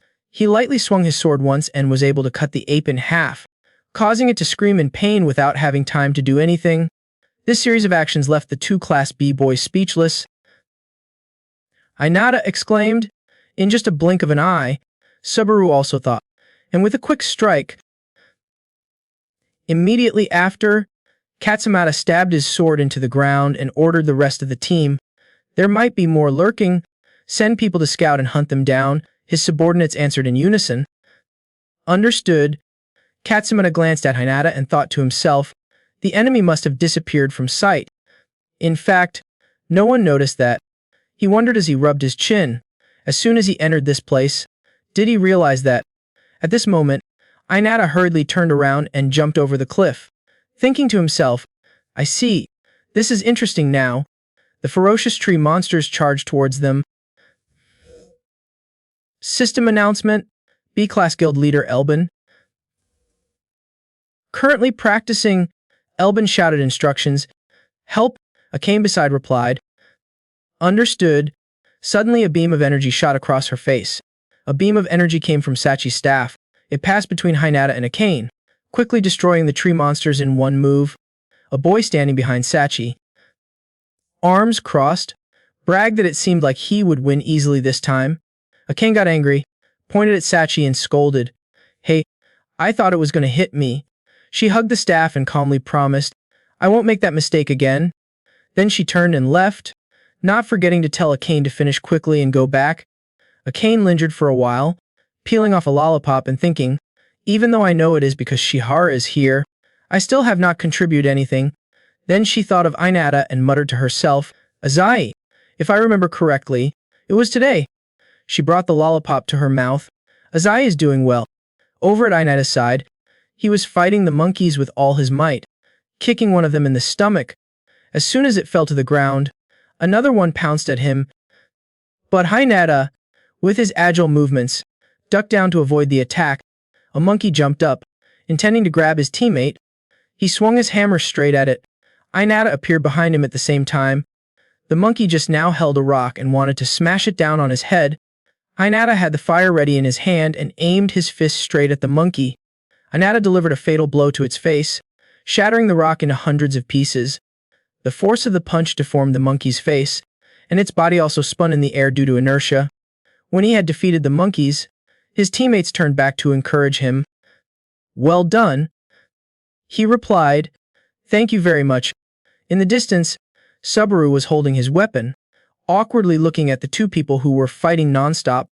He watched Inata fight the monkey intently and wondered, that guy used to be in Class E, right? What happened to those moves? Does he really have the skills of a Class B student? Subaru gritted his teeth. Meanwhile, he still had not done anything. Bad. Really bad. His hand clenched the sword in his hand, his mouth cursing. Damn it! He suddenly charged towards Hinata and the monkeys. He swung his sword, cutting across a monkey's body, causing it to explode. Subaru pointed his sword at Hinata's face and shouted, I won't let you take all the glory. Look here, you former classy student. The weapon introduction system in his hand, the ancient weapon. Bumblade. Vice Leader Katsumata glanced at the two of them. He secretly judged that both of them were not bad. He looked at Subaru and commented that, while he was still a bit rough, he had enough attack power and stamina. Then he turned his eyes back to Hinata, who was panting and examining, and the other one, who seemed to be quite physically weak. Katsumata brings out his strengths, but he knows how to act based on his position, not overstepping his bounds by rushing forward. He suddenly glanced towards the monkeys. Above all else, Hinata suddenly pointed at the cliff and shouted loudly. Someone was attacking from above. Katsumata thought. His reflexes were really abnormal. He stood far away observing Hinata's every move. He reacted even faster than some of our team members. A monkey opened its mouth in a crooked smile, revealing sharp, monstrous teeth, clutching a large stone in its hand. It threw the rock at Hinata. Several other monkeys followed suit and jumped at him, sensing danger, but their petty tricks were nothing to Hinata. He gently bent down. The stone flew and hit the monkey in front of him in the face. It was a skill that could only be trained through real battles. Hinata alone balanced two monkeys at the same time, his hand nudging the upper one, his foot kicking the lower one. Katsumata wondered how he had developed it at such a young age. Suddenly, a monkey flew out from the cliff and rushed towards him. He turned around and decisively gave it a slash that sent it flying. Then he turned his head to look at Inata. Was he born with extraordinary fighting instincts? Inata was fighting, suddenly remembering Nanashi's words. Let me give you a piece of advice? At that moment he asked curiously. For advice? She held up a book in front of him for him to read and said, Look at this. She pointed at a picture of a strange green frog and asked Hinata what he thought when he saw it. He replied, It looked very poisonous. Nanashi replied, Exactly. Then she closed the book and advised him that, in order to conquer that otherworldly gate, he needed to train this instinct. Nanashi continued, The sense of danger started from a simple thought, like there might be something here. Back in the present, Hinata told himself to sharpen his five senses and learn to question everything. Suddenly he heard a noise. The monkey ran to grab Hinata, who immediately somersaulted in the air. With his ears, he calmly followed the monkey with his eyes. The monkeys continued to throw rocks at Hinata, and once again, it was kicked to pieces by him. Feeling the danger lurking around him, Katsumata was still standing there, resting his sword on his shoulder and looking at him pensively. His teammate suddenly asked, Vice Captain, can I speak? He replied, What is the problem? He immediately expressed his concern. Perhaps the number of enemies is too much. Katsumata heard that and admitted that he was right. Strangely enough, it should have been after the vanguard had passed. The two of them looked around. I underestimated this gate C, but will anything happen? But then he dismissed that thought. That was impossible. That person was one of the 10 people in Japan who possessed a 5-star treasure. Katsumata put his hand to his mouth. He was so engrossed in his reasoning, there was no way they could lose, that he did not notice a stranger staring at him. There was a sniper hiding behind a rock, aiming his gun at Katsumata. Through the scope, he had determined the position to finish him off. The target was locked. From the center of Katsumata's skull, he moved his aim down below his chin. Suddenly Hinata's face appeared in sight, causing the sniper to be extremely surprised. In the blink of an eye, he had thrown the rock at him. The rock hit the center of the gun sight. The soldier was shocked. Impossible. They discovered him from so far away. After being discovered, he hurriedly packed up his tools, retreated and reported to his teammates that he had failed, and continued to monitor to wait for the next opportunity. Katsumata saw Hinata's strange actions and asked curiously what was going on. He frowned and asked suspiciously, Was someone targeting the vice captain? He did not answer but asked another question. Was it a person? Inata replied, "Yes." Katsumata heard that and racked his brain. Maybe a criminal leader was trying to get the reward from the gate. It was risky to target a class guild leader. He looked absent-mindedly away, his hand scratching his chin nonstop, but even I could not detect the feeling of recognizing my opponent. Then he walked over, put his hand on Hinata's shoulder and expressed his gratitude. "I am so— You saved me," he humbly said. "It is nothing." At that moment, the other teammate ran over and shouted, "Emergency! Emergency!" He asked curiously, what was going on? He passed on the order to the two. "Please regroup with the vanguard immediately." The captain was in danger. As soon as they heard that news, the vice captain and Hinata's faces changed color. Katsumata said, "Nonsense. What kind of joke is this?" One person immediately came to Hinata's mind. Shizuku.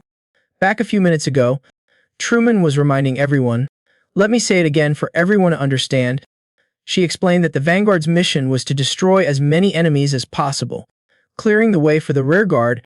She further explained, spreading out, but still within range of each other, and taking down any enemies everyone encountered. Nanashi frowned slightly and said doubtfully, "Like that, it is a bit dangerous." Truman reassured her that, just a level C gate, there is no problem. She continued talking as she walked. And also, before them appeared a huge beast that looked like a dinosaur. It sucked in a breath of air deep into its throat. Then it released a powerful burning flame. Truman calmly conjured a shield and confidently said, "Even if it was a level A gate, I alone could handle it." Then she raised her hand in front of her face. She made a slash, and the monster's neck was split in two. The monkeys were also cut in half by Truman. Nanashi witnessed that scene and suddenly felt a chill down his spine. Hagen and the others were also a little overwhelmed. Hiroshima thought to himself, so the rumors that she was a monster were true. Truman told them that since everyone was here for practice, the monkeys, after seeing their fellow monkeys being sawed in half, sat huddled in a corner in fear. She pointed at them and continued, "So I will leave the rest to you guys." After some practice, Nanashi successfully defeated a monkey. Both Hiroshima and Budget also finished off the remaining two. Nanashi looked at the sword in his hand and thought, the way these monsters move is different from the D-rank monsters. I have to concentrate. Truman appeared again. She praised the three of them. The three of them did well. Hagen also hurriedly ran over to ask Budget, "Chloe, are you okay?" Truman asked her, "Are not you going to join the battle?" She shyly replied, "Anko's divine weapon needs magic stones obtained from defeated enemies to use." Hearing that, Truman generously asked her to take a magic stone. "Then she can take one from a small monster," Hagen asked shyly. "That is fine too," she replied. Hagen clicked his tongue and bent down to pick up a stone. She picked up the stone and looked at it intently. The stone emitted a magical purple light. She then used it to transform the teddy bear in her hand. It started to grow bigger than her. Hagen hugged it, caressed it, and giggled. Her collection was getting bigger and bigger. The system introduced a new divine weapon. Artifact. Puppet Master. Truman was surprised to see this. A divine weapon that can use a defeated enemy. What a rare item.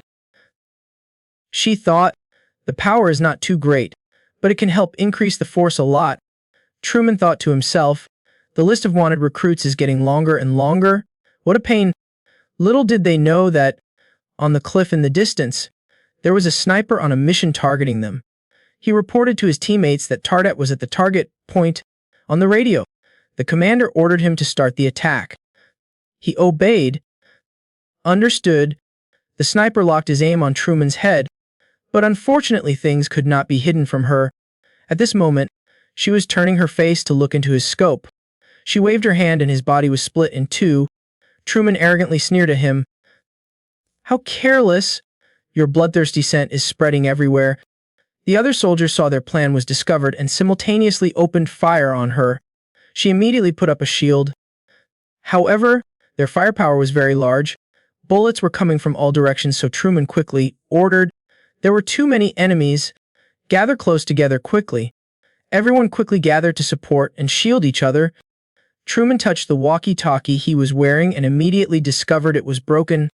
She turned back to inform her teammates behind her that the walkie-talkie was not working. and to send reinforcements to the central defense team to prepare for any unexpected events. He immediately replied, "Understood." Nanashi asked her curiously, "What the hell is going on?" She guessed that, "It seems like we are being ambushed." Hagen sat down on the ground in fear, covering his ears and stammering. Could it be that they were an illegal group picking up lost items? Truman seemed to agree and said it was possible, but the timing was too coincidental. She thought to herself, if the purpose was to pick up items, they should have waited until the final boss of this gate was defeated. In a situation where the harm outweighed the benefit, what was the point of targeting its rank party? The bullets fell to the ground. The bullets fired were not from divine weapons.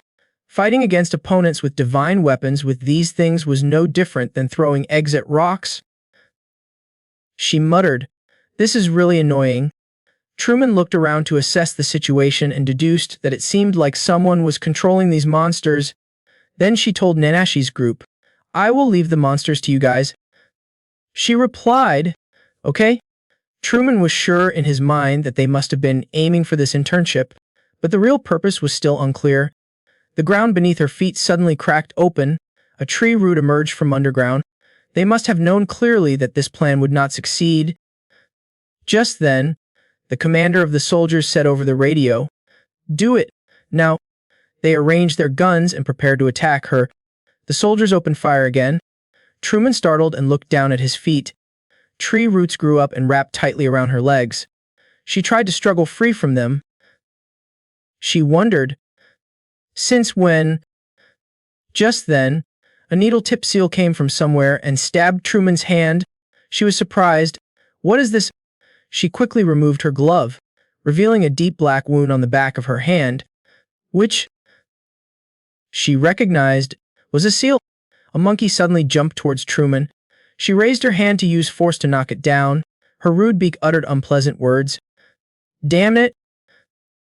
But strangely, her ability could not be used. Truman panicked. At that moment, Nanashi's voice rang out. "Sherry-san." She rushed over like the wind, finishing off the monkey in time. She turned back to ask Truman eagerly, "Are you okay?" She replied, "Thank you." Then she turned to the group of students and loudly reminded everyone to protect their seals well. They could disable the divine weapon. Chloe heard that and was curious. She deactivated the divine weapon. Hagen, who was hiding behind her, said irritably, "What a joke."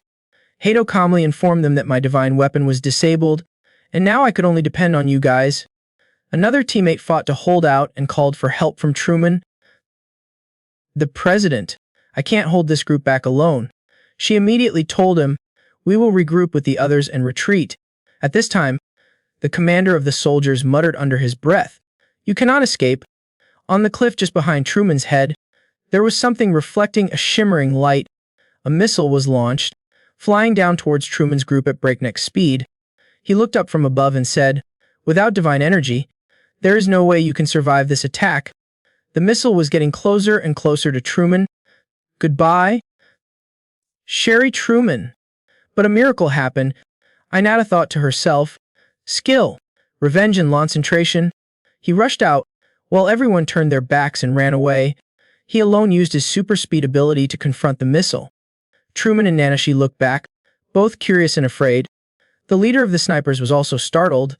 He took the binoculars off his eyes revealing horror. He looked at Inata standing below, shielding herself with her hand while activating her divine weapon, preparing to deal with his cutting-edge missile in one blow. He wondered, who was that? Niflim's expression showed surprise. "That guy." He looked at Inata and wondered who it was. At this moment, his eyes suddenly flashed a blue light. He thought to himself, "Total enemies, 13. 15. Inata immediately calculated carefully in her heart. Before the effect of revenge was lost, he quickly punched the ground, shaking the surrounding area and causing the ground to shatter into pieces. Smoke and dust spread out, making the enemy shoot randomly in Hinata's direction. Niflame quickly reported into the radio, "Get ready, I will use that." The person on the other end of the line replied, "Understood." On the other side, Truman's group was struggling to hide to avoid enemy bullets. She told Hinata, "We bought some time. At least Thanks, he replied to her. It is nothing. Truma was a bit confused. Did you come here alone? Inata immediately explained. I used a one-time use skill to come here. I can't use it a second time. Shizuku frowned slightly in disbelief. Why did he come here? Inata remembered what Katsumata told her. You are much faster than us. He worriedly put his hand on his shoulder. Counting on him, he seriously replied to Shizuku. It was the vice president's order. Shizuku's expression now showed a pensive look. The vice president only gave orders to those he trusted. She continued her thoughts. Azai, you have grown even stronger. Seeing Shizuku's pensive expression, Inata wondered, why do you look so dissatisfied? I have helped everyone. She hesitantly said, that is true, but Shizuku does not hide her abilities either. I will just get in everyone's way. Now Truman beside him understood everything. Understood. She turned to advise. Do not say that. My niece, our spirit is still there. You are a reliable teammate. Inata's tone was somewhat confusing. Spirit is still there. Truman explained specifically. They have a way to neutralize our divine weapon. Be careful of the seal in their hand. Inata finally understood. It was that. He frankly expressed his concern. Hey, do you know what the current state of Sherry-san's divine weapon is?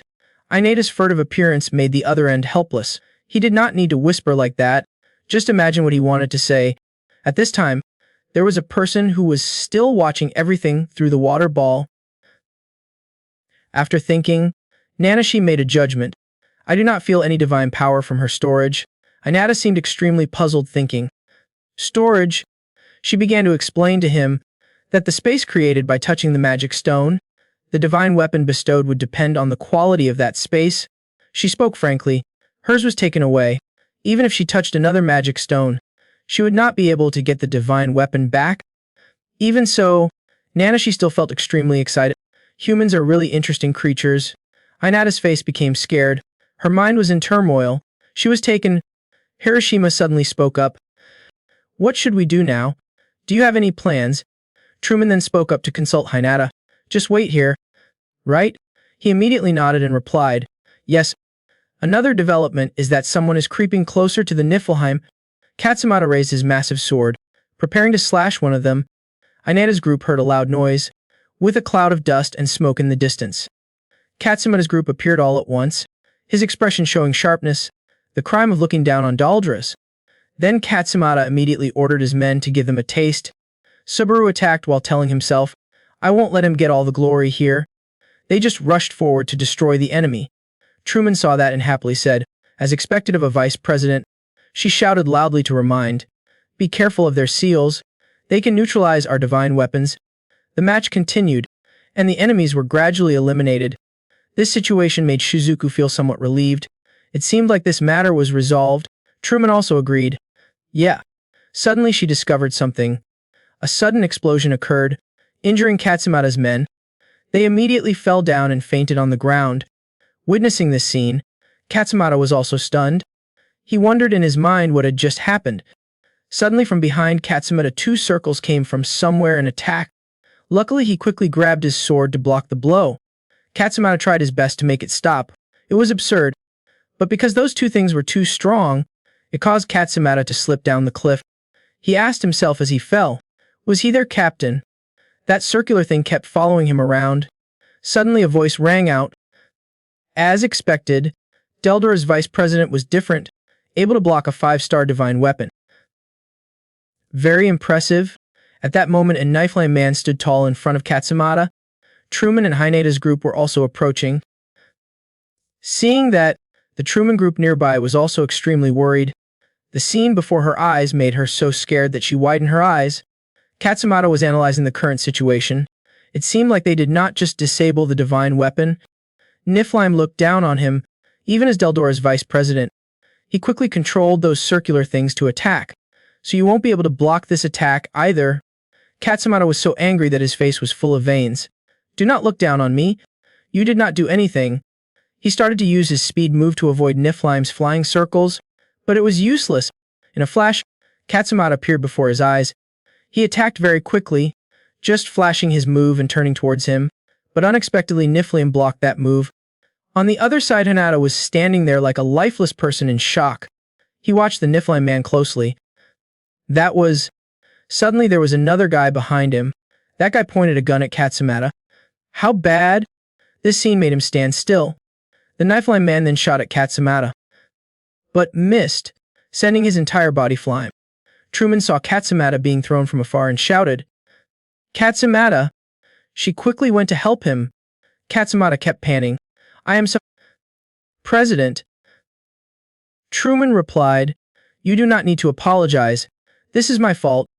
The appearance of the two Niflheim men now looked extremely terrifying.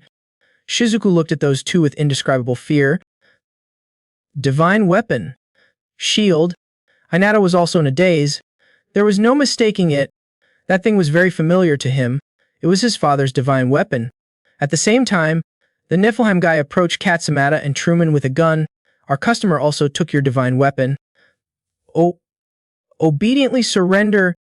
Katsumata started making fun of and appropriating other people's property. "Your customers are disgusting." Niflheim remained calm as he held his gun and said, "Powerful divine weapons are much more valuable than other treasures." His eyes suddenly opened wide and glanced at the two people in front of him. "Our customers are very thoughtful. Even after they have become corpses, the spirit will still be stored in their seals. Right? That is right." He continued to explain. "They tested it on a bunch of corpses. And the results?" Inata's hands clenched even tighter upon hearing that. Niflheim's next words were like a spark that made Hinata angry. Humanity became the most valuable commodity, worth more than other treasures. In the midst of chaos, Niflheim's words became even clearer. Humans were more valuable than any precious stones, to become nothing more than commodities. Hearing that, Shizuku turned to the person next to her and called out worriedly, "Hey, Inata." On the other side, Truman was supporting Katsumata and also frowned and asked. There was no precedent for a divine weapon being stolen. He also thought, the reason they targeted us first, was it because they were desperate to do so? Niflheim frankly confirmed. Exactly.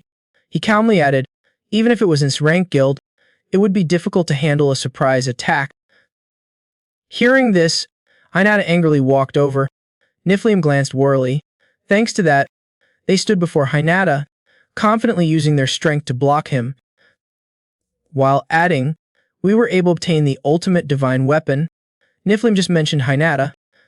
At first, I did not recognize you, but now I recognize that outfit. You are a student, right? He kept on talking. Too bad for you. Unfortunately, you would not. But at this moment, he suddenly gritted his teeth and interrupted. You. Inata stared at the opponent's weapon and asked, where did this divine shield come from? Niflheim thought for a moment. I have not explained it to you yet. He calmly recounted, but perhaps it was from one of the corpses we experimented on. Hearing that, his face darkened. Veins popped out on Inata's face. She angrily shouted, You scum! He quickly rushed forward to prepare to beat his opponent. Seeing this, Niflheim quickly raised his gun in defense. A bullet whizzed by. Inata nimbly leaned to avoid it. Truman tensely observed the situation. His reflexes were impressive, but, on this side, Inata's eyes suddenly detected the attack. He quickly dodged the bullets that were flying towards him. Inata quickly retreated to defend. He clicked his tongue in frustration. Truman was silently analyzing behind. It was not fast enough. At this moment, a hand was raised in the air. Inata quickly somersaulted to avoid the attack. He kept leaning to avoid bullets. Several streams of power also continuously rushed towards Inata, trying to take her down. Niflheim looked at the situation before his eyes and could not help but panic. What kind of reaction speed was this? Was it thanks to that outfit? He quickly rushed towards him, but Niflheim punched him. He asked gleefully, It seems you have reached your limit. The punch landed squarely on Hinata's face. Following that force, he was thrown backwards, blood and nose also flowing like a stream. Inata fell to the ground powerlessly. When he struggled to stand up, he was surrounded by a barrage of bullets. Inata was stunned to realize her dilemma. A shocking explosion occurred in an instant. Katsumata witnessed this scene and could not help but curse. Damn it! He roared and charged forward. Each slash suddenly flew before Katsumata's eyes. He was stopped by the Niflheim man with his shield. Even though Katsumata tried to attack, the shield was unharmed. He calmly advised, Give up, Niflheim coldly said. the moment the guild master's divine weapon was stolen. You lost?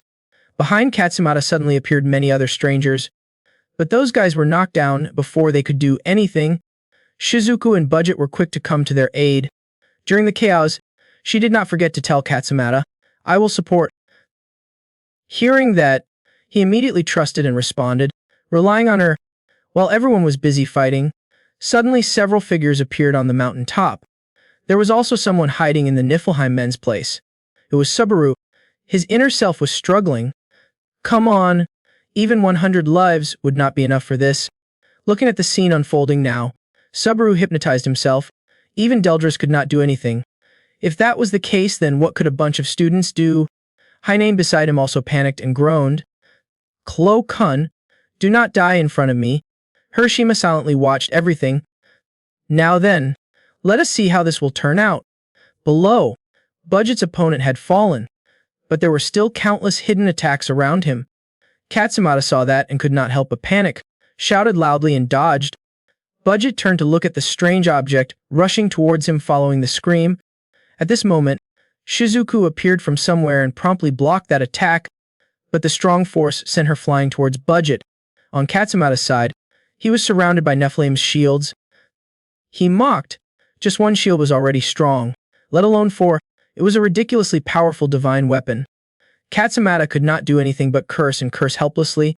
He frowned and questioned the group of people. In an era where humanity should unite to fight against foreign invaders, why are you doing this? In any era there are greedy people, he replied coldly. I am no different, that is all. Recalling what had happened, Niflheim softly coaxed.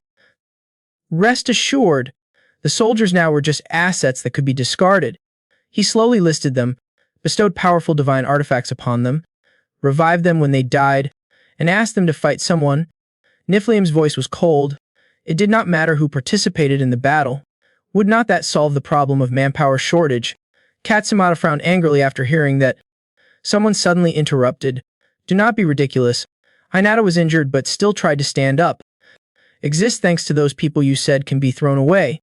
He tried to move forward, carrying with him anger and jealousy. Not everyone could take their position. Remembering the image of her father, Inata continued, because of the feelings of trust in me that day, because of the hearts I inherited. His hand clenched, rays of energy pouring out. At the same time, the announcement rang out, your steadfast spirit has resonated with your armor, transforming your determination and courage. Inata shouted loudly. We'll fight. At that time, the system also reported back, can upgrade to use armor. Inata gently gave the command. Upgrade. Powerful lightning bolts erupted around him. Shizuku, Subaru, and even Truman did not expect this move. Inata's armor completely transformed. It turned blue-black, carrying a completely different power than before. Niflheim frowned angrily as he realized that the shape of the divine weapon had changed, but his eyes suddenly softened. Even so, he still had a confident attitude as he said to Inata, you could have been at peace if you had stayed there. Are not you afraid? He lowered his head and coldly replied, I would rather do that than lose to you. Inata's figure suddenly became blurry. He quickly kicked Niflheim hard in the back of the head. The system suddenly gives out an announcement. The spirit of bravery, the steadfast courage in the face of death helps you quickly move forward. Niflheim was surprised by Inata's attack. His face was expressionless as if he wanted to send the person in front of him to his ancestors. Inata's hand reached towards the shield and said, Do not. The blow was powerful. He continued. Arrogantly, in a flash, Inata appeared behind Niflheim. He just punched him hard, sending him flying several meters away. The remaining guy could only panic and retreat. He gritted his teeth and shouted, Fuck. Looking at the chaotic scene in front of him, this guy could not help but stutter. What? He tried to find Inata's figure. Where was she? At this moment, someone suddenly grabbed his neck. He was right behind Niflheim, murderously looking for the one who had just attacked him. When Inata used all her strength to prepare to throw a punch, the other guy could only stammer to stop him. Wait. But it was too late. Inata did not even listen to him and immediately launched an attack. The Niflheim guy was punched and sent flying up the cliff. Punched the opponent without missing a single punch. Niflheim lay motionless under the boulder. Inata slowly approached him. On the other side, Truman and his teammates were also silently waiting for his action. She thought hard for a while. She knew it was a magical weapon that could transform, but he was holding back the power. Truman glanced at Inata. She vaguely realized, maybe. As expected, a group of people came out from the ground. She quickly warned, "Be careful. There are still enemies." The sniper in the distance was ready to fire. But surprisingly, Inata easily dodged that series of bullets. He sped up and quickly finished off the enemy. Inata jumped high, carrying a murderous aura as she approached the sniper. Subaru, who was observing from afar, could see a thick cloud of dust rising from the collision. He silently recalled his words just now. Because of the feelings of trust in me that day, because of the hearts I inherited. Subaru's hand clenched. He made up his mind. I will fight. Subaru recalled the image of the two of them in the past. When he teased him, "What kind of trick did you use? Are you sure this is not too much for you? Do not get in our way." E-level? All emotions condensed into 2 words. Damn it! His teeth clenched. Subaru silently scolded himself. What the hell am I doing? Is this the time to be worrying about other people? Looking at the image of Hinata fighting, Subaru realized, that guy has skills to support himself. Compared to him, what about me? He thought to himself. But more importantly, at this moment, Subaru unconsciously said out loud, "You really are a top-notch guy." The battle is still in a stalemate. Suddenly there was a noise that attracted everyone's attention. Subaru was no longer afraid and charged out to fight to the end. He shouted loudly, "I will join too. Catch up and pass me." On this side, under Katsumata's attack, Niflheim began to weaken. Taking this opportunity, he shouted loudly, "Without the guild master's divine weapon, they are nothing. Defeat them now." Everyone respond. Understood. Katsumata's teammates fought even harder. Shizuku's side also did not stop. At this moment, Hagen and Hiroshima quietly appeared from behind the rock. Inata's side also did not stop but continuously swept away the opponent. Hiroshima kept looking at his figure from afar. Finally, when it was all done, Katsumata let out a sigh of relief. Looking at the tied-up men, he asked, "Is that all?" Subaru turned to Shizuku for her opinion. Did she think tying them up like that was enough? She frowned in wonder. Did not he know? Shizuku's eyes fell on the handcuffs on the hands of those people. If you look closely, their hands are also locked with handcuffs. These are anti-riot handcuffs used by the police. If you try to use a divine weapon, a powerful electric current will be released. Did not they teach you this in the academy? After saying that, she sighed and advised, maybe he should study more instead of just relying on violence. Subaru thought bitterly, wanting to punch him. On this side, Truman softly said to the person beside him, "Anyway, we have made it through." Katsumata also replied with relief, "That is right. We owe Azai for dealing with the guild master's divine weapon." But when she turned away, Truman's expression became heavy. Well, him. Looking at Inata lying flat on the ground, she sighed softly. How strange it was now, in a rather unsightly state. His face sunk. Inata groaned. This is bad. I am going to die. I have only been using it for a few minutes, and I am already like this. He realized a harsh truth. Using armor was too draining, and of course, he could not completely control the armor. Inata thought weakly, if Arakawa had not helped me halfway, I would have been in danger. Seeing this situation, Subaru panicked and ran over. You came to support us, and now you fainted. Ignoring those words, Inata sulkily thought to herself, by the time she could control it, it would be sealed. His eyes slowly opened. Before Hinata's eyes was the sight of Shizuku reaching out her hand to help him up. Inata grabbed it and said, "Sorry." Seeing that, she immediately asked back, "Did you rush in with a clear plan?" He honestly replied, "It is not," which made Shizuku coldly walk away. "I see," she said seriously.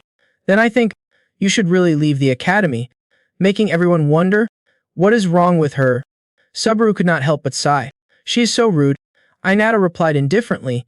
She is always like that. At this, Subaru suddenly stuttered awkwardly. Anyway, he mustered up all his courage, bowed low, and said, I am not worthy of being a B-level person." Subaru asked him sincerely, "Can you forgive me for everything up until now?" Inata had no problem either. He indifferently replied, "Okay," making him widen his eyes and open his mouth. "That fast?" Inata asked back. Bewildered, he was just cursing. Hearing that, Subaru felt a bit embarrassed and turned away. Right? At this moment, he suddenly felt inspired to encourage the person in front of him. He was very proud of being a B level. He had worked very hard for it, so I understood why he said that now. Honestly, I do not care about that much. Subaru could not hold back his tears after hearing that. He quickly rushed over. What a good guy. Just call me Subaru. No need to be formal. Truman did not want to pay attention to the two children in front of him, so he turned to Niflheim and said, "Well, it is time for you to return the divine weapon. If you can steal it, then there must be a way to return it." But even though he was at a disadvantage, he still responded fiercely. If there was such a method, it would be good. Magenta suddenly appeared before Niflheim and said, "Yes, there is a way to pay back." His hands cupped Niflheim's face. He had just said the word boss when Magenta twisted his neck and spun him 360 degrees. Seeing this, Truman and Katsamata could not help but frown uncomfortably. Magenta coldly smiled at the two of them. "Well, I have no intention of returning it." After dealing with her subordinates, Magenta sinisterly said, "Do not worry too much. I do not deal with people without reason." He looked down at the man he had just murdered. "I dealt with him for his reckless actions." Magenta sat down and searched the other man. He muttered, took the treasure and retreated immediately. Even if he failed, he had to retreat immediately. From the other man's person, Magenta pulled out the treasure he had stolen, his voice filled with reproach, but he began to use the power he had obtained as if it was his own. He stood up, tossing the cube like a toy. Magenta glanced at Hinata's group. Calmly said, "He almost betrayed the organization." Katsamata gritted his teeth in worry. He thought to himself, "Very possible." He looked towards Magenta, who was currently questioning his subordinates. Katsamata thought inside that cube was the leader's treasure, but he started to get angry. Damn it, he could not move. Both he and his teammates were standing still and could not do anything to him. Magenta held the treasure in her hand, reminding his whole team it was best not to be subjective just because they thought everything was over. Having said that, his whole body exuded murderous intent. Magenta raised two sharp needles and sneered. That was the easiest time to strike. Truman now realized something was wrong. She looked back in panic. Behind her shadow was pinned by Magenta's needle. Truma wondered, "Darkness? When did this happen?" Realizing her anxiety, Magenta smiled and replied, "You will be able to move again soon." He waved his hand. His power created a circle of darkness that covered the Niflheimers, and then he said, "Okay, I will leave." The Niflheim horde gradually sank below the ground, where the darkness of Magenta covered it. Katsamata was surprised by Magenta's power. Standing in the dark, over there Magenta was still standing there, smiling and thanking him. "You did me a big favor by gathering them here." Suddenly remembering something, Magenta said, "Right?" He pointed straight at Katsamata, his voice sinister. "I will take your treasure." Surprising him, he frowned worriedly, unable to do anything as the bystander watched him slowly approach. A voice suddenly rang out, "Wait." Somehow, Inata was able to move. He suddenly appeared, preparing to throw his powerful punch towards Magenta. Inata gritted out each word. "That treasure. Leave it behind." Magenta was amazed. He thought to himself, how could he move like that? Looking at the needle stuck in the ground, Magenta wondered, how did he dodge my fatal needle strike? While dodging the punch aimed at Hinata, he laughed with delight. This was interesting. Magenta's figure suddenly disappeared, making him very surprised. Hinata looked around to find him. To her surprise, he was gone. While Hinata was not paying attention, the ground under his feet was moving. Suddenly Magenta emerged, attacking from behind without warning. Hinata just then also realized his presence. Magenta used the needle to attack his neck, but in a flash, Hinata disappeared from his sight. Magenta was amazed at his speed. Taking advantage of the moment he was not paying attention, Hinata appeared from behind and launched a kick at Magenta from the air. Magenta quickly blocked the attack. He was extremely excited. It was too fast. Due to the impact of the kick just now, Magenda's hand that was holding the two cubes was thrown away. The cube in her hand slid out. Magenta stepped back, quickly throwing his needle towards Hinata. The needle shot through the air. Luckily, Hinata dodged it in time. While the two were fighting, the two cubes were slowly hitting the ground. Almost at the same time, both of them rushed out, trying their best to grab the fallen cube. Magenta took one shot. The remaining pill fell into Hinata's hand. At the same time, Truman's group was finally able to move. Katsumata quickly regained his composure. He immediately took his sword and rushed straight towards Magenta. He looked at him, smiling helplessly. This was bad. Katsumata angrily swung his sword, but with Magenta's ability, he easily dodged the sword strike by jumping. Taking that opportunity, he jumped away from him and Hinata. Magenta used his power, creating a circle of darkness around him. He calmly said, "I think I will retreat now." Katsumata quickly shouted to stop. "Wait." Magenta slowly sank into the ground. He looked at Hinata standing above. "I will remember." He smiled, speaking meaningfully. "Your face." After saying that, Magenta disappeared completely. The circle of darkness he created also gradually disappeared. Katsumata ran over screaming loudly. "Dying!" He looked down angrily at where he had just stood. He was gone. Everyone behind was surprised by what just happened. Hiroshima stood behind with his arms crossed and looked expressionless. He thought, it had finally come to this. On this side, Katsumata walked towards Hinata. He was grateful. "I am so... You saved me again today." Suddenly Hinata collapsed, causing him to panic and run to help him. He had returned to his normal form. He shouted loudly, "Hey, wake up." Truman worriedly ran over to check on Hinata's condition. She put her hand on him to check. He had already crossed his limit. Looking at Inata lying motionless on the ground, she thought, he is not the type of person who would hold back in crucial moments. Truman recalls the previous battle. She pondered, meaning, at that time, he still could not use it. He became stronger at the last minute. If that is the case, then the power of the treasure, no matter what. Truman hesitated a little. She looked at him with a smile of amusement. He was a very interesting boy.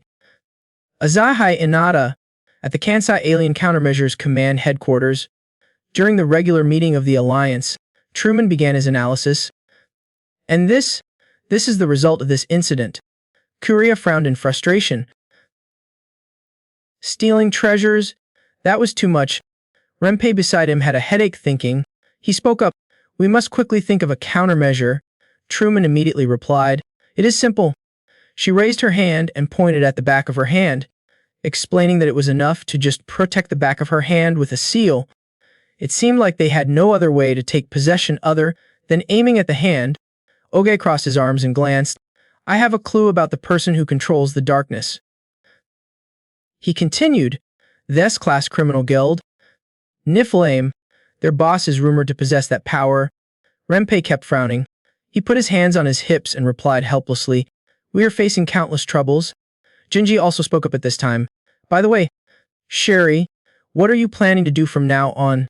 He said sarcastically, "You do not intend to continue sitting with us without the treasure in your hands." Hearing that, Ogai immediately reminded, "Hey," Truman immediately interrupted. She said, "That is a reasonable idea." She explained, "The treasure we recovered is not mine either. We are still investigating the cube in detail." Truman glanced at Katsumata, looking at him with trust. She entrusted. From now on, Katsumata, the vice president, will take over the management of Deldras in my place. He is a very capable person. She finished introducing. Katsumata immediately bowed his head in agreement. Then, Kure asked with curiosity, "Sherry, what are you going to do?" She calmly replied to him, "I am retired."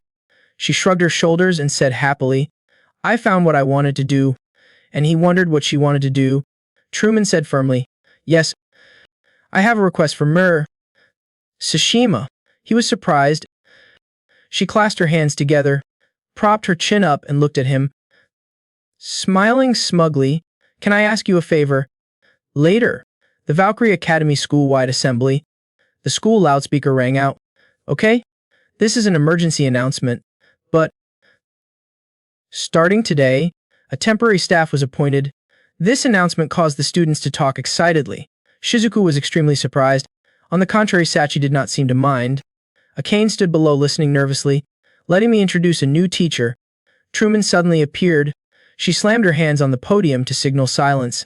She excitedly introduced, starting today, as the combat instructor, the former Deldra's Guild Master, Sherry Truman. After introducing herself, she happily spoke, hoping for everyone's help. Below, all the students were extremely surprised, especially Hinata and Subaru, who were extremely surprised when she appeared here, 2 days after the internship, at a building.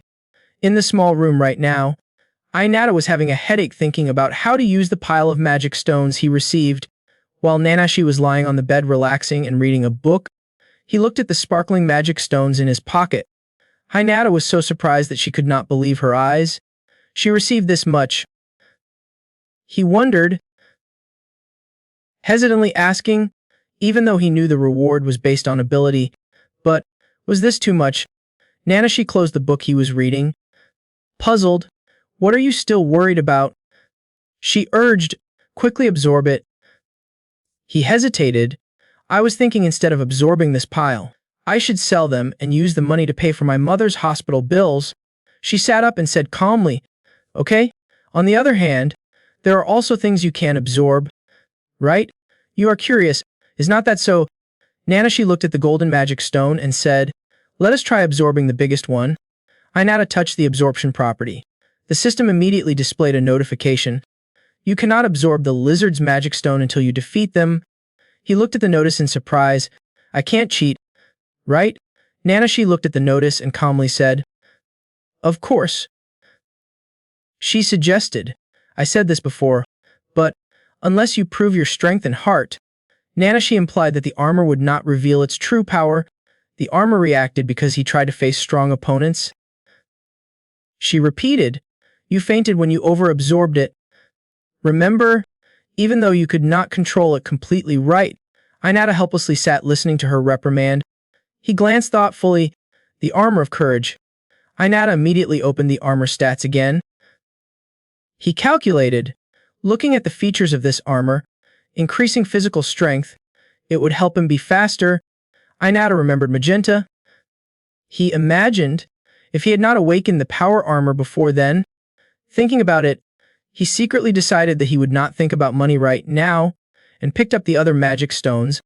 Inata quickly absorbed each one, absorbing 6 out of 20 of the evil monkey's magic stones, absorbing 7 out of 20 of the evil monkey's magic stones, absorbing 8 out of 20 of the evil monkey's magic stones, absorbing 9 out of 20 of the evil monkey's magic stones, absorb 10 out of 20 evil monkey's magic stones to meet the conditions, defeat 10 evil monkeys to complete the conditions, and proceed to upgrade.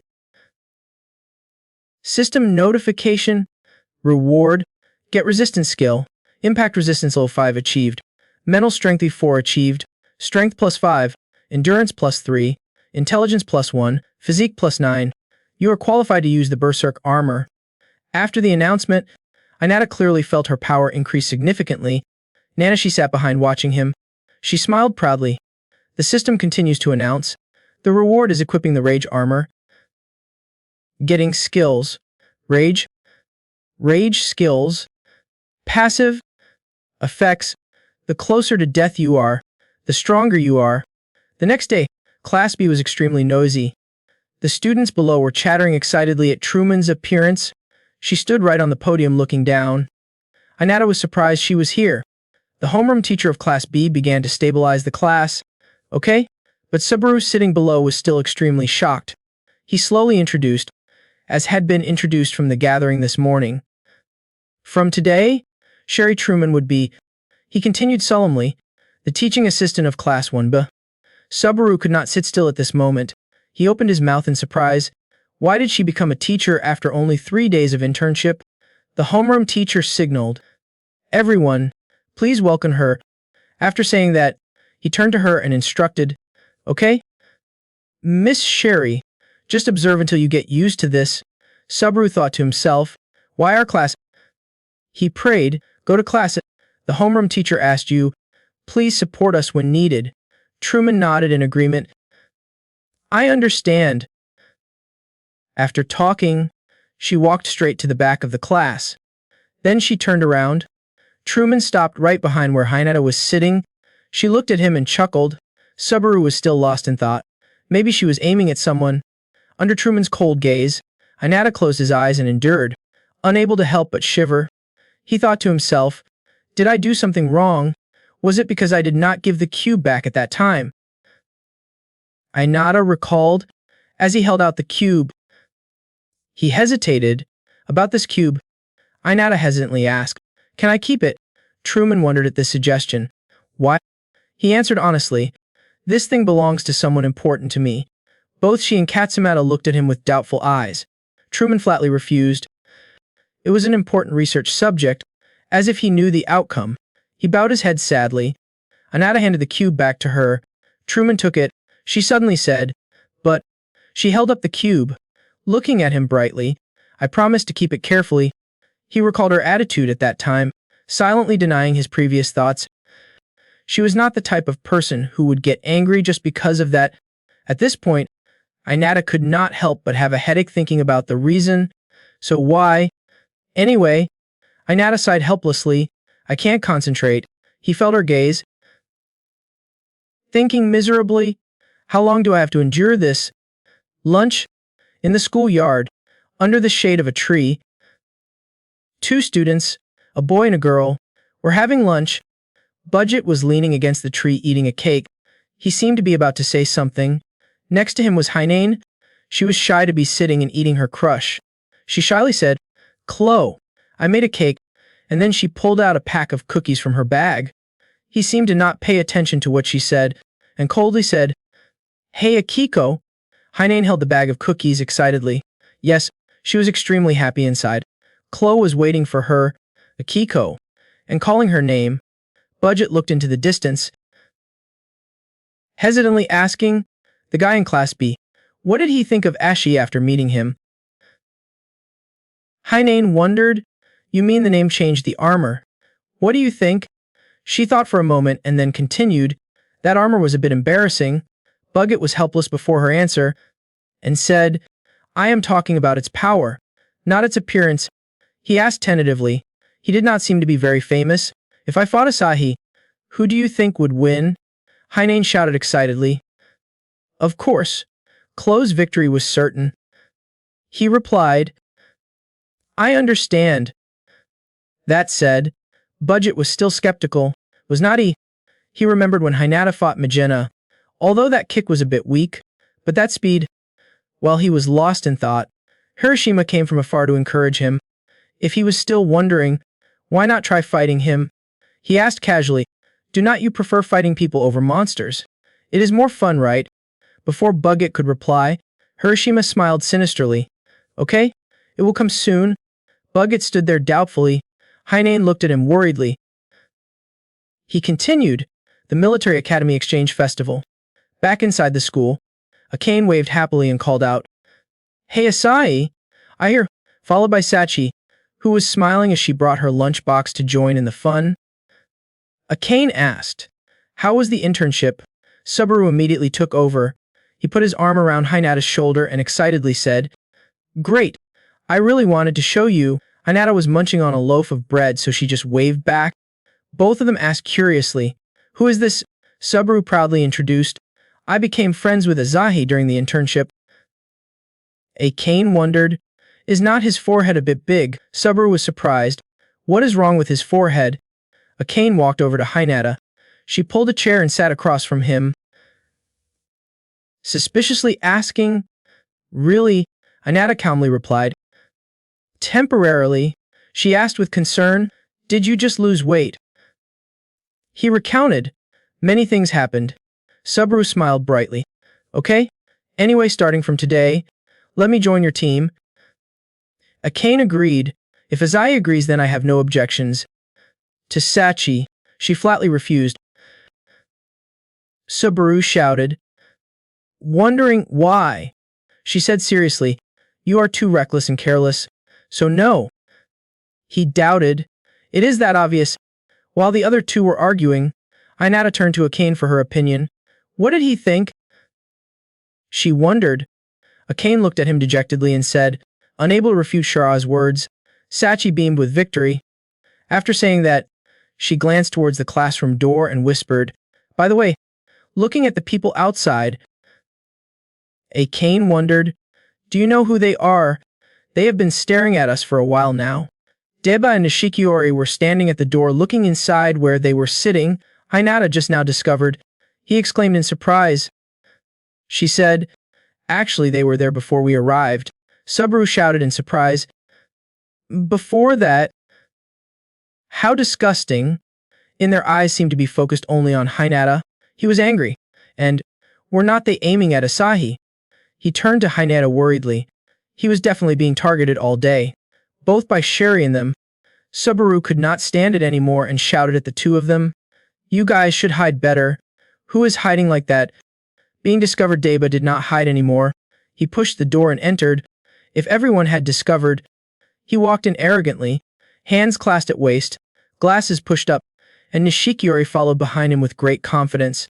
So there was no other way. Sachi took out a giant sausage octopus from the lunchbox. She recognized the people outside and spoke up. Senior, Deba? Subaru was surprised. You know them. At the same time he also noticed the sausage. The sausage octopus is so big. She glanced at them and said coldly, of course I know them. Sachi continued. He was a former student of Class A, competing for the top spot in the second year. He brought his bookworm face closer to Hinata. You are Azai, right? Hinata looked at him worriedly, thinking, Class A, second year. In his mind at this moment a name appeared. Sorajima. Deba happily invites, join the Magic Tool Research Club. You can research magic tools for free. It is completely free to join the club. Nishikiori also coordinates flatteringly. The two people were dancing and stirring up the atmosphere. When they made eye contact with Hinata, Nishikiori proudly raised the notebook and showed off his pre-moves. Look, after joining the club, my combat power increased to 3 million. Deba juggling with both hands. What? It is amazing. Deba and Nishikiori were a true team of solicitors, joining forces to make a very lively invitation. Witnessed by everyone, Subaru and looked at each other. They are recruiting club members. At this time, it is already January. And what is with that fighting power? Inata was embarrassed and hesitantly said, sorry, I am not interested in joining any club right now. Truman suddenly appeared and quickly stopped him. Hey, do not say that. She tried to convince Hinata. Let us go sightseeing a bit. Truman confidently asserted, I guarantee that I won't waste your time. Everyone looked at each other in silence.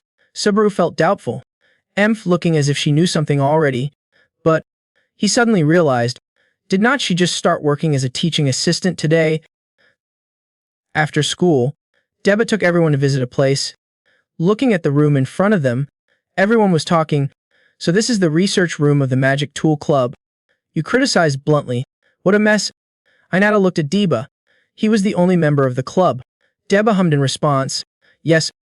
Deba and Nishikiori stood in the middle of the room, in sync once more. Let me introduce myself once more.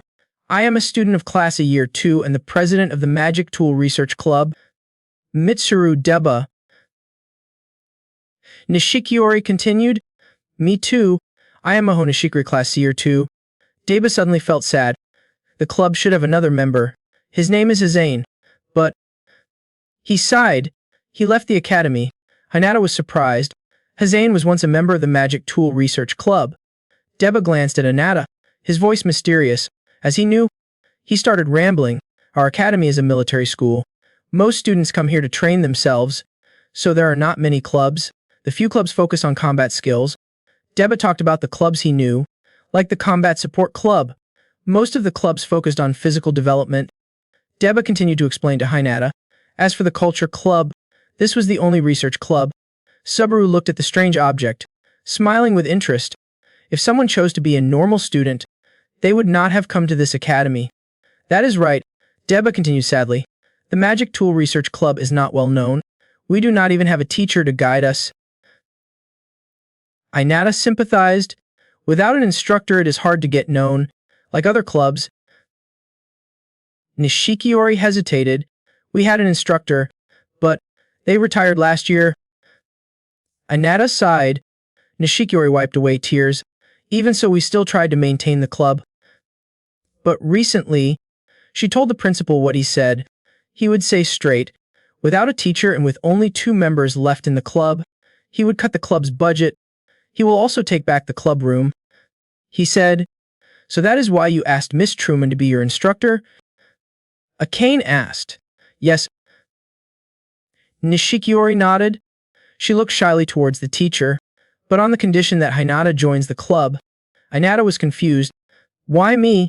Truman put his hands in his pockets. "Because I thought, you need this." She spread out her hand holding the magic tool. Truman said, "This is a magic tool designed to use magic stones effectively." She explained, their power was amazing and, when used as a weapon, could be much more effective against monsters. The teleportation gate could be considered a type of magical tool. She asked, "However, they are rarely used in combat. Do you know why?" "Because they are inferior to treasures." Sachi, who had been silently admiring the magic tool, suddenly understood and replied, "Exactly. The power of magic tools is even lower than 1-star treasures." Deba added. Truman held up the magic tool and pondered, "But this might make me reconsider." Aane wondered, "What is it?" It was a magical tool that could absorb or lock other people's treasures. Aane and Sachi were shocked and could not believe it. Was this possible? Truman observed the magic tool closely. It had not been widely released yet, but it was still better to prepare countermeasures. "Looking at that cube," she said meaningfully. "Moreover, it was discovered to contain very high potential that we have yet to fully understand." Truman speculated that in the future, battles would not only use treasures, but also magical tools. Inata and everyone else listened attentively. Deba happily flexed more. "And that is not all. He is mysterious, magical, has a lot of potential and benefits." Deba pointed in a direction, saying, "This is an example Sabaru was curious about." "What is it?" He pointed to the item that was hung up carefully and said, "A power armor. It uses energy from magic stones. Even though it was powerful, it consumed a lot of fuel, so it was almost unused, but with continued improvement, it would become something great." Deba explained in detail exactly what it was. Aane urged. Deba smiles dangerously. "A super robot." Looking at Inata and Sabaru, both attracted, Aane was 3 parts helpless, 7 parts like 3. Boys often like such things, huh? Aane heard Sachi scream. She looked over too. "You too?" Truman looked at Inata seriously at this moment. "I do not understand anything about robots, but personally I want you to join the club." Truman smiled sincerely. "Actually, I want to train you. Especially, what other secrets does his magic tool contain?" Inata thought to herself. Sweating profusely. "I knew it. And if we find a way to restore this, the club can provide it to you as a research resource. It is a magical tool after all." "What do you think?" Truman looked at Hinata expectantly. While Hinata was silently thinking, Aane quietly stood beside him and said in a low voice, "It is fine with me. And there is the exchange that is coming up, the festival between military academies. They said that they would fight in teams. Would not it be fun to participate with the club members? Would not this be a chance to show off?" Aane laughed with delight. Inata repeated, expressing herself. Finally convinced. "Okay, I am inside some nameless gate." Inata tiredly held her left shoulder, which was aching after defeating the monster. He walked slowly in the strange alley. Somehow he got here. Looking at the mysterious door in front of him, he stopped and muttered, "The problem here is..." His lips pressed together and his legs took a defensive stance. In front of the gate were 2 ferocious monsters standing guard.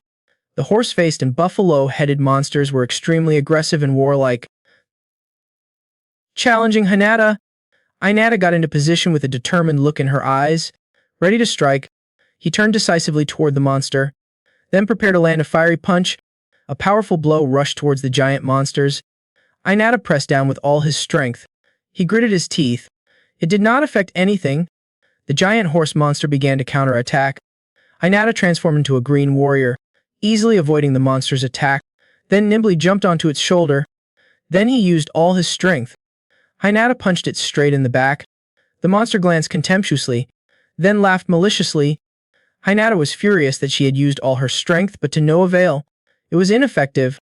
While he was in a daze, The buffalo-headed monster swung an axe straight at his back. Inata's eyes widened in pain. Blood splattered. Along with his painful screams, Inata opened his eyes. He was back to reality. He scratched his head in frustration, thinking back to his recent failure. Damn it, not enough strength. He blamed himself. It had used up too much energy. He could not use the brave armor for long. Inata looked down. What should I do? Nanashi teased. You seem quite miserable. She sarcastically said, I thought you had improved a little, but it seems you have a long way to go. I can point out what you are lacking. That is, Nanashi smiled at Hinata. Special attack? Hinata asked Nanashi in confusion. The attack is over. Nanashi explained that with the new armor, although it was only for a short period of time, he could confront most enemies, but it only applied to those he could deal damage to. He was useless against someone with high resistance. She shrugged and said, no matter how fast you are, if you can't deal damage to them, then it does not matter. Hinata looked at the upgrade panel that was showing in her hand and replied, but what should I do? Looking at the data sheet, he muttered, increase power by completing this upgrade sheet. Hinata asked her, or should I learn more powerful skills? Nanashi interrupted Hinata. It is not like that. She explained carefully that whatever skills he learned were inherent skills of the divine weapon. Nanashi concluded, in other words, it is just a use. Inata repeated, a use. Nanashi continued, she is your childhood friend, right? Inata doubted. Shizuku? She nodded. She did it. Nanashi explained, her divine weapon uses energy to surround her and increase her power. She recounted that technique. Instead of covering herself, she channeled those energies into attacks. It was a special technique, based on using the effects of divine weapons. Nanashi sincerely advised him to master his divine power and create his own fighting technique. The next day, in class, while everyone was chatting away, Inata was lost in his own world, looking at the upgrade board, deep in thought. Combat techniques. Looking at the stats on the board, he wondered, should he combine the skills and activate them? I do not think so. At this moment, Subaru lazily walked towards Inata. Hey. Good morning, Inata politely replied. Good morning, Subaru asked directly. What is with that unpleasant face? Inata rested her chin on her hand. Looking thoughtful, I am thinking about a combat technique. Subaru was surprised. What are you talking about? Just then the homeroom teacher and Sherry walked in. Everyone returned to their seats and started studying with the homeroom teacher. The teacher put his hands on the table and began to announce that, as you all know, at the end of this month there will be an exchange festival between military schools. Under the attentive eyes, he continued, the purpose was to test your abilities, although in reality, everyone believed that it was just a normal festival. Let us enjoy it. With that said, the students immediately clapped and cheered excitedly. The head teacher explained in more detail that this year's exchange festival will be held at the dome where the high-class gate is located. There will be more spectators, so please try to maintain order and be respectful towards them. Subaru unhappily snorted. Are we their entertainment? Think of it as a repayment to those who supported us, the homeroom teacher calmly advised. Inata raised her hand to express her opinion. Confirming her own abilities, what exactly should we do? Good question, Miss Sherry will explain this. The head teacher nodded. Truman continued him. The exchange festival will include both individual and team battles. She explained in detail that there were no requirements for individual participants, but, in team matches, only club members could participate unless they met certain conditions. Subaru excited. What are the rules? Truman explained that the rules are basically the same as the assessment test, but every year there are some special rules added. These additional rules will be announced on the day of the event. Is there any danger? A student wondered. She shook her head. There was still a chance of using the divine weapon, but just like the assessment test, there would be invigilators monitoring the situation. Also, we called a rescue team from this rank guild just in case. If you lose an arm, they will take care of it, so do not worry. Sherry reassured. Inata listened attentively and pondered. After school at the Magic Tools Club research room, Deba and Nishikori happily warmed up. Okay, let us start preparing for the exchange festival. Inata's group asked back unenthusiastically. Prepare? What should we do? Aane wondered. Deba was delighted. Let me tell you, in previous years the use of magical tools was accepted in combat. He excitedly painted a bright future vision. If we prepare powerful magical tools, we will take the lead in the team battle. Nishikori added. Then we will open a sales booth to call for support for the club budget. Aane was curious. What did you sell last year? Nishikori smiled. Last year we sold yakisoba. She repeated in surprise. Yakisoba. She showed pictures. By the way, our stall looked like this last year. What was cooking? The whole group wondered. It exploded midway. What a disaster. Nishikori's voice dropped as he mentioned the robot's accident. Aine thought helplessly. I am not sure if this club can still function properly.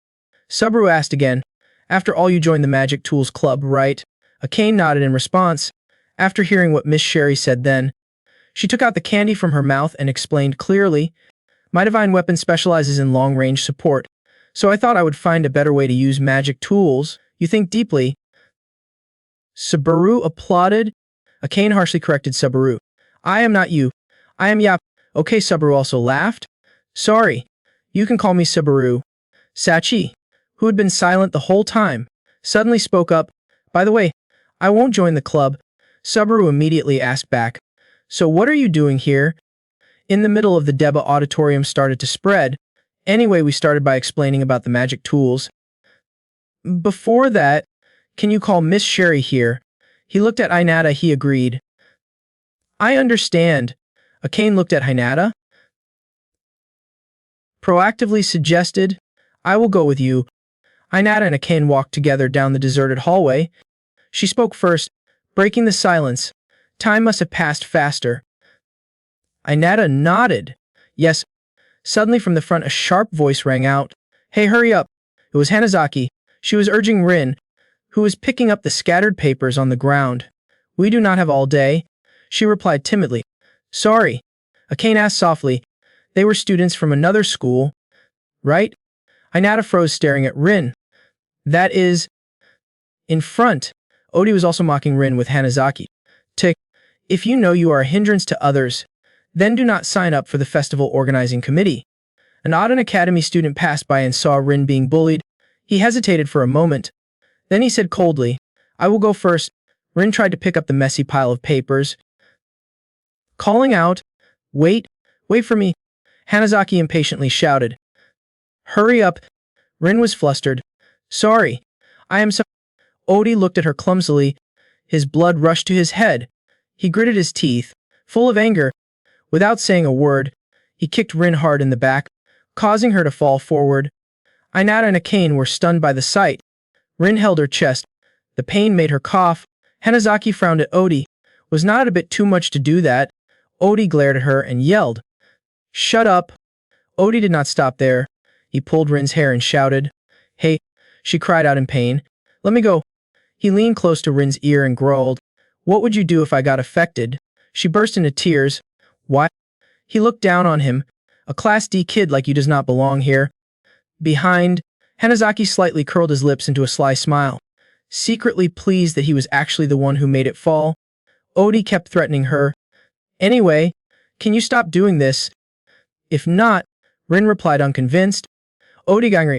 He threw her to the ground and cursed. Why the hell do you want to do this so badly?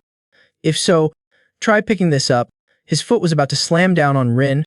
Unable to stand by and watch any longer, Inata rushed over and grabbed Odi's head. You pick it up yourself. Then he pressed his head hard against the floor. Hanazaki was shocked. What happened? Odi was in pain but still stubbornly threatened Hinata. You... Who do you think you are? Rin's eyes widened in surprise when he saw Hinata. She softly uttered his name. Yuta. The atmosphere suddenly became silent. Both sides looked at each other and silently evaluated the other. Hinata's face was solemn as she spread her arms out to shield Rin, while also stopping Aine who was planning to take revenge. At this time, Odi was not doing much better. He held his face in pain and screamed angrily. Who the hell are you? Appearing out of nowhere. As soon as he finished speaking, He quickly rushed towards Inata, intending to return the hit just now. "Do not mess with me, you bastard." But Inata did not flinch, just calmly raised her hand to catch the punch. He squeezed Uddy's hand hard and growled, "I am an acquaintance of the girl you just dumped." Inata squeezed tighter and tighter, making Uddy tremble in pain. "This guy?" Inata asked sternly, apologizing to him. Uddy felt his wrist paralyzed, wondering, why does this guy have such terrible strength? His hand can't move. Rin spoke up at this point. "Thank you, Yuta, but it is okay," she said softly. "This is my business." Inata and Uddy were both surprised by Rin's decision. Rin slowly picked up all the papers that fell on the ground. She went in front of Uddy and gave him the paper. "Take it and go ahead.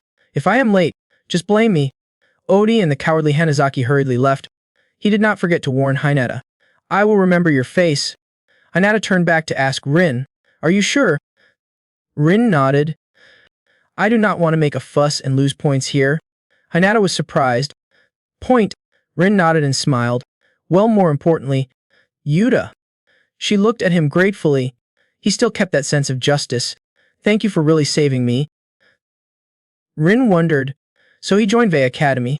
Hinata also asked curiously. "And Rin? That improved uniform, is it from a military academy?" Yakumo was ignored until now. She quickly interrupted and asked Hinata, "Hey, what is your relationship with her?" Hinata also introduced. "We have known each other for a long time, just like with Shizuku, with class of Minis. Are you his childhood friend?" Yakumo asked. Rin pondered silently. So Shizuku also studied at the academy. She seemed to have transformed into a different person, no longer having that weak appearance as she spoke sarcastically. "He is still as hardworking as ever. That worthless piece of trash." Rin suddenly turned around and said to Hinata and Yakumo with a smile, "I have to go." Before leaving, she said, "See you at the exchange festival." Yuta. In the Magic Tool Research Club room, after Hinata told everyone what happened just now, Sherry was pensive. "I understand that this is a bit troublesome. You gave him a good beating." Subaru smacked his lips. "That is not something a teacher should say." Deba stroked his chin and thought, perhaps they were students of the Aden Military Academy, abbreviated as ODI. Yakumo looked at Deba wonderingly. Why did he say that? He adjusted his glasses as he spoke. They were the only ones, still maintaining that outdated scoring system. Subaru was curious. What was that scoring system? Sherry enlightens everyone. Unlike everyone else, their classes are constantly changing on the score. She carefully explained that since they cared about grades, they constantly trained, which was why Odin's students tended to excel over others. But Sherry slapped her forehead. She sighed and said, Ori students have extremely poor team spirit. Aane and Hinata realized. Now I understand. Sherry continued, even in Deldras, there were many Audi alumni. They initially refused to cooperate and were very selfish. Some even put others down just to elevate themselves. Deba added, which is why the point system is no longer popular. When it comes to pulling others down to achieve success, the academy is no less than anyone. Aane confidently spoke the truth that no one wanted to admit. Subaru questioned, what kind of competition is this? Truman looked at Inata. Even the organizing committee members can participate in the team competition. Is his childhood friend on the organizing committee of the exchange festival? Yes, he replied. She reminded. Then she would be a formidable opponent, because Uddy's score would risk his life to win. Nishikiori stood up, encouraging us not to lose. She said cheerfully, if we do well in the team competition, our club's reputation will increase. Deba was equally excited. That is exactly why I am going to explain about the spirit weapon now. On the contrary, he was silently pondering. A strong opponent was Rin. In the school hallway, Rin was walking slowly. On the opposite side, Shizuku was also leisurely walking towards this side. The sound of their footsteps echoed in the long, narrow hallway. Rin and Shizuku's faces were both extremely cold. They just passed each other. Suddenly Rin stopped, then coldly glanced at Shizuku. She cursed under her breath. Murderer! On this side, Shizuku was also silently evaluated. She speculated that was the Aden Academy uniform. He had also entered the military academy. Shizuku smiled mysteriously. How convenient! Then she turned back to look at Rin and replied, Thank you. I can once again affirm my righteous path. In the meeting room on the first floor, the Military Academy Exchange Festival meeting is taking place. Rin opened the door and walked in, apologizing for being late. Odie crossed his arms and questioned her. How dare you humiliate me like that? Who is that guy? You know him, right? Rin ignored him, did not answer him. She asked the others. Has not it started yet? No one is here yet. They told us to wait a little longer, a student answered. Odie was extremely angry because Rin ignored him. Hanazaki laughed at him. Rin still did not care about him, nodded in response. Understood. Odie got angry and took action. Do not ignore me. Damn it.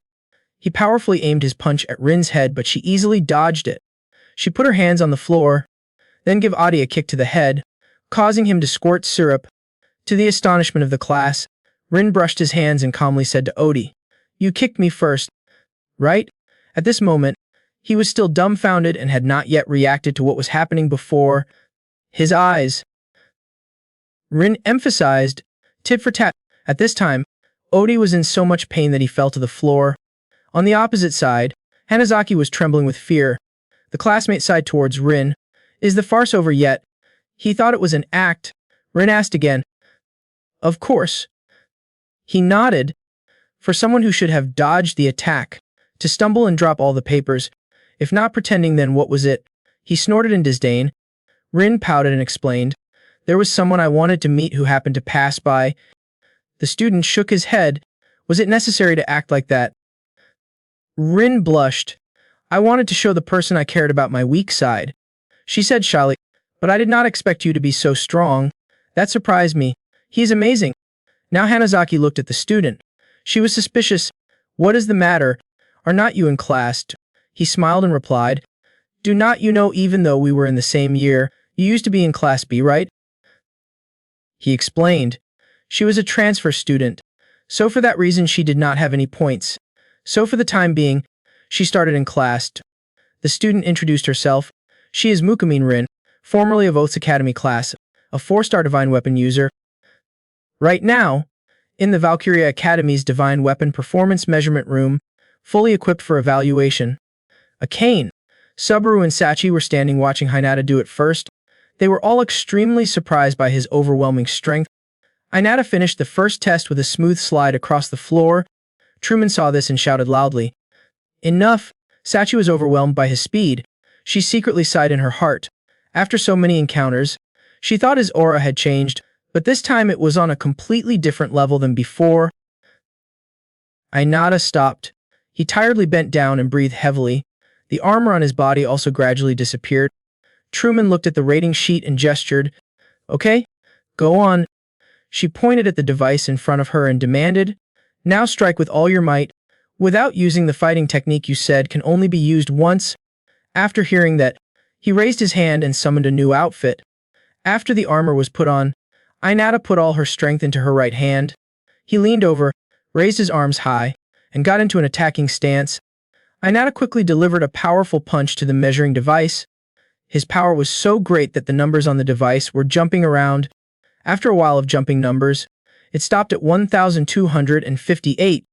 Truman observed carefully, read the data that the machine was calculating and commented, 1,258, facing a D4 level enemy.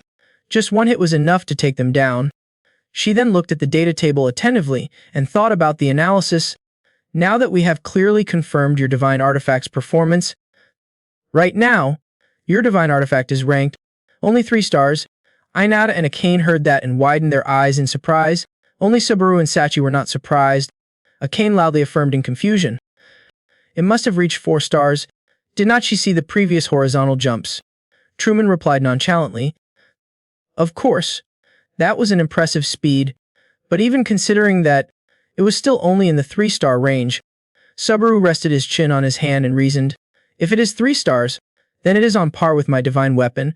Do not you think that is a bit of an underestimation?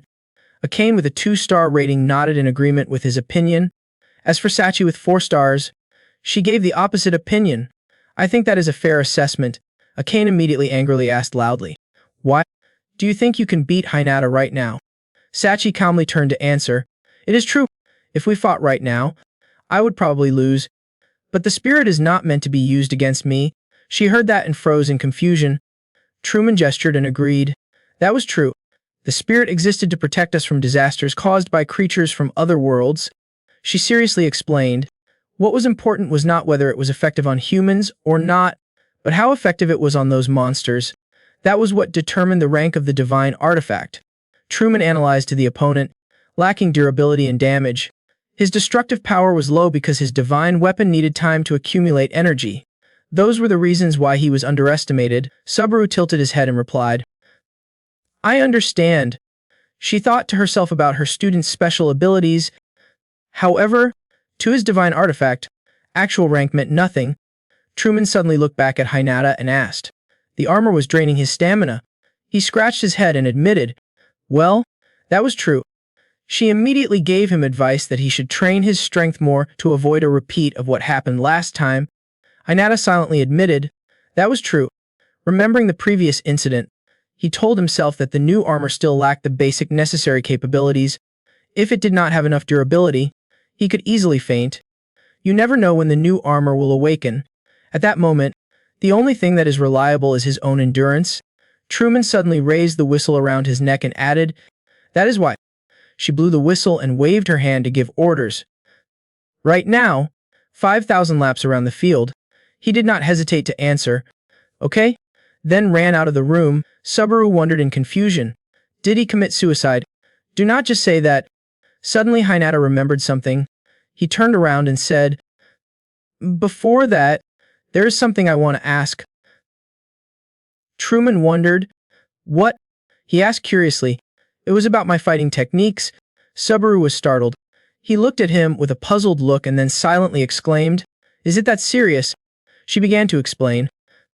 Basically, divine art, based on applying its inherent properties. Hinata was surprised to suddenly remember. Nanashi had said the same thing.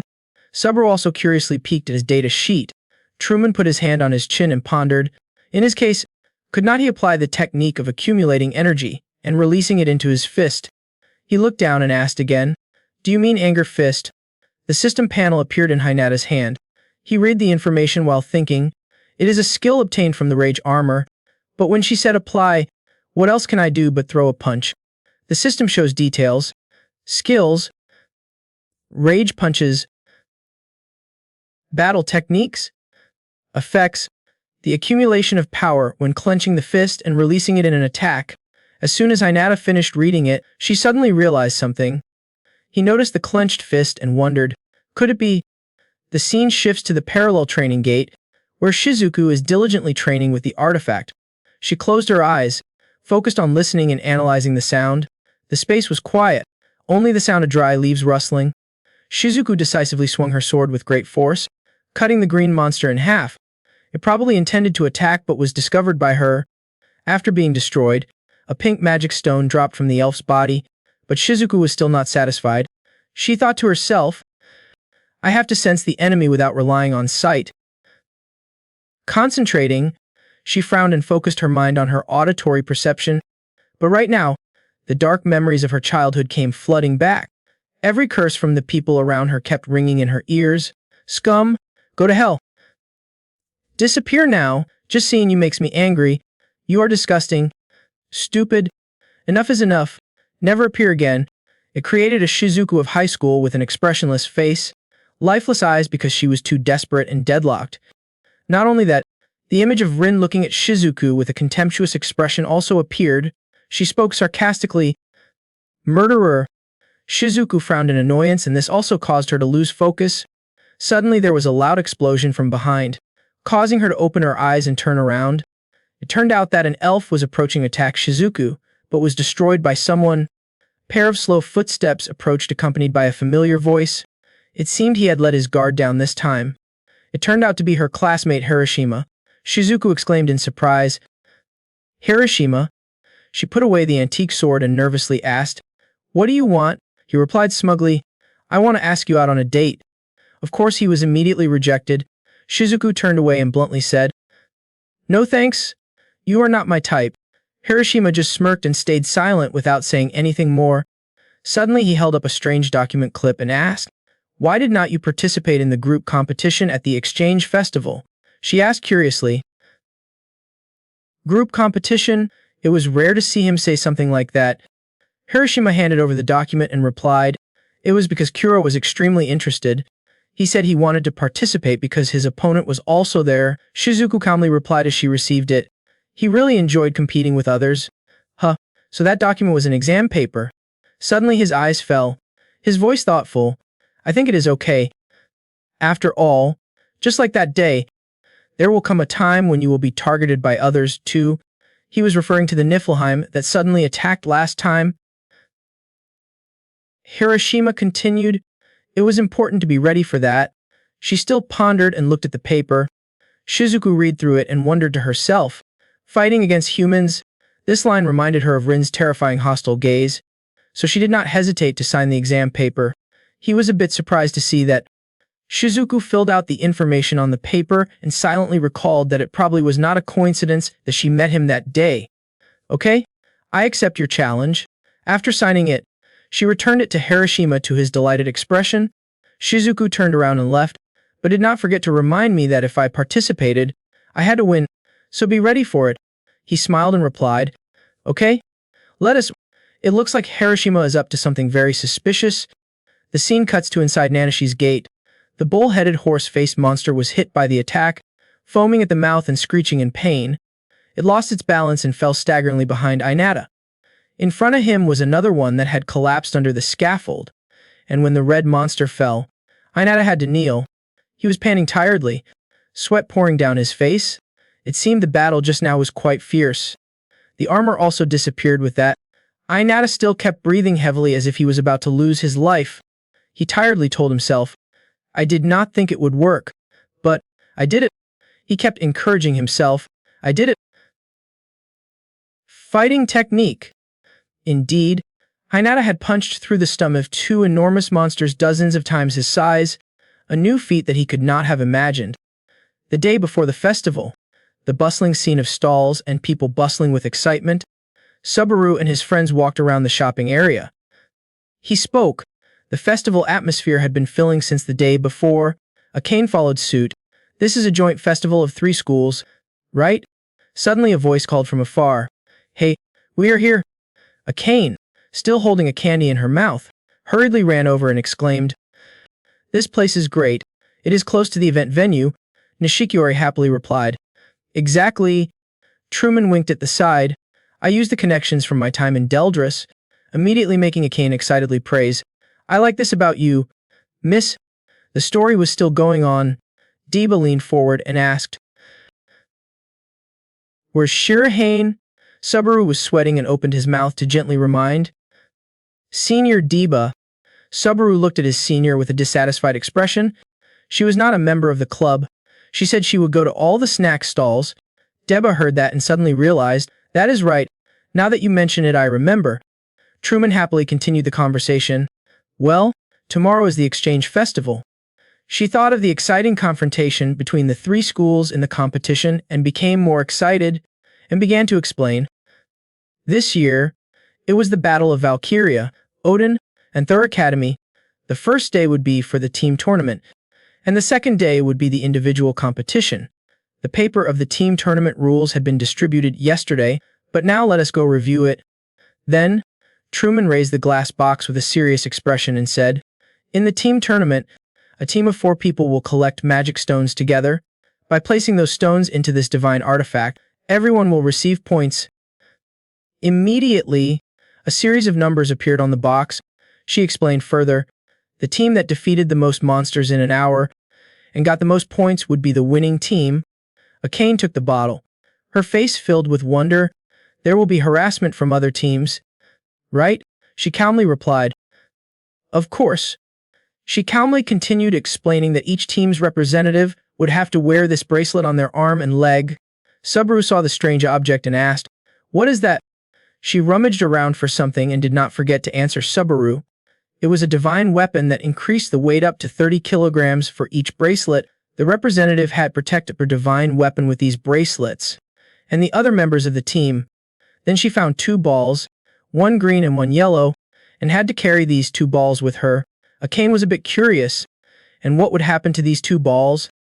Truman's words made Akane and Saburu's shocked expressions show on their faces. Every time the ball broke, the weight of the ring increased by 5 kilograms. Akane analyzed in a low voice. So it should be 30 kilograms at most. Saburu suddenly became agitated. His voice was a bit loud. That meant carrying 30 kilograms on both arms and legs. She would not be able to move with that. She did not have any change in expression. Calmly explaining, and whoever broke 2 balls would be disqualified. That person had to leave the gate immediately. Deba rubbed her chin. I see. A good strategy is to destroy the other 3 members' balls before attacking the team representative. She nodded. Correct. Nishikiri's face turned purple. He replied tremblingly, some teams would prioritize sabotage. Akane also gradually understood and added, once the representative does not protect well, the game will end. Truman began to tense up, slowly giving advice. For that reason, the representative must be the strongest person in the team. Hearing that, each of them already had their own intentions, Nishikiori and Deba were in a rather relaxed mood. Both Saburo and Akane became more excited. Truman looked at the students curiously and asked, who will be the representative now? Hinata appeared at some point, with a determined look in her eyes. On the day of the festival, the atmosphere was bustling and noisy throughout the hall. The Mevsi's voice shouted, everyone, look, this hustle and bustle. In front of the camera screen is a beautiful Misi promoting. Today, we will attend the military exchange festival of 3 academies. The camera slowly panned to every corner. This was an annual event. But now, getting tickets was through a lottery. An atmosphere of anticipation is in the air. Demand is sky high, and enthusiasm is at its peak. The hall is gradually heating up. The Messi continues his media work. This year, who will be the most outstanding among the students of these academies? Akane was fiddling with the ball from earlier. Muttering, okay? She turned back, excitedly shouting, are you two ready? Inata absent-mindedly replied. Then, and Saburo burst out laughing. Perfect. Looking at the two's mindless and chaotic sandwiching action, she felt ashamed. Helplessly reminding, do not pose like that. It looks ridiculous. Saburo did not listen to any of it. Turned away, and Mao-senpai, are not you going to join in? Nishikiori was grilling a food stall by the roadside. It looked very attractive. This bet should be a big hit. She happily cheered. It is. My spirit is not suitable for survival style. She waved the cake spoon, saying aggressively, I will rush into cooking and bring money back to the club. However, Akane was a bit worried, but it would be difficult if it was alone, right? There was a strange robot there. Nishikiori was still calm. It seems like Yuta is about to ask for support. Akane was a bit confused. Support? Hinata slowly turned back to look into the distance and whispered, they would be there soon. Just then, Hikari also arrived and her lovely voice said, hey, brother? Hinata waved goodbye to her sister. Hikari, leaving behind 2 clueless people. Saburo and Akane exclaimed at the same time, brother? Sister? Because she was running too fast and the stadium track was not smooth, Hikari suddenly slipped and made a soft sound. Just like that, she fell into Hinata's arms. After helping Hikari up, he did not forget to remind her, this is her first time going out, so do not push yourself too hard. She happily smiled and said thank you. Akane was surprised and asked Hinata, so Inata has a little sister, and she is extremely cute. Inata still calmly replied, yes, most of her time is in the hospital. Inata continued, the girl was predicted to be discharged from the hospital. They said she was fine, so today they allowed her to be discharged. Hikari introduced herself with innocent eyes. Nice to meet you. I am Isai Hikari. While everyone was still laughing and joking, the loudspeaker announced that the tournament would soon begin. Teams, gather in your positions. Deba heard it and also reminded everyone. It seems like it is my turn. Inata turned to her sister and said, Hikari, sorry, but I have to go. She smiled gently and took something out of her bag. I just need help. Right? I also brought in a prun. Inata pushed Hikari towards Nishikiori and said, excuse me. Maho-senpai, I will leave Koki to you. She happily accepted, leaving it to me. They were all ready for the match. Waving goodbye, he reluctantly said goodbye to the two. Okay, I am go. Hikari replied with a smile on his face. Good luck. Looking at her brother's departing figure, she choked up and silently wished him luck. Hikari rummaged through her bag, muttering, they will be. She took out an admission paper from the academy they were attending, whispering, my senior next year. The stadium was bustling with people. Inata's group was walking to the exam venue as usual when they suddenly saw a familiar figure. Shizuku on the opposite side immediately recognized them. Immediately, Shizuku's eyes narrowed and her brows furrowed in annoyance. But after seeing Hinata, she suddenly remembered the name, her senior Shirahane. Although a little surprised, Shizuku finally thought about it.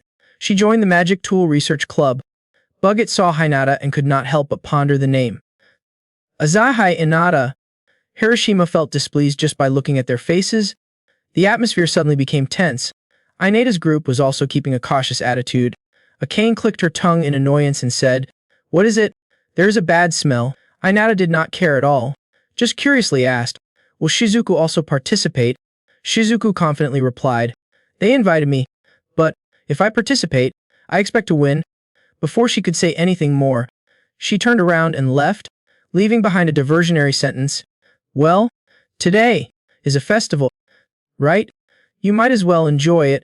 Subaru was angered by those provocations. He spoke as if he was sure we would lose. Aane also retorted with a burning will. That is right, but we came to win. Shizuku heard this. Her steps suddenly stopped. Her voice was sarcastic. Victory? You guys. Her face suddenly changed, and she continued with extremely harsh words.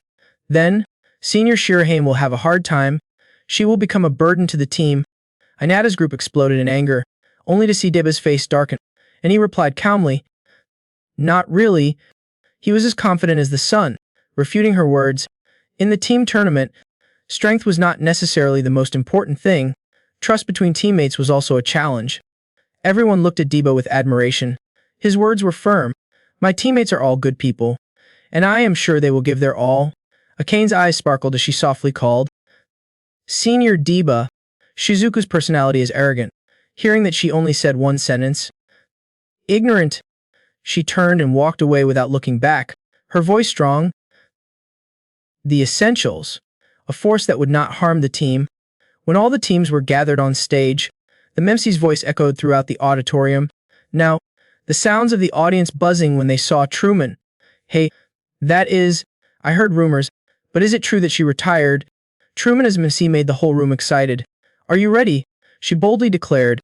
Although this is a festival, do not forget that there could be danger to life inside the gate. She excitedly put her hand on Dolores' shoulder and reminded him that in case of emergency, Dolores would be there to help us, making Dolores helplessly wonder, did she really become a teacher? She pointed at the screen. The blue light blinded everyone. Truman continued to shout, for safety reasons, we have removed the bosses from the gate, but do not destroy the core of the gate. Inata's group listened to her instructions seriously before entering the actual battle. The time limit was 1 hour. Within the first 10 minutes after starting, fighting between students was strictly prohibited.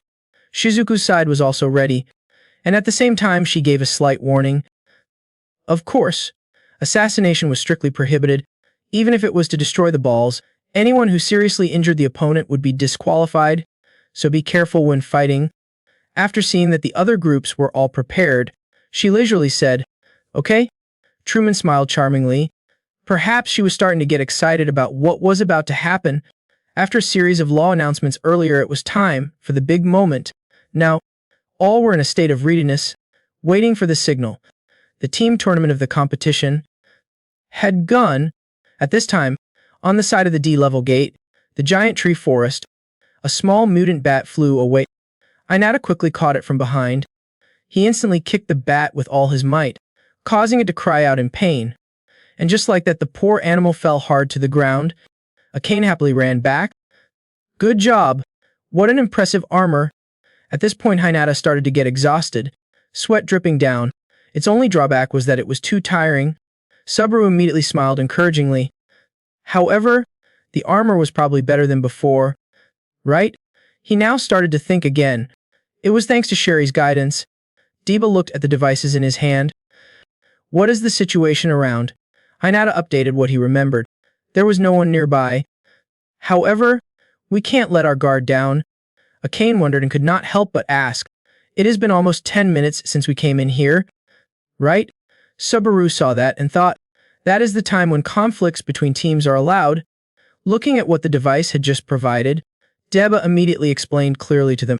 To be exact, in team battles, the important thing was to avoid encountering the enemy team. The problem was whether we could collect the magic stones or not. The four of them continued to leave. Deba secretly wished, I hope it won't be like last time. In the moment of silence suddenly broken, a strange object suddenly rushed at terrifying speed. Akena was so surprised that she froze on the spot. Inata suddenly narrowed her eyes, clearly sensing the abnormality echoing around. Everyone turned towards the strange object that had just flown out. This time, they not only looked at the strange object, their eyes simultaneously followed it deep into the dense canopy surrounding it. Perhaps they would not leave us alone. It turns out that the people who attacked earlier were Hanazaki and Odi. It seems they do not intend to let us go easily. On the side of the stands, Akena's image was also projected onto the big screen. It seemed that a team had already started taking action. On this side, Truman closed his eyes tightly, focusing on the screen. I told them to be careful of long-range attacks. Katsumata was also focused on the screen. There was no need for us. He began to analyze the current situation. If Inata really did not have any reaction, that person must possess a special divine weapon. Gonzo smiled and said, As I thought, you are right. Looking at the figures of the children on the other side, it was probably Reiko Hanazaki from Auden Academy. First year, Class B, when she prepared, she instantly became invisible, and the sound of the shot could not be heard. She was a silent sniper. Truman rested his chin on his hand, his gaze intent as if he was examining every little detail, as expected from a combat expert from Auden Academy. But Gonzo added, Furthermore, this meant that Inata and the others must have revealed their location. Katsumata also exclaimed at Truman's image. She really looked like a teacher. She also did not hesitate to happily respond. Of course. Truman asked with a serious expression about the current situation. Was everything okay on his side? He immediately confirmed. Of course. For safety, please watch the Team 3 screen carefully. The assigned people immediately replied. Understood. Looking at the screens in front of him, Katsumata explained, We have taken appropriate measures so that there won't be any more idiots like last time. At this moment, his words were a bit hesitant, but Truman frowned slightly and asked back, What is the matter? A small light suddenly appeared somewhere. Something made me uneasy. Continue to return to the battle. Odi carefully used a magnifying glass to observe. As expected of Riko, they lost a point. She immediately showed an expression of interest. Of course. Hanazaki immediately raised his gun high and prepared to fire again. Even in class, Odi still stood out. They had to understand that, which made him excited as well. Okay, I will go pay off the old debt. Thinking back on Hinata's image was enough to make Odi want to boil with syrup. I heard that guy just got promoted to Class B. Just because he got promoted, he became arrogant. This time, in the magnifying glass's scope, Deb appeared clearly. Those second years are from Class A. I heard that, if we eliminate the weaker guys around them, it will be easier to take them down. Hanazaki immediately understood. I know. Suddenly, under his feet, a white smoke suddenly wrapped around, spreading vaguely on the ground. After seeing it, Odi worriedly asked if it was a divine weapon. The woman beside him was also not sure. It looked similar. The two of them still did not know what was going on. Now that they thought about it, they were from the Magical Artifact Research Club. It was only now that Hanazaki seemed to have discovered some abnormality. Wait, what was that sound? Suddenly, Inata appeared from behind. Like a silent ghost, she was startled, her eyes widened, her heart felt like it was going to jump out of her chest. Was not he just over there? Odi looked worried and in disbelief. How could he get here? Inata did not say a word and charged straight into the match with her opponent, decisively and without hesitation. They can only risk their lives to escape. Hateful.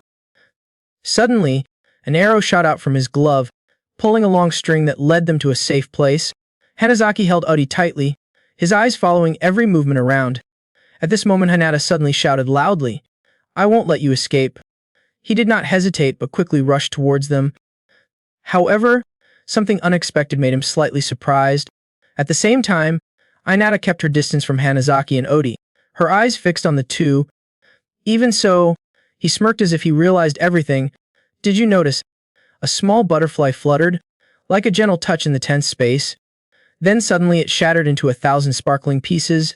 I almost cut him to pieces. Odi was full of confidence. No matter how fast you move, you can't move freely with these threads, right? He proudly introduced the details of his equipment. This is my 3-star divine weapon, the net of heaven and earth. At the same time, thin threads, like invisible threads, wrapped around his body. Hey, do not move. If you move, you will hurt yourself. Understand? Inata did not think about it either. Odi's face showed a smug look. A slight smile appeared on his lips. He immediately signaled to Hanazaki. Okay? Shoot. She quickly raised the gun again. Okay? Just when things seemed to be at a stalemate, a sharp sword suddenly appeared in mid-air, and Subaru quickly rushed to rescue Hinata. He immediately said to the enemy, "Have you forgotten us?" At this moment, Hanazaki turned around and suddenly realized a strange gun was pointed straight at the two of them. The bullets flew like a storm, making Hanazaki unable to think and scream. It was too dangerous. Aane held the gun in her hand, her face expressionless. This was a team tournament. Do not forget that. Odi clenched his teeth, looking at them worriedly. Do you have a divine weapon that can cut these threads? Feeling that he did not have enough teammates, Inata asked Subaru about the remaining person. What about his senior Deba? He replied that he was holding back their leader. Back to the conversation just now. Subaru has a lot of confidence in Deba. We will leave him to you. His face was a bit impressive but enough to reassure others. At the same time, on the other side, Deba stood proudly before the enemy leader without any fear. After all, our representative came from the Magical Artifact Research Club. Subaru quickly explained the specific situation to Hinata. More importantly, it depends on us. If we break the bubble, he will be dragged down. You do not be careless and reply back. I understand. Hinata focused on observing the two enemies, her sharp eyes not missing any move. He looked closely at the two people standing in front of him. The guy we met earlier was definitely the organizer from Audi Academy. Rin was probably there too. In Inata's mind right now, emotions were in turmoil like waves hitting the shore. Did he go meet his senior Deba? He was nearby, but I could not determine his exact location. He tried to look around as if he was searching for someone very important. Where was he? In an instant, Inata noticed a blurry figure appear before her eyes. Quick as a flash, Inata launched a powerful kick, leaving the opponent no time to react. Unexpectedly, the girl was able to quickly dodge the attack and charge straight towards Subaru. Rin's face was cold. Without hesitation, she held the knife and stabbed straight at him. The sudden action made Subaru freeze in place, a worried look flashing across his eyes. Inata also stood still, eyes wide with surprise. But on the contrary, Rin was completely calm and spoke up to comfort him. Okay, it is dangerous, so leave the castle quickly to avoid getting caught in a trap. Those words made Subaru confused. What? The knife twirled in her hand expertly. Inata. Her feet moved flexibly like dancing, rhythmically and precisely. There was a very special aura around Rin. You know, all of this was part of the game. Rin immediately switched targets to Hinata after defeating Subaru, but before she could even make a move, Aane quickly took a step forward. Azai! She hastily shouted and hurriedly threw smoke bombs towards them to help relieve the siege. The smoke bomb immediately fell to the ground. In just a split second, smoke from inside began to spread out thicker and thicker, engulfing all three of them. Inata, Subaru, and Rin. Despite Subaru's tense frown, Inata quickly looked around for an opening. On the other hand, Rin still calmly looked at the smoke, his face expressionless. Meanwhile, her teammates Hanazaki and Odi were frantically looking around. Just a few minutes of being off guard, Rin had to pay the price by helplessly watching her prey. Inata suddenly leap up to a high tree branch, where Aane had been hiding all this time. Hinata just landed at Akane's place and quickly carried her on his shoulder. He rudely said, "Sorry, I will carry you." Aane heard that and could not help but blush and refuse. No need. Ignoring Akane's worried gaze at Subaru who was left behind below, Inata continued to accelerate out of the smoke. Seeing that, Akane impatiently glanced at Hinata. She shouted and asked, "Are you planning to run away?" Inata heard that, then understood that Akane wanted to mention Subaru, so he raised his voice to explain, "I need to keep my distance for a while. Without Subaru around, that treasure is not suitable for me." While running, Inata gritted her teeth, blaming herself for her carelessness. She should not have turned around to attack. Rin-chan had already approached. Rin stood there calmly watching Hinata's entire escape without any reaction.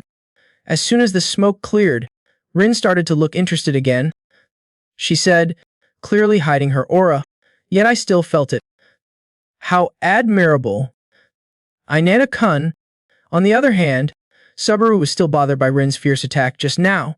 He could not help but curiously ask, "Hey, is that your treasure?" Rin heard that and waved the dagger. She calmly replied, "This is just a military knife."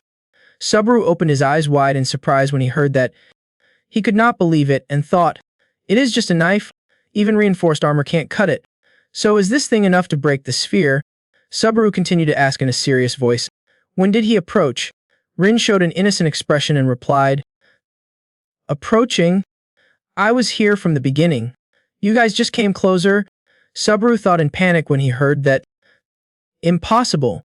Ignoring Rin who was busy talking to Subaru, Odi suddenly asked loudly, "Hey, should not we chase after them?" Rin replied implicitly, "If you want to chase after them, then go ahead. It is fine even if I do not do anything." At the same time, Inata and Akane were trying to escape from being captured by another group. After running quite a distance, Inata saw something suddenly flash in front of him. With no other choice, he quickly braked. Realizing the teddy bear monster was about to attack, he quickly hugged Akane to avoid the attack. He glanced around. Then he resolutely used force to stomp on the teddy bear's head. With just one graceful kick, Inata easily defeated the giant teddy bear while also being able to jump high. As soon as he got out of there, he landed, just as Rin said, because there were still other people. Right now, Hinata was once again forced to confront another group. Seeing that Inata had destroyed Hainen's teddy bear, Budget decided to take action himself. Inata and Akane tensed up and urgently entered a fighting stance. Meanwhile, in another area, Shizuku was surveying the surroundings with Hiroshima. Thinking of the two people, Budget and Hainen, she spoke up resentfully. The two of them, do they understand what it means to fight as a team when they disappear like that? Hearing that, Hiroshima raised his voice and guessed, perhaps for them, only the enemy they want to confront is important. Shizuku heard that and curiously asked, "By the way, who is the person he wants to confront?" Hiroshima did not mean to hide anything, and immediately answered, "Azai." Shizuku heard that name and asked coldly, "Is it Inata?" Hiroshima saw Shizuku's unpleasant reaction and asked in confusion, "Is that not okay?" She frowned and replied, "I think you should teach him a lesson." Hiroshima did not quite understand. Thinking to himself, "A lesson?" Shizuku continued to use a tone filled with contradictions. Inata forgot. The place we are aiming for is a place where just one failure can mean losing everything. If you keep fighting battles you can't win, you will die sooner or later. The weak should stay in safe places, next to other weak people. As soon as Shizuku said this, a voice came from behind. "Just one failure and everything is lost." I thought so too. It turned out that the source of that mocking tone was Rin. As soon as she saw Shizuku, she could not help but angrily grit her teeth and ask, "Then why is she still alive?" "Want me to say no? Because you are scum, daring to take advantage of anyone to survive." Shizuku calmly told Hiroshima a few things. "Do not come near me." She started to laugh and replied, "I may be scum, but so are you." Shizuku said this then stopped for a few seconds looking at Rin who was frowning angrily. Shizuku looked straight at Rin and continued. She was helpless, and then always blamed others. Being hit in the heart by Shizuku's words, Rin was so embarrassed that he became angry. She did not say much and just grabbed the dagger and rushed like crazy towards Shizuku. Shizuku's eyes instantly became sharp. She started to swing her sword a few times at her opponent. Despite the continuous dangerous sword strikes, Rin was still able to dodge the attacks easily. But right after dodging the second attack, Rin suddenly broke out in a cold sweat. She quickly retreated. Shizuku saw that and calmly said, About 5 seconds ago. I guess, in the future that she saw, she could not avoid it. Rin smiled awkwardly and replied, I guessed right. Shizuku continued to speak coldly. Another version enhances physical strength and predicts the future, belongs to the support treasure group, but even if you can see the future, if you can't act on it, it is useless. Rin heard Shizuku's arrogant words and smirked. Let me show you a mistake. As soon as Rin finished speaking, Shizuku's entire body immediately fell into a state of powerlessness to the point of being unable to move. Rin leisurely explained, my future vision is limited to 5 seconds. If I do not directly intervene, I won't be able to see further. Now let us see how long you can hold out. Shizuku-chan. Shizuku heard that and thought unwillingly, no way, those 2 balls were broken. On the other hand, Hiroshima stood from afar and watched Shizuku being restrained. Calmly, he secretly evaluated, the treasure can see the future. Is it in the way? Rin glanced at Hiroshima, who was peeking, giving a devilish smile. Hiroshima understood something and smiled wickedly, thinking, I see. He slowly walked a few steps and said, what a pain. Resentment. Meanwhile, in another part of the endless forest, Deba was also struggling to catch his breath in another battle. He silently watched his opponent controlling the machines. At that moment, the student started to speak. The war had spread everywhere. It seemed one of our team's balls had also broken. He said this and then coldly snapped his fingers. The floating machines immediately followed the command and fired a massive laser beam towards Deba. The student finished his attack and said indifferently, you can still hold on. That ring must be very heavy, right? It turned out that after that fierce attack, Deba was still able to stand tall in front of him. He saw that and sneered, bluntly assessing that his team was weak and would lose. Deba was not satisfied and replied, that is not right. There is also an element of luck in battle. Yes, there were times when your team defeated us. Having said this, Deba clenched her faith in her hands and exclaimed, but the balls are not all broken. My juniors are not weak. The student immediately retorted, it was only a matter of time. Debe calmly pushed his glasses up and answered, maybe he was right, but the remaining time was enough for them. The angry student shouted loudly, what? Deba said this and suddenly took out the syringe. Without saying a word, he resolutely stabbed the needle straight into his right chest. The student who witnessed this scene unconsciously took a few steps back in worry. He thought, has not he used his treasure yet? Deba ignored his body that was gradually changing and said loudly, my treasure, the Fury Elixir, is extremely powerful, but its effect is only short-lived. However, from now until the battle ends, that effect will last. The student heard this and looked at Deba in fear. Once his muscles grew to their fullest potential, Deba said enthusiastically, it was time for him to repay his junior's efforts. He clenched his hands into fists, just continued to speak murderously, with his own fist. In the silent forest, there was not a single sound. Rin put his hands on his hips and glanced at Shizuku. She raised the knife in her hand, her eyes cold. That day I lost many things. In Rin's mind, images of the past appeared again. Ran with tears in her eyes pulled Rin's hand and ran away from the fire. Rin cried and cried, trying to reach out, not wanting to leave. The 2 men helplessly watched their loved ones being crushed by the monster. Faced with the monster's brutality, the 2 little girls could only leave in despair. The only thing left behind was their twin sister. Rin reached out to wipe away the tears from the corner of her eyes, her lips pressed tightly together, her face filled with hatred, and on that day she decided, one day she would destroy all creatures from the other world. As the 2 people desperately hid in the corner, a small arm reached out, but little Inata and Shizuku lend a helping hand. Not everything is bad. Rin took Inata's hand. I have met colleagues in the same situation. Remember the days when the 4 of us ran together in the rain? The times when people help each other practice. The moment of determination and hard work. My partner taught me the basics of fighting. When Rin and Shizuku sat next to each other, laughing happily, Ran's gentle eyes, Inata's light smile. So they grew up together, which is something we need to worry about. As usual, at school, Rin happily talked with Hinata in the hallway. In class, Ran and Shizuku were also chatting. Suddenly, Shizuku's face changed color. She was surprised. At this moment, a huge monster appeared outside the door. Before we became warriors, everyone in the class was terrified. Everyone was panicking. We were once again dragged into a disaster. Outside, the warriors were trying to fight the monsters. The space was in chaos. Rin was now pulled away by Hinata. She worriedly called out, "Sister, sister is still inside." Rin tried to watch the students slowly running out of the school. A rescuer outside looked inside and shouted, "Hey, someone just ran out." In the crimson flames, Shizuku's small figure gradually appeared. The rescuer quickly ran over to help her. "Hey, are you okay?" Inata and Rin quickly ran over, calling her name in panic. "Shizuku? Shizuku-chan." A classmate suddenly gritted her teeth in anger. She pointed at Shizuku and shouted, "He sacrificed everyone, just to save himself." Hearing this, Inata and Rin, who were supporting Shizuku, suddenly stopped. The girl next to him quickly shouted, "I also saw it. He pushed someone else into the monster." The other girl hugged the person. "I almost became food for the monster." Inata and Rin were worried. They looked at everyone who had started whispering, "Impossible. This was so fucking disgusting." Rin turned to look at Shizuku in disbelief.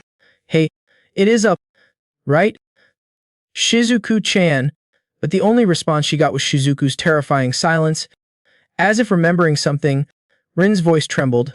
"Wait a minute. Shizuku-chan, where's my sister?" Shizuku bowed her head. Her eyes filled with sadness. He was deaf. Her answer made them both stiffen. Rin's eyes blurred, and that day, I lost everything. Ending the flashback, returning to reality, Inata's feet took a big step forward. He took the momentum and jumped into the air. Inata somersaulted, dodging skillfully, lands softly, bending low. He continued to surf quickly for a moment. Hagen cut his nails, watching him from above.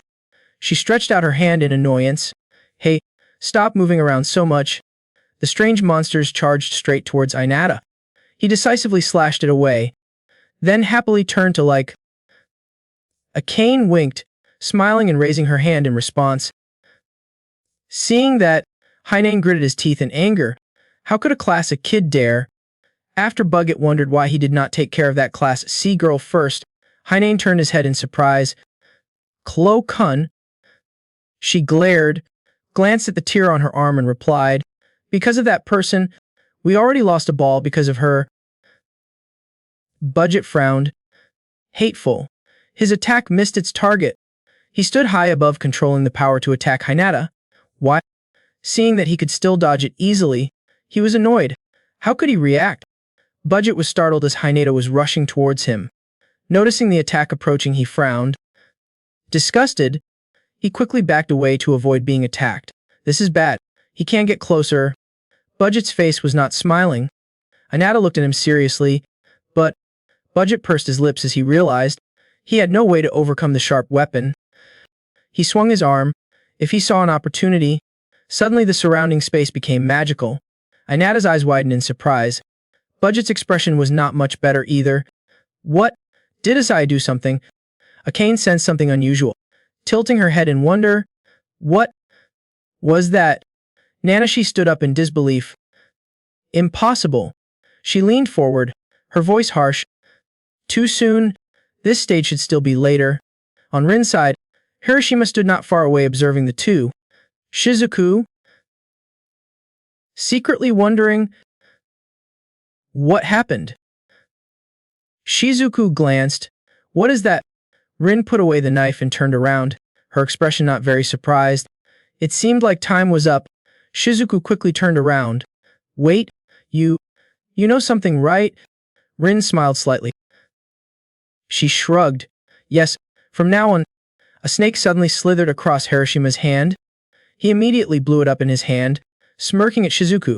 I only knew one thing, that she was going to have a horrible time. She turned her head in surprise. What? Shizuku looked at Hiroshima with confusion and smiled slyly. Why? Rin turned around to leave, leaving Shizuku trembling. Rin spoke up to announce, I do not want to be considered an accomplice, so I am leaving now. Hiroshima kept his dangerous expression, letting out a cry as if he understood, while Shizuku showed an expression of utter confusion. She swung her sword and called out to Rin, wanting to ask, "Wait, what was she trying to do?" Rin immediately denied. "I do not intend to do anything," she said meaningfully. The one who was planning to do something was him. Shizuku, sensing the danger behind her, counterattacked with a decisive slash, but Hiroshima dodged it by jumping. He gave a predictable sneer.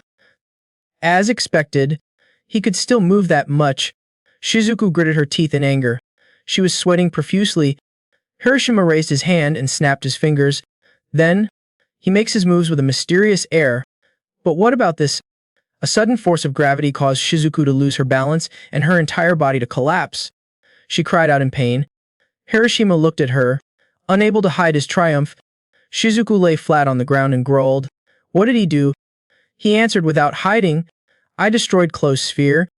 Shizuku seemed to gradually understand what he had just said. Hiroshima, holding the green snake, continued to add to his plan. "My snake bomb could become invisible when I secretly inserted it.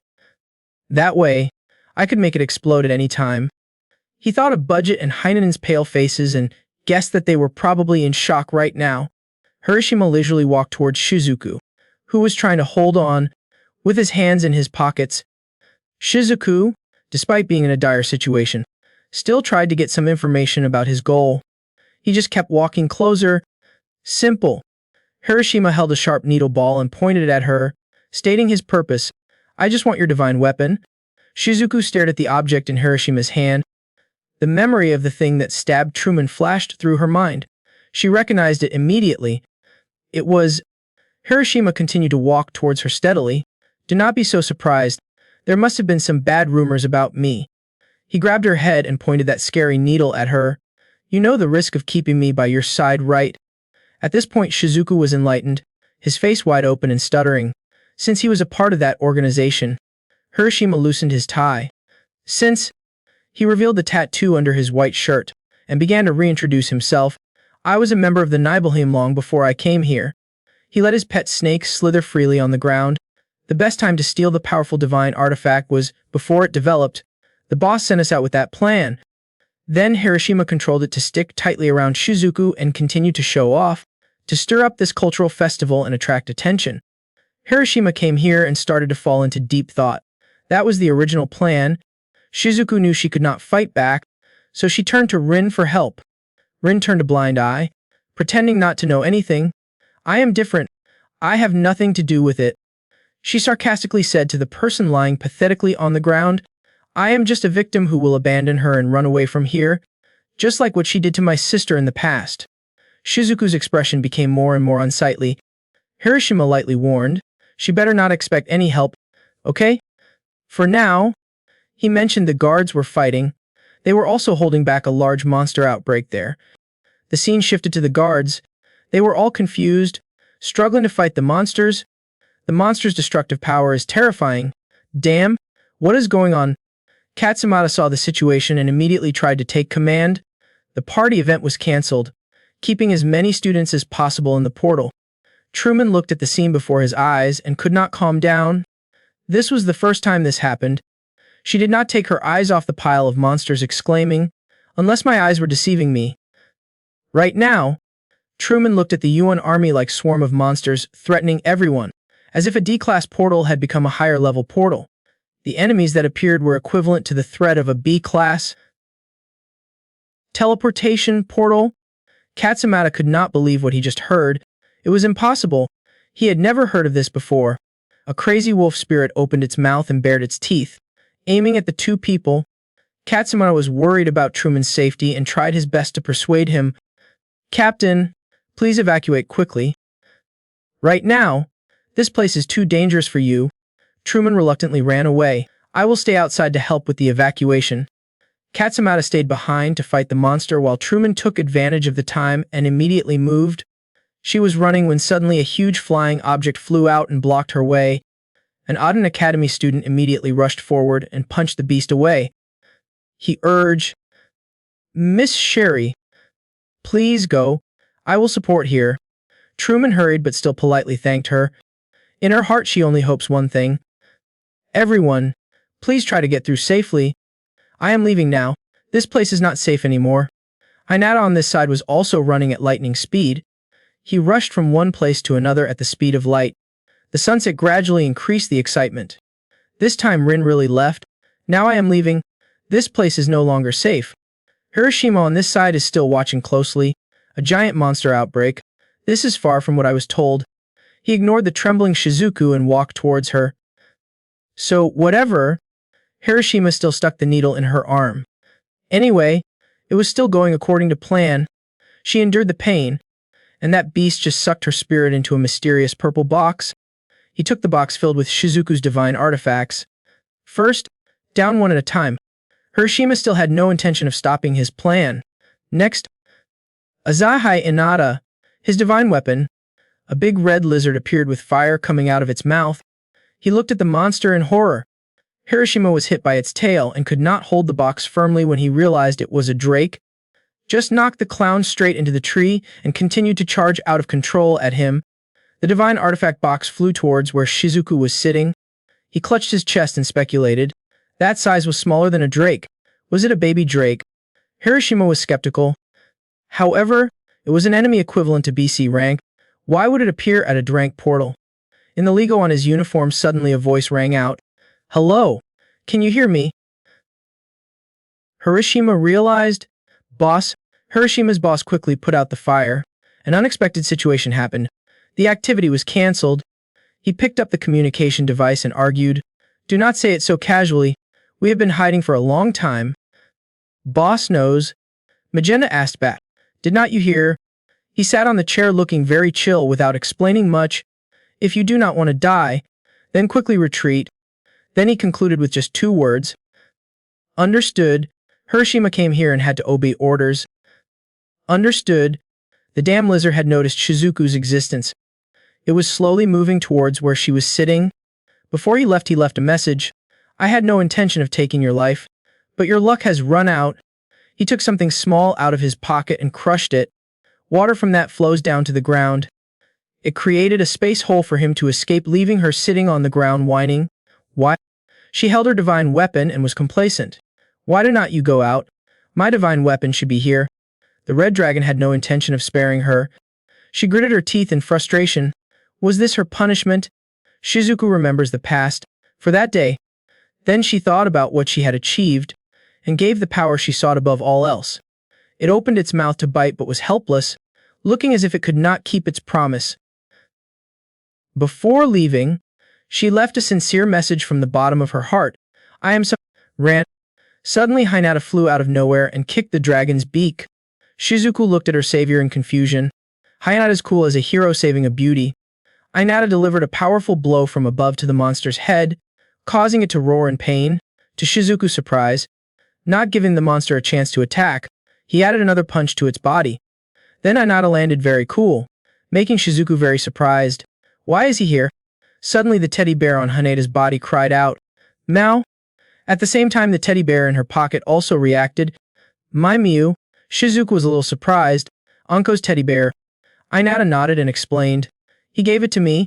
He said it could track Shizuku's location. She looked worried. What about Chloe and everyone else? Inata remembers the time before in the forest. He and his friends were hiding from monsters on high tree branches. Hagen was so scared that he stuttered. What? What is going on? Aane could not believe her eyes. Those are the monsters that appeared in the B rank gate, right? Buget is analyzing the current situation. There is no mistake. This situation is very critical. Inata stood up and made a decision. He had to run now. This place was dangerous. Suddenly he called out, Hey! A small teddy bear was thrown by Budget. Take this with you. He reflexively caught it without understanding what was going on. He quickly explained. It would lead him to Minace. Inata and Aane looked at the bear. She looked doubtful. So what? Budget patiently replied. I also helped Hebashima a few times to fight against strong people. He recalled. I do not know exactly who he was, but he was clearly doing something shady behind the scenes. Then Budget glanced behind. He was now aiming for Minace. The broken planet was the clearest proof. Aane lost her composure after hearing that. You mean we have to go help her? Why does it have to be that hateful woman? Why do not you guys go yourself? He replied frankly. If it were us doing it, it would take a long time. His tone was extremely determined. Anko and I will make sure to drag her out of the gate. I want to ask you. Inata and Akane remained silent as they listened to Budget explain. I want to ask you a favor. Inata hesitated a bit. He helped Hibishima. Were not he on his side? Budget gritted his teeth in anger. I did not care what others thought. They called me a war maniac, spread bad rumors about me. Those words left Hagen a little stunned. Budget's eyes were filled with determination. But I was never the trashy, traitorous teammate type. Back to the present. The monster was in a counterattack stance. His eyes showed a sharp look. Inata bravely faced the monster's anger. Shizuku worriedly shouted to stop him. What are you doing? Run away. You can't fight back. At this moment the monster began to aggressively advance towards Hinata. He did not flinch, putting all his strength into his legs to gain momentum. Then Inata shouted loudly, grabbed it with both hands and tried to lift it off the ground. He strained his whole body to add strength to his already stretched muscles. Shizuku's face gradually turned pale.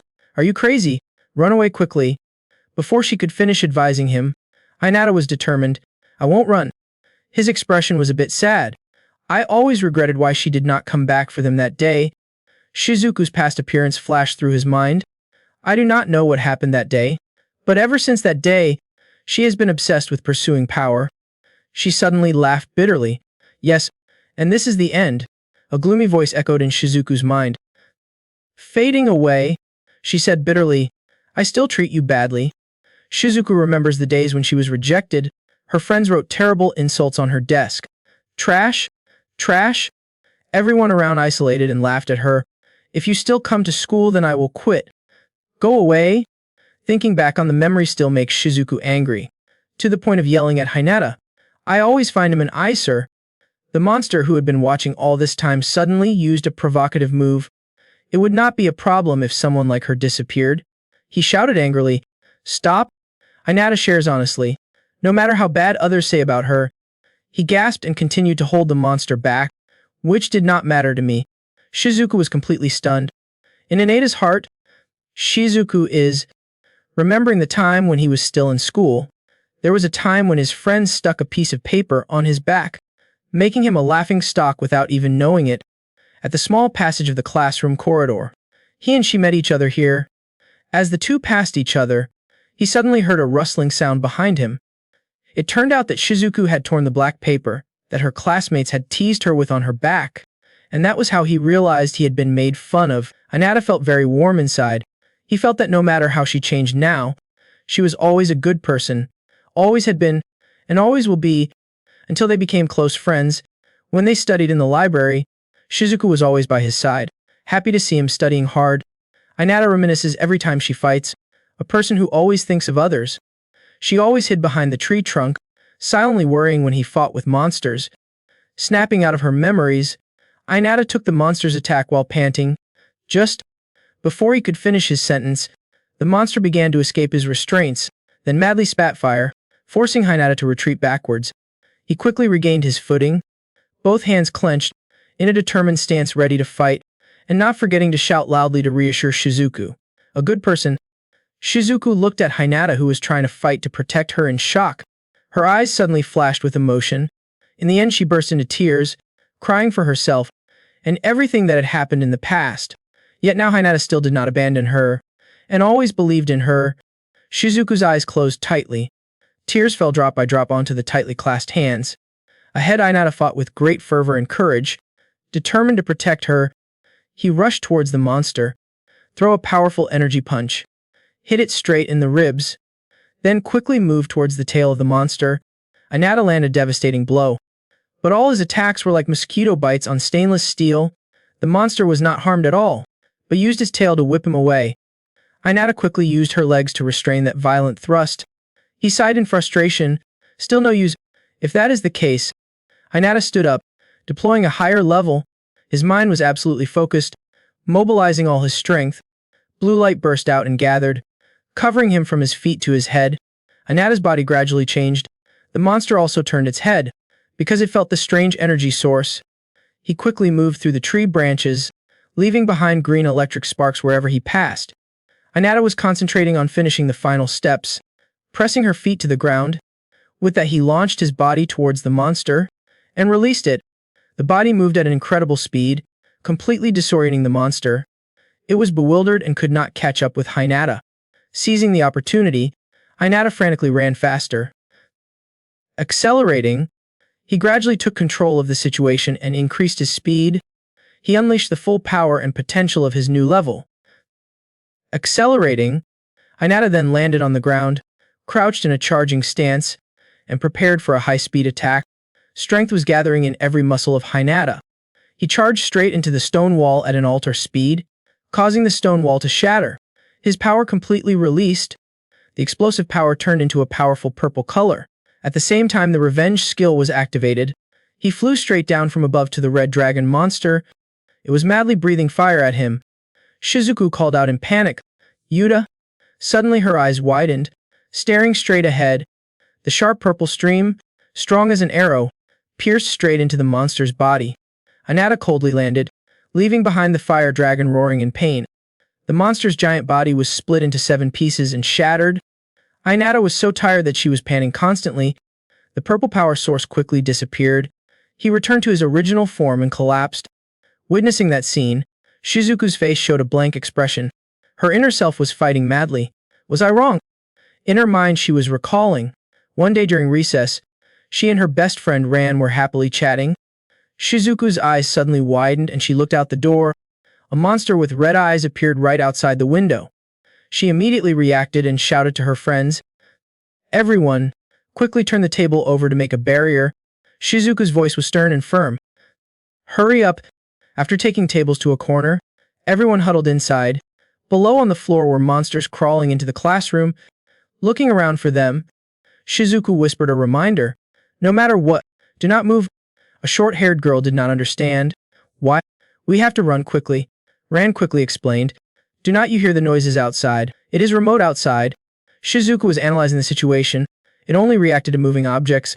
The short-haired girl was curious. Why is that? Shizuku replied firmly.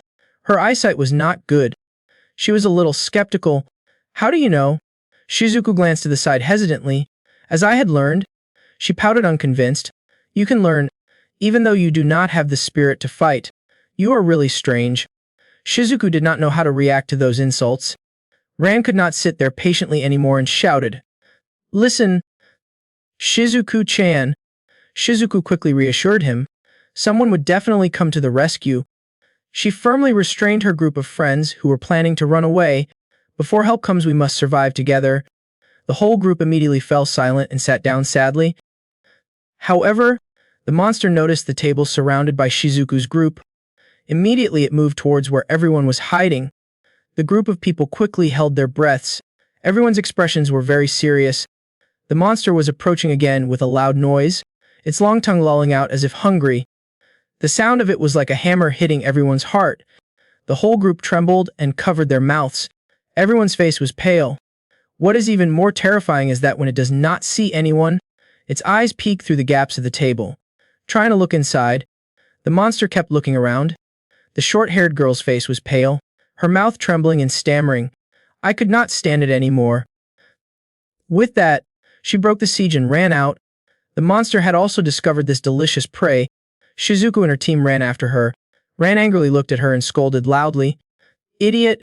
The monster's long tongue stuck out, preparing to grab the girl who was running away. Shizuku quickly rushed over and pushed it hard, surprising and distracting the monster. Thanks to that, its tongue was deflected to the table, and the girl quickly hugged her head and ran away. The whole group of people rushed out crazily. Shizuku quickly shouted, Everyone, stop your mobile phones. But no one listened to her. They just wanted to leave here quickly to save their own lives. Shizuku's loud voice attracted the monster. Its tongue flew straight towards her. Then its tongue wrapped around Shizuku without mercy. Then she let go so hard that she landed on the back of a classmate. The person next to her immediately helped the girl up. Are you okay? And Shizuku, although in great pain, still tried to persuade her. Please, do not move. The other 2 girls heard Shizuku say that and frowned unhappily. The noise just now attracted more monsters. They were aggressively crawling towards Shizuku and her 2 friends who were supporting each other. Ran and a few boys were quietly hiding nearby. She was both nervous and extremely worried about Shizuku. The short-haired girl behind was quietly thinking about something. Her eyes flashed with calculation. Then she curled her lips into a sinister and evil smile. Suddenly, the short-haired girl swung her leg up and kicked Shizuku hard in the back.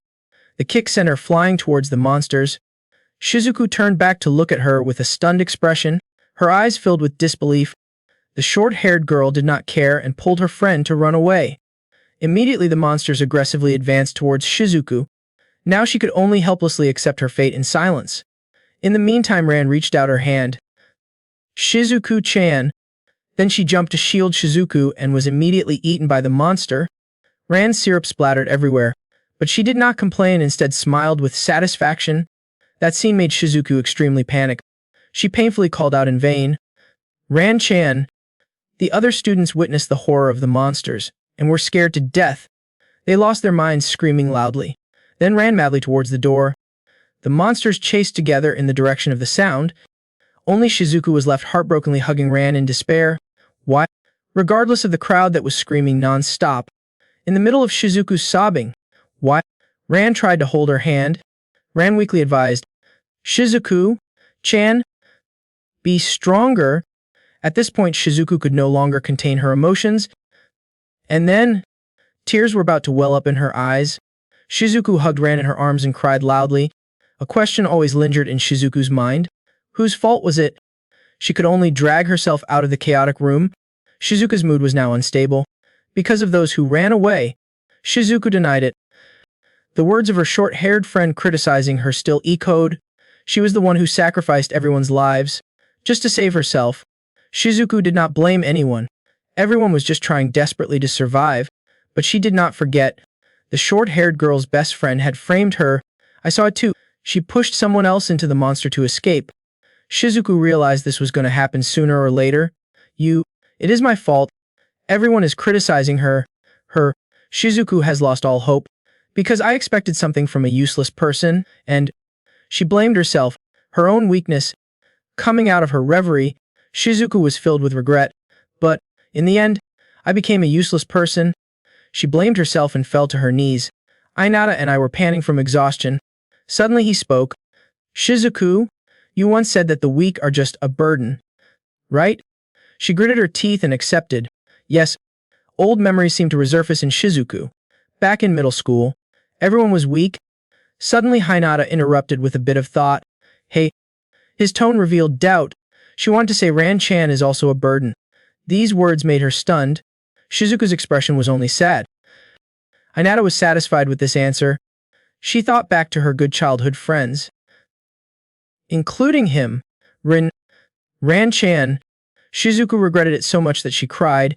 You guys were never, even until the very end, a burden. I am so... In the space, there was only the sound of her sobs. Inata also let her vent her emotions.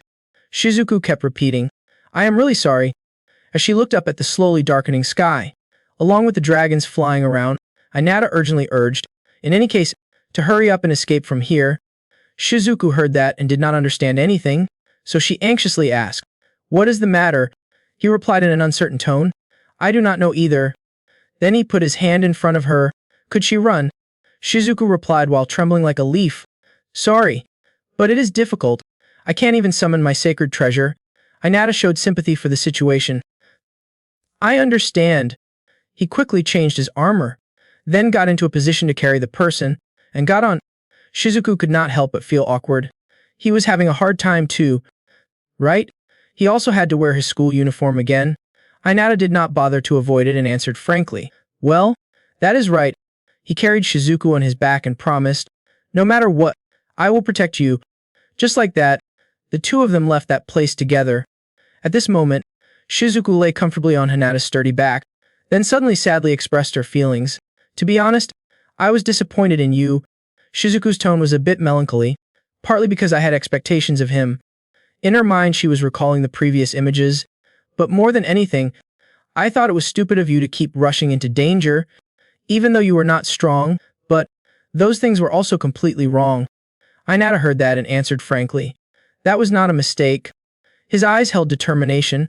I am just more stubborn than you think. These words made Shizuku feel like she had let go of the worries in her heart. She silently gave Inata a sweet smile on her back. The two walked for a while and accidentally discovered movement in the bushes. Inata and Shizuku saw this and started to get nervous. At that moment, a giant bear appeared in front of the two people, baring its fangs fiercely. The two of them momentarily did not know what to do but frown in horror. The bear saw that and roared even more loudly. Suddenly at that moment, something unexpectedly ran through the bushes. Just like that, the muscular Deba rushed forward and punched the bear straight in the head, knocking it out on the spot. Despite Hinata and Shizuku being scared to the point of sweating, he calmly hummed, "Ah, the world is in chaos." Deba gently massaged his left shoulder. "It seems I came just in time." A moment later at the large school campus, the staff were working at full capacity and shouting loudly to mobilize the injured person over there. At the same time, Aane was waiting for someone with everyone else. At this moment, she seemed to have a hunch and looked in one direction. Aane could not help but smile happily. "Azai!" Hinata and Shizuku came from afar and heard someone calling them. They all raised their heads to look. Budget also secretly got impatient and walked over. It seemed he came just in time. Hinata just arrived and collapsed to the ground. He answered while panting, not knowing if he made it on time or not. He was confused when he heard that. "What did you mean by that?" Shizuku quickly held out a purple rock. "This is our idea." Budget looked closely at the glowing rock, then said in a low voice, "I understand." He thought to himself as he thought of Hiroshima. So it was Hiroshima, regardless of whether he wanted to fight back or not. At this moment she suddenly spoke up, "Klo, and Kyoka Cage." Shizuku's face showed sincerity. "Thank you. You saved me." Ignoring Haine's tongue-clicking protest, Budget still smiled generously and replied, "It is, I owe you two." Inata stood beside them, seeing that the relationship between the three of them was showing signs of improvement, and whispered with a smile. On the other hand, Aane was still a bit worried. Besides, did he meet Senior Deba? Inata could not help but be grateful. Yakumo brought Senior Deba to help, and thanks to him I was saved. She breathed a sigh of relief. Thanks to that she was able to return in one piece. Speaking of this, Inata also did not forget to report the situation of his benefactor to everyone. By the way, he was lying in the medical tent. He fainted right after escaping. Subaru laughed a few times upon hearing that. He fainted as soon as he got here. Senior Deba is really careless. Hearing those words, he immediately got angry and squeezed his shoulder, then coldly reminded him to stop talking badly about Senior Deba. Subaru did not expect Hinata to react so strongly, so he quickly blurted out two words. "Sorry," he continued loudly. He was an unbelievable person. Hinata remembered the scene where Deba decisively defeated the bear. Then he blew away the rock monster with great power. In the end, he broke the werewolf's neck. Hinata could not help but feel admiration. He was so trustworthy that I almost cried. Speaking of this, he still clearly remembered when Deba destroyed the bracelets for everyone. At that time, Shizuku could not help but exclaim in surprise, "It is broken, now I can move." Then he continued to evaluate. I can clearly feel the difference in ability. However, before Hinata could finish her sentence, she was interrupted by Nishikiri. The club president's divine weapon was very powerful, but could only be used for a short time. Speaking up to here, Nishikiri continued to smile and greet. It was difficult for everyone. Aane saw her and happily exclaimed, "Senior Mahao." On the other hand, Inata saw Hikari and happily called out, "Hikari." He approached and gently asked, "Are you okay?" Hikari obediently replied, "Yes." Truman stepped forward to explain the situation to everyone. Outside the dome, the damage was not too bad. She calmly recounted everything, the gate inside the dome, and luckily Deldoris was waiting there. Subaru was extremely curious. What really happened? Truman answered firmly, "I do not know." Her tone was still quite calm. The reason was still unclear, but this was definitely something that had never happened before. At the same time, Hikari accidentally saw Shizuku and happily exclaimed. Shizuku happily replied, "Long time no see." Hikari happily smiled and said, "I watched the broadcast." She did not spare compliments. She had become much stronger. She was so cool. Shizuku continued to look sadly at the purple rock and replied, "Thank you, but I need a rest for a while." Truman heard that and quickly waved his hand and asked, "Does this mean she has confronted Niflheim?" Shizuku replied in a serious tone, "Yes, Hiroshima is part of Niflheim." Truman started to feel worried. A student. Then, they had infiltrated the academy. Then she stroked her chin thoughtfully. Does that mean they are behind your incident? Shizuku was not sure and guessed. Not really. It seems like he did not foresee this. I think they have prepared another plan. She suddenly remembered the scene where Hiroshima was attacked by a flying dragon, and Rin's calm appearance. Shizuki seemed to have discovered something. The only person who knew about this incident in advance was... But before Shizuku could finish her sentence, she whispered a guess. That child could see the future? Of course. She must have known clearly that Hinata would come to save her. She was wondering in her heart, what was her real goal? On the other hand, Odi was chasing someone with Hanazaki. Hey, Senior was brought to that medical tent. Rin heard that and calmly replied, Yes, I know. He saw that and teased. Cold? Right? She said nothing but smiled, then leisurely continued to leave with Odi and Hanazaki. Yoda, see you again. Shizuku? Returning to Hinata's side, Truman continued to ask, By the way, did she bring back the magical tool she used when the divine artifact was taken away? Shizuku replied, But Hiroshima could drop them when attacked by enemies. Truman heard that, looked at the ringing phone and slowly replied, I understand. Just like that, everyone silently watched her answer the phone. As soon as the phone call ended, Shizuku exclaimed unhappily, Huh. Truman saw Shizuku's expression and quickly explained. Sorry. Truman's expression was very serious. The magical tool stabbed into me was previously collected by Niflheim, but if it was found, the research on retrieving the divine artifacts sealed in the cube would progress rapidly. She also analyzed further. If it happened, her spirit might return faster. Having said this, Truman suddenly turned to look at Hinata, and of course, his father's divine artifact as well. The corner of her mouth curled up into a gentle smile, depending on whether he wanted to use it or not. He heard that and opened his mouth in surprise.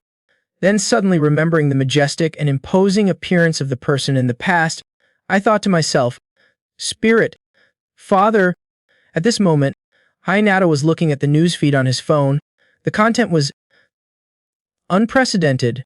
D-rank gate turned into B-rank, cracks in the gate maintenance equipment, calling for the immediate destruction of the training ground.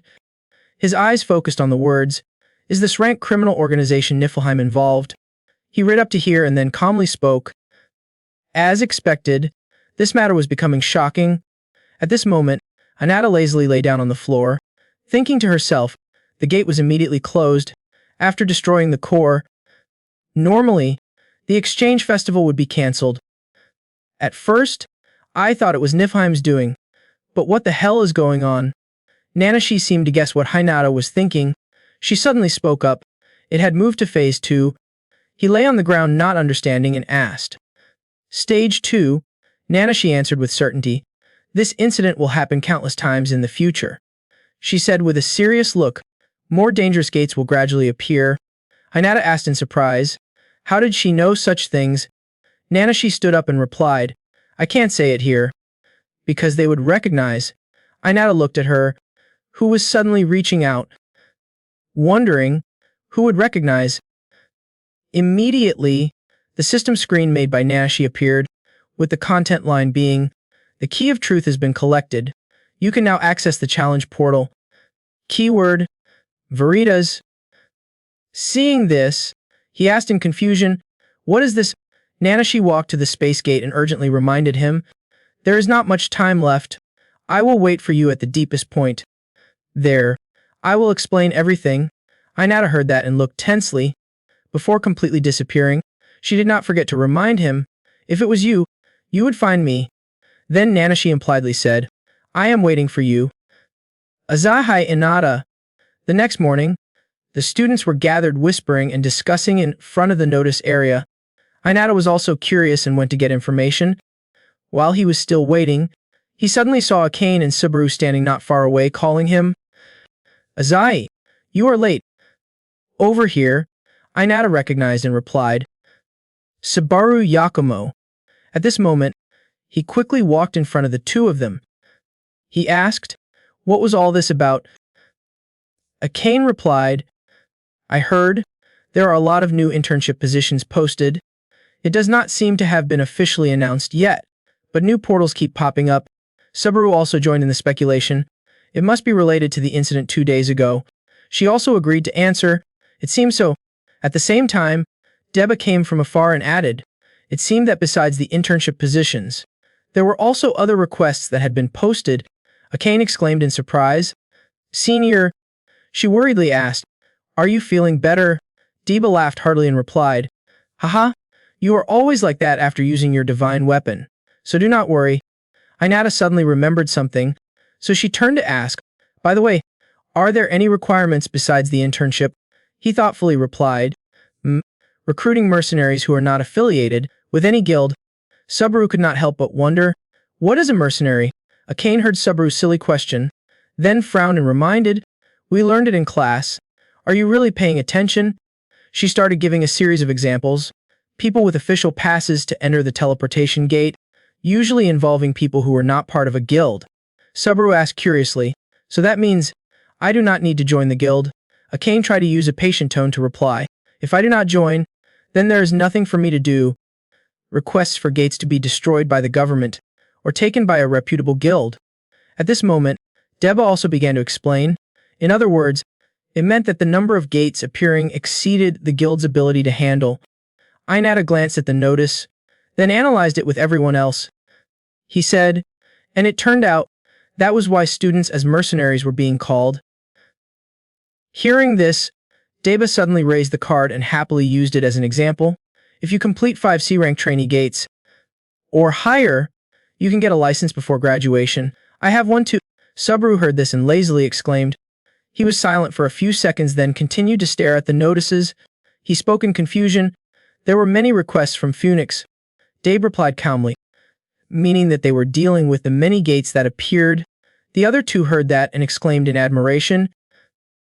How impressive! Amazing, as expected of its rank guild. At this moment, Inata started to think nervously. Phoenix is Jinji's guild. Inata's expression became more and more serious. He frowned thoughtfully. While everyone was talking, he continued to think to himself, do they have enough members to be able to handle all the requests at once? On the other hand, in Class 1, Shizuku was being isolated by everyone in her class. Despite the sarcastic giggles ringing in her ears, she could only silently endure. At this moment, a group of female students suddenly spoke up one after another to taunt her. I heard that girl can't use divine weapons anymore. Huh. Really? Why does not she just drop out of school? Who knows? Maybe he wants to cling to this place too much. Can't forget the happy feeling of being at the top of the class. The laughter grew louder and louder. It deserved it because of its arrogant ego. Amidst the chatter, she suddenly heard someone softly calling out. Shizuku? Shizuku exclaimed in surprise. Sachi. Sachi danced and sang while splitting herself up, asking, hey, how do you feel now? She coldly replied, I am annoyed. Hearing that, Sachi gently squatted down in front of Shizuku's desk. Then she seriously encouraged him. He did not need to pay attention to what other people said about him. Shizuku asked leisurely, why did he suddenly change his mind? Don't you think to yourself? Because you deserve it. Sachi rested her chin on her hand and replied, to be honest, Shizuku is the type of person who does not listen to others much. Once she changes her mind, she won't change her mind. Her attitude is bossy. Her condescending manner is like, oh my. Speaking up to here, Sachi suddenly hesitated to continue, but she works harder than anyone else. Shizuku now looked as if a burden had been lifted off her. At this moment, she stood up resolutely. Shizuku now would not fail next time. There would be no reason to mock her. Shizuku heard these words and dejectedly lowered her head. Seeing that, Sachi pretended to be angry at her. If your spirit is restored, I do not mind you rejoining the group, Shizuku immediately said resentfully. How arrogant! Are you imitating me again? Buget and Hagen suddenly came over. If you join the group, you need our consent too. Buget smirked and calmly continued.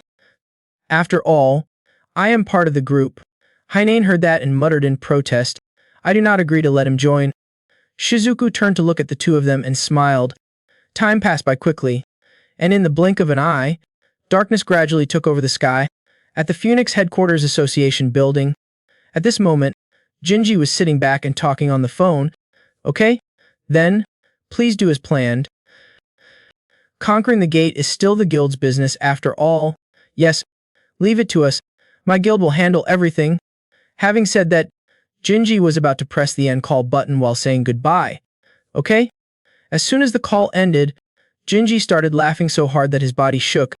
He laughed happily and said, I could not stop laughing. This was really a gold mine. Who would have thought things would turn out like this? Every time we conquer the gate, we earn 10 million. Magenta calmly praised while sipping his tea. It showed that he had foresight. Jinji pretended to be humble and replied, Thanks to you, Magenta. Magenta heard that and calmly exposed Jinji's hypocrisy. Flattery is useless. You know. Jinji stood up, excitedly saying, even the weakest person can become useful, if you give them a useful divine artifact. Speaking of this, Jinji could not help but laugh out loud, then said loudly, the perfect tool to make money. If they are broke, we just need to bring them back. The first time I heard about the chaos at the exchange festival, I broke out in a cold sweat, but everything turned out okay in the end. He laughed in joy. It came. Transparent ice sheets suddenly appeared at Jinji's will. He turned them into shields that surrounded him. Screaming insanely, my time is here. Jinji turned back in surprise and asked, a treasure that can evolve? Are you sure? Magenta calmly recounted. According to my subordinates, he could not even beat a goblin at first. He sipped his tea and recalled the scene. But when I saw it with my own eyes, I could not believe it. Jinji's thoughtful appearance as he listened to Magenta analyze the situation from the guild's perspective, was not he an extremely valuable resource? Jinji heard that and gave a contemptuous smile. He replied, value? No way. With that, he pushed his glasses up high in a disdainful manner. He was full of righteousness, just like his father. He and I did not get along. Then kept saying, the only thing I want is his treasure. I will definitely take it. Even Magenta can feel this man's bottomless greed. Satisfiedly put down the teacup. Speaking of this, Jinji could not help but eagerly send a message to Hinata. I will wait during the internship. Inata-kun. The next morning, inside the school, Inata continued to plan and discuss with everyone. A moment later, in the Magic Tool Club's research room, a voice came from inside. Training was being held. Miss Truman was standing with Hinata's group complaining. Recently, incidents like the last one kept happening. Truman continued to recount pensively. This place used to be an ideal place for training because only weak monsters appeared. But if something like last time happened again, it would be life-threatening. Sachi and Akane heard that and started to frown nervously. Subaru suddenly felt a little worried. Well, we are about to go on an internship, so it is fine. But next year's freshmen might have a hard time. Akane also agreed. You are right. Truman could not sleep when he heard this. For that reason, we had staff meetings every day recently to figure out how to handle the next year. Sometimes I just wanted to sleep in until noon. At this moment, Subaru suddenly shifted his attention elsewhere and asked, by the way, he helplessly turned to look at Shizuku, who was concentrating on her research. What was that annoying noise all this time? Shizuku heard that and quickly took off her welding mask, frowning and saying, what do you mean? I am making magic tools. Her face was cold and full of confusion as she said, this is the Magic Tool Research Club after all. And speaking of which, what are you doing here?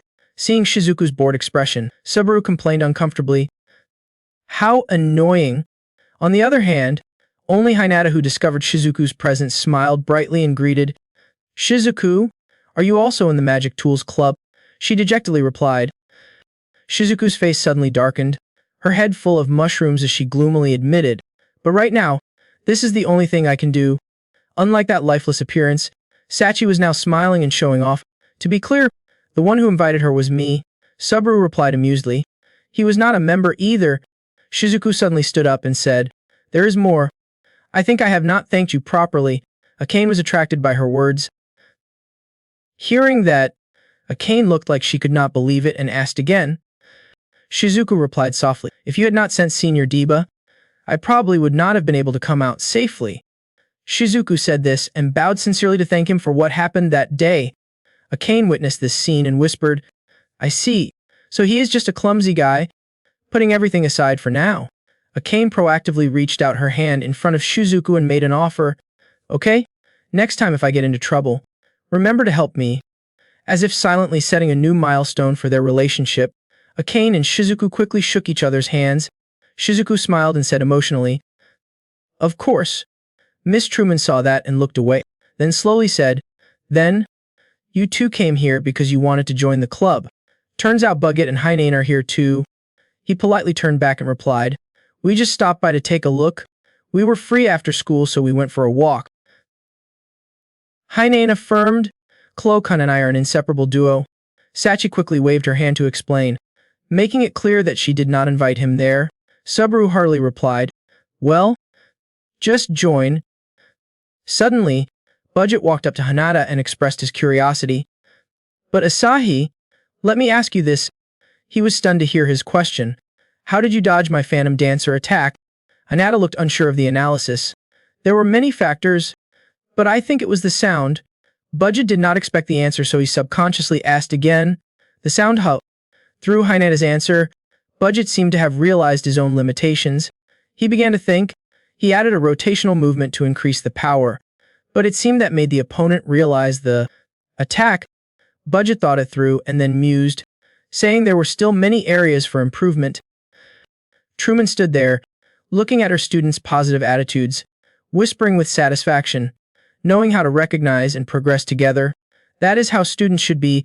She really looked forward to their growth.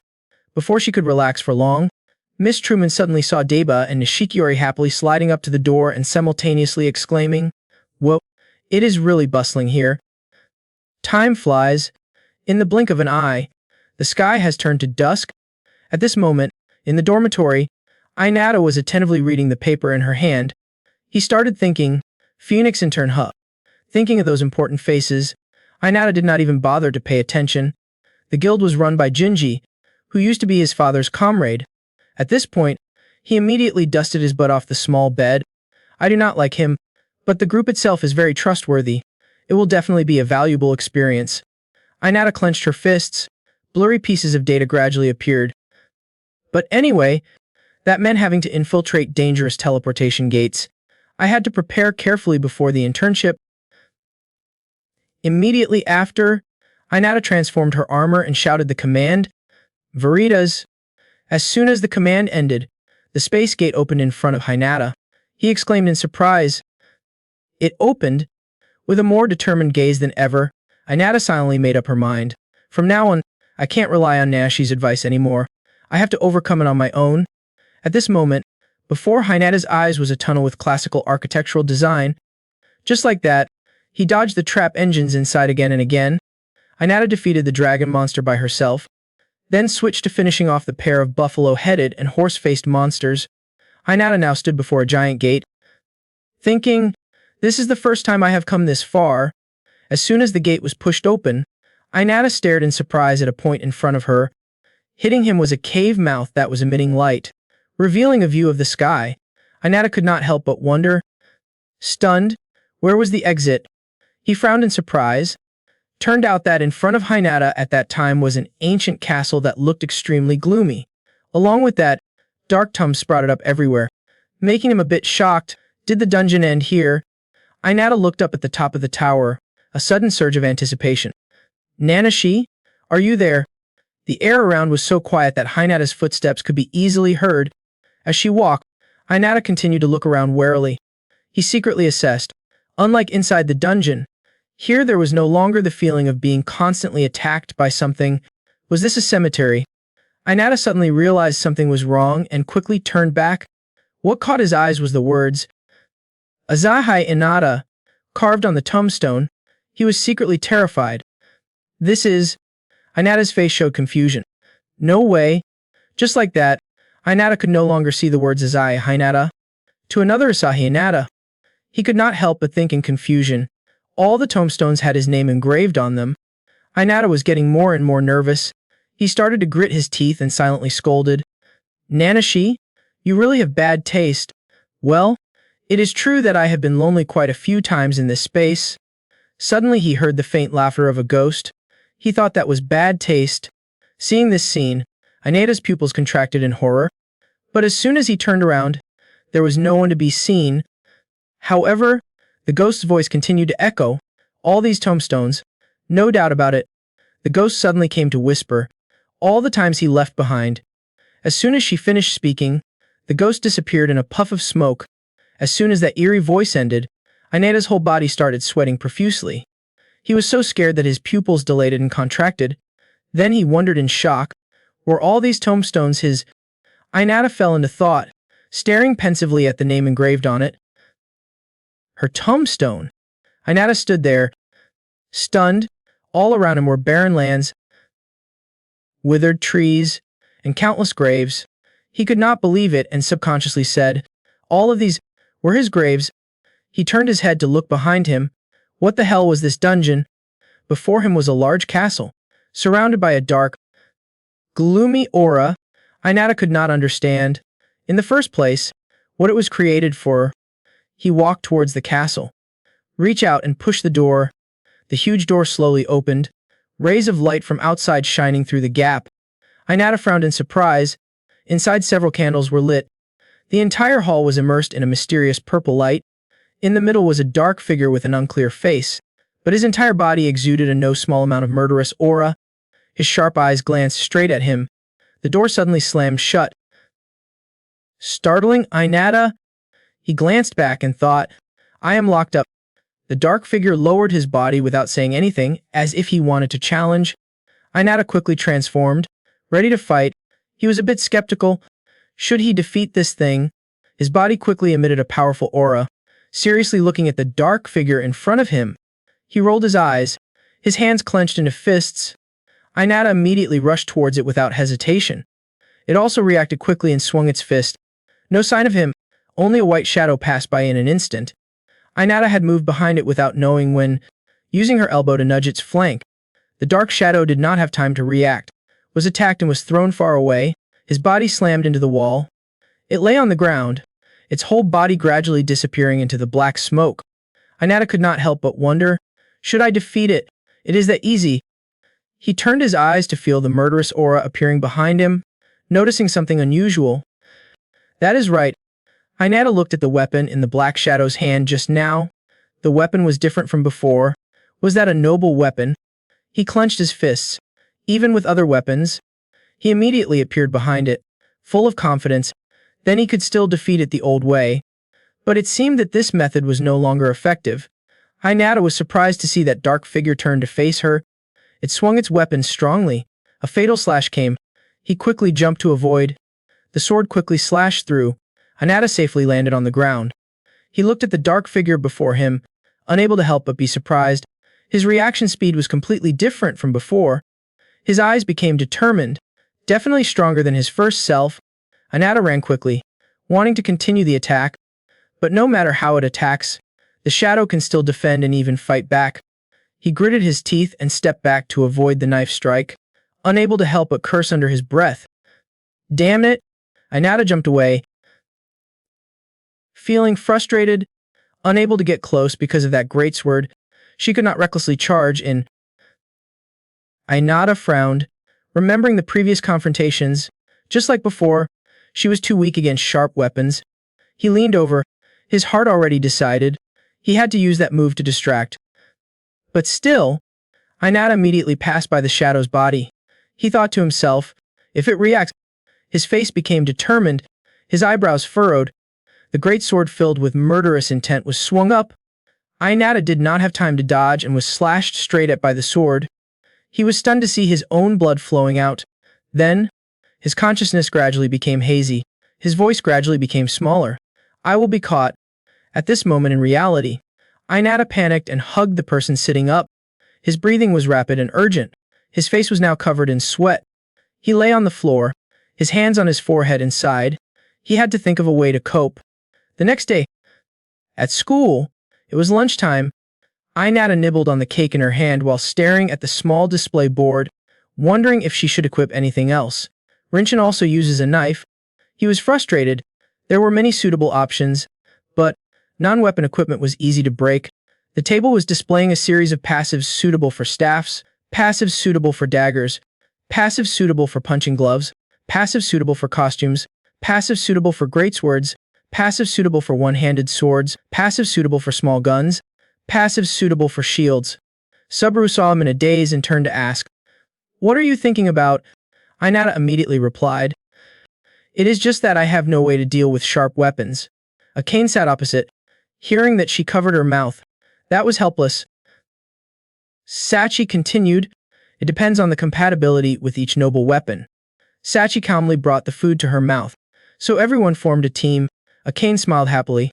Yeah, that is right. Just leave those opponents to us. Inata looked at everyone with emotion, thinking to herself, it is really okay to be with everyone. He thought of the darkness in that castle. But to move forward, he had to manage on his own. He remembered that saying. The determination, the meaning of those words, he felt he had to understand it himself. Inata silently decided. So suddenly a voice rang out, interrupting his train of thought, and at the same time attracting everyone's attention. It seemed everyone was already focused. Aane tilted her head in wonder. What is wrong? Sensei. Truman put his hands on his hips and said to her, can you come to the Magic Tool Research Club room for a moment? She showed everyone the thing in her hand. It was finished sooner than I thought. At the Magic Tool Research Club room, inside Truman was installing something on Shizuku's hand, while everyone around was also watching her actions intently. Truman smiled and said, okay, it is installed. She looked at the gloves, then explained their effects. These gloves could also be used to deal with the loss of a magical weapon. She held up the purple square stone, and this one. Shizuku followed Truman's gesture. She placed the stone in the empty space on the glove. If put here. Shizuku silently raised her hand to take a closer look. Truman asked, how is it? Were you able to summon the magical weapon? She immediately reached out and pressed the square on the glove. Let me try it. Shizuku looked at the sword that had just appeared in surprise. She held the sword in her hand and exclaimed in surprise, I got it out. Truman was pleased to see that but did not forget to remind, but this is just an external part, not the complete return treasure weapon, so be careful, Shizuku happily replied. Okay? Subaru rubbed his chin, looking down at the glove, so that means, if I wear this, I can also use my noble phantasm, right? Truman nodded slightly. That is right. Subaru opened his mouth in disbelief. Inata spoke up in praise. It was impressive that she was able to develop this in such a short time. Truman replied, yes, it also contains the data needed to create this magic tool. Her expression immediately became serious. Someone had already tipped her off. Inata was surprised. Tipped off? Truman recalled earlier. The blonde boy was staring at the computer. Master, look at this. Truman looked on blankly. What is this? She observed the data appearing on the computer. Inside was the data needed to create this magical tool. Truman frowned, covering his mouth. It felt creepy, as if someone was trying to create a suitable environment to use this thing. She gave him another stone. Well, he should try it too. Inata thought. Father's treasure? He happily put the glove on his hand. Feeling nervous. Yes. With this, I can also defend against sharp weapons. Thinking that, Inata immediately reached out and pressed the small square. He waved his hand with an expectant look. Let us go. Father's treasure? But all of a sudden, everything fell silent. Nothing came out.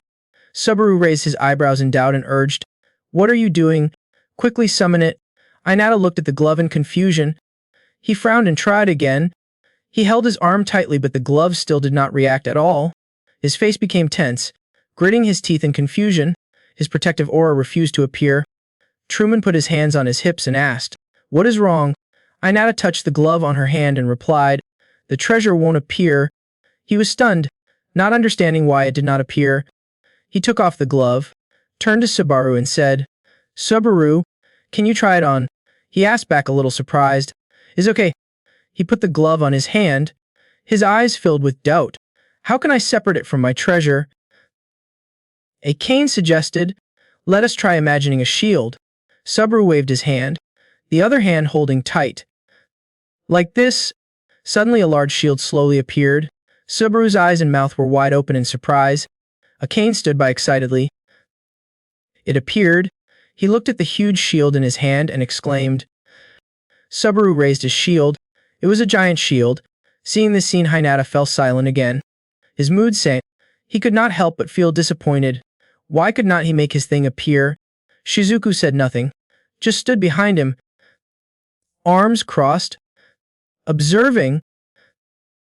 After school, when it was already late afternoon, Inata walked quietly on the street. Looking pensive, filled with disappointment, in the end, everyone was able to summon their father's treasure. He could not do it alone, and quickly reached the hospital door. Inata walked silently in the hospital. If Nanashi was here, then he could probably figure out why. He walked to room 205 and opened the door. Looking inside, his face showed astonishment. Inata looked at Jinji happily chatting with Hikari in surprise, softly calling out, "Jinji." Hikari's face brightened. She called out loudly, "Brother?" To Jinji glanced at him. "Hey, Yoda?" Inata happily approached, politely asking, "You are here?" He smiled kindly and replied, "I heard the news. They have set a discharge date for Hikari. Right?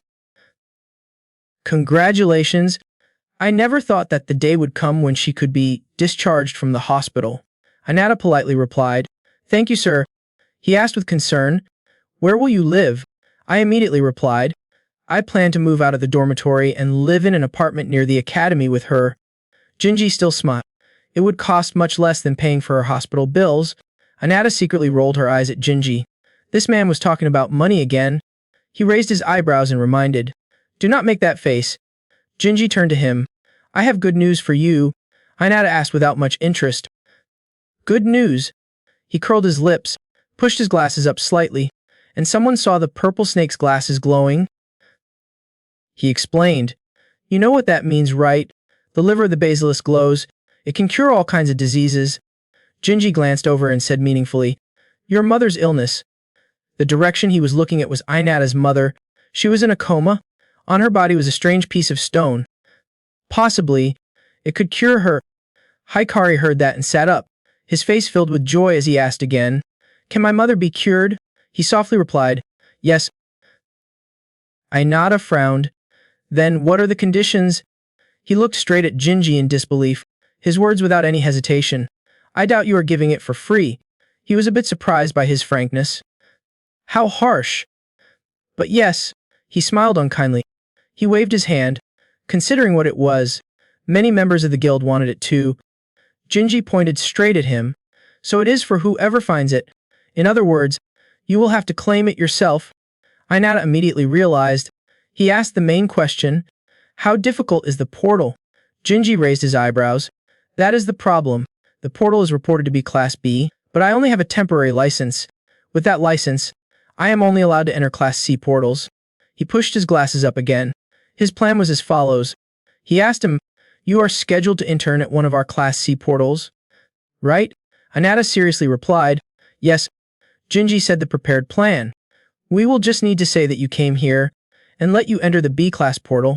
Hearing that, Inata's face was full of panic. He was skeptical, but it was not breaking the rules. Jinji leaned down slightly and stood up with his hands. But if I miss this opportunity, who knows when another one will come." He patted him on the shoulder. "With your current skills, you will definitely be fine at the B-class portal." He glanced, smiled sinisterly, leaned close to his ear and whispered, "I have heard about your achievements. Your treasure has such power." Jinji opened the door and left, leaving behind a reminder to consider it no matter what. Hikari called Hinata in a low voice. "Big brother." Inata thought to herself, her mother's illness can be cured. He carried the bag to his mother's bedside, hesitating, but the suggestion was against the law. If he got caught, he would never be able to get his license back. He sat down beside her silently watching her, wondering, to begin with, if he could even handle a Class B portal. Inata closed her eyes tightly, holding her hand, but if she missed this chance. Suddenly he opened his eyes in surprise. Inata panicked and hurriedly checked her mother's hand. He stared at her hand in shock. His mother's treasure symbol had disappeared. His eyes turned from panic to horror. Worry. Since when? Why did it disappear? Was Niflheim targeting his mother? Inata quickly denied that thought. That was impossible. Only a limited number of people knew that mother was here. He suddenly remembered something. He recalled what Niflheim had said. The customer thought like this, even if it was a corpse. The symbol could still contain treasure, right? Hinata was stunned to realize. Customer? A question arose in his mind. Why? Niflame had his father's treasure. He looked at his mother lying on the sick bed. Why? Was his mother's treasure stolen? Inata widened her eyes, remembering Jinji's sly smile just now. Do not tell me that. His hands clenched so tightly that the veins stood out and trembled. At this moment, at Truman's workplace, she was sighing tiredly. She leaned back in her chair and sighed. The paperwork never ends. I underestimated teaching. The colleague next to her pulled up a chair and smiled encouragingly, thanking her for her hard work. Truman raised his hand to rub his neck. She glanced at the paper in her hand. I wonder what time I can go home today. Beside a low voice rang out. Sister Sherry. Hearing someone calling her, she turned her head to look back. Seeing Hinata standing before her with a serious expression, she asked, Azai, what is wrong? He said seriously, I have something to discuss. Truman folded his arms and watched him. Inata's eyes were filled with determination as she waited for an answer. Seeing that, the corner of her mouth curved up, her voice soft. Let us listen to it. At the castle with that gloomy atmosphere, the door slowly opened. Hinata once again entered the castle with a majestic appearance. The darkness inside was ready to welcome. He entered, reminding himself in his mind, there was no time to be afraid. Hinata immediately rushed forward with a determined look on her face, her blade sharp. He was nimble enough to dodge slashes. Even barehanded, he needed to be able to handle an armed man. Defeated, he returned to reality, but very quickly he came back and continued fighting. He had to become stronger. Stronger. The stone on the table suddenly glowed slightly. Inata barely dodged the attack but still got hit, leaving herself open to deal with any crisis. Suddenly the stone flashed. Inata clenched her fists and shouted loudly, determined with the thought. Just move forward. Deba and Nishikiori happily showed off the Christmas party notice and said, We are going to have a Christmas party. Sabaru interrupted. Is this a time to be happy? The people around asked in wonder. Christmas party? Aane spoke up. Huh. Why not? It sounds fun. Let us do it. Sabaru immediately retorted. The world was in chaos due to the disaster portals. Truman, sitting on the side, chimed in. So what? It is not like we can deal with it right now. She closed the notebook in her hand and happily continued.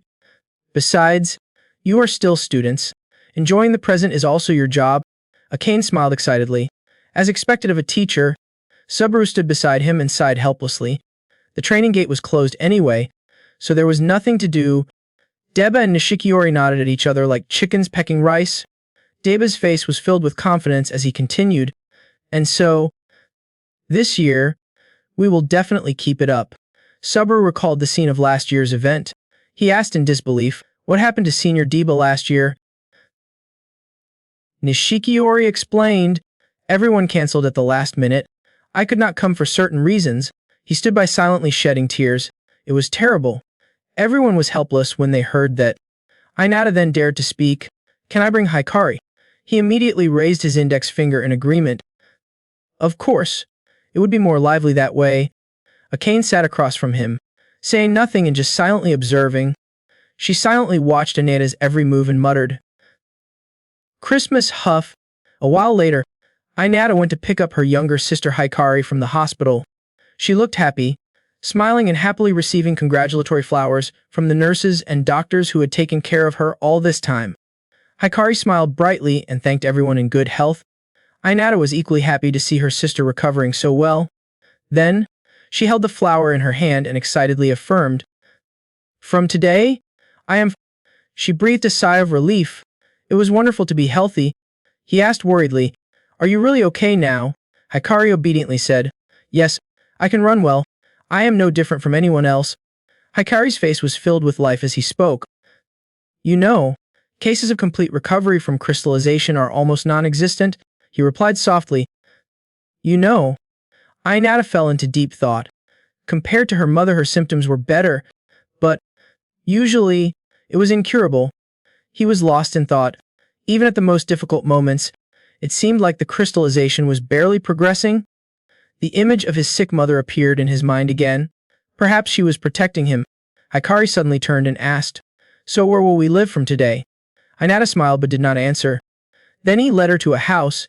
He confidently introduced, "Here," Hikari exclaimed with delight. "It looks like there might be cockroaches." Suddenly from behind came a call. "Azai!" Both brothers turned in the direction of the sound. Then they spoke in turn. "Yakumo." "Yakumo-san." Inata saw Akane happily approaching and politely raised her hand to greet her.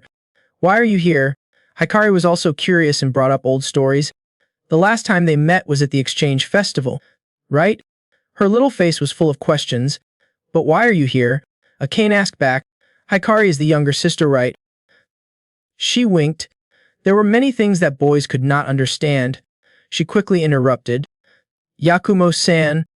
Akane immediately changed the subject. "By the way, this place was extremely run down." He felt the same after looking around for a while. "We could not afford to be picky." Everyone went up the dangerous creaking rusty iron stairs together. The door slowly opened. A faint light shone into the room. Hikari looked around in amazement. The inside was surprisingly clean. Akane agreed. "Yeah, that is right." She asked innocently, "So what is the plan now?" Inata closed the door and replied, "I am planning on moving my things out of the dormitory first." "Finished?" He then seriously instructed. "In the meantime, Yakumo," he went with Hikari and, not letting Hinata finish her sentence, she directly interrupted. "I see. After all, there are things that only girls can understand." He opened the door and was about to go out. "Thank you. I will join in later." She nodded. Understanding, Inata returned to the dormitory to pack her things. The two sisters went to the mall together to shop. Then the three met again at the mall. Hikari pointed at the sky-high priced microwaves. Inata stood there, pondering, looking at each model carefully before deciding to buy. At another store, Hikari found a teddy bear as big as her. She laughed with delight. Akane laughed so hard that tears came to her eyes. Inata also smiled at her sister's joke. Soon, the three of them went shopping until dusk before returning to the apartment.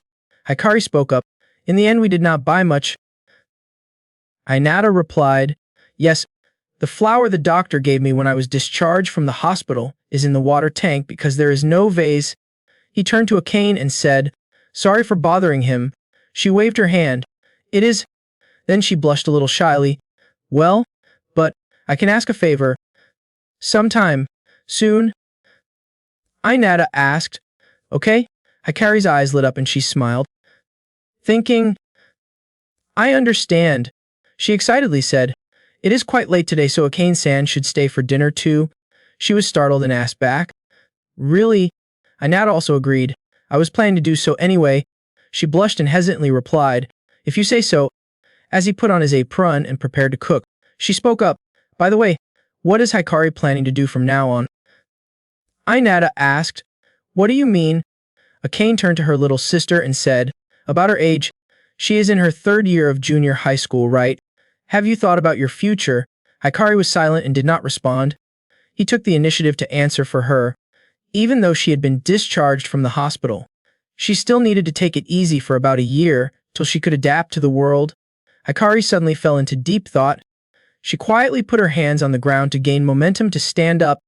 Hikari turned and walked towards the locker while Akane just silently watched. She opened the cupboard and rummaged for something in her school bag. Then he brought his school bag back to Hinata and said, "Brother, I hear." Hikari held up a poster of the National Valkyrie Academy and announced, "I want to become someone who can fight like you." "Big brother." Akane's eyes widened in surprise at Hikari's words. Hinata also stopped her cooking. She hesitantly expressed her wish. If something like what happened in the past happened again, she did not want to be someone who could not do anything like that again. Hinata's face was serious. "You can be weak while you become stronger. You know that." She screamed with determination. "I am ready for it." Hikari trembled and clenched her fists. The moment she heard that she could be discharged from the hospital, she decided to take this path. Immediately after that, Hikari shouted loudly, "I do not want to be a burden to you, or to our family anymore." He was a little stunned but still looked at her calmly. Hikari also returned his gaze with a fierce determination. After a long while, Inata gently agreed.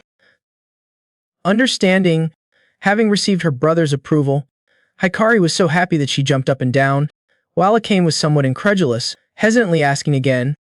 Really? He calmly explained. He had no authority to judge her determination. No matter what he said, it was Hikari's life. However, as the older brother, Inata could not help but remind him, by the way, there was also a written test. Hikari obeyed like a soldier, her face excited. It is, I have studied very hard at the hospital.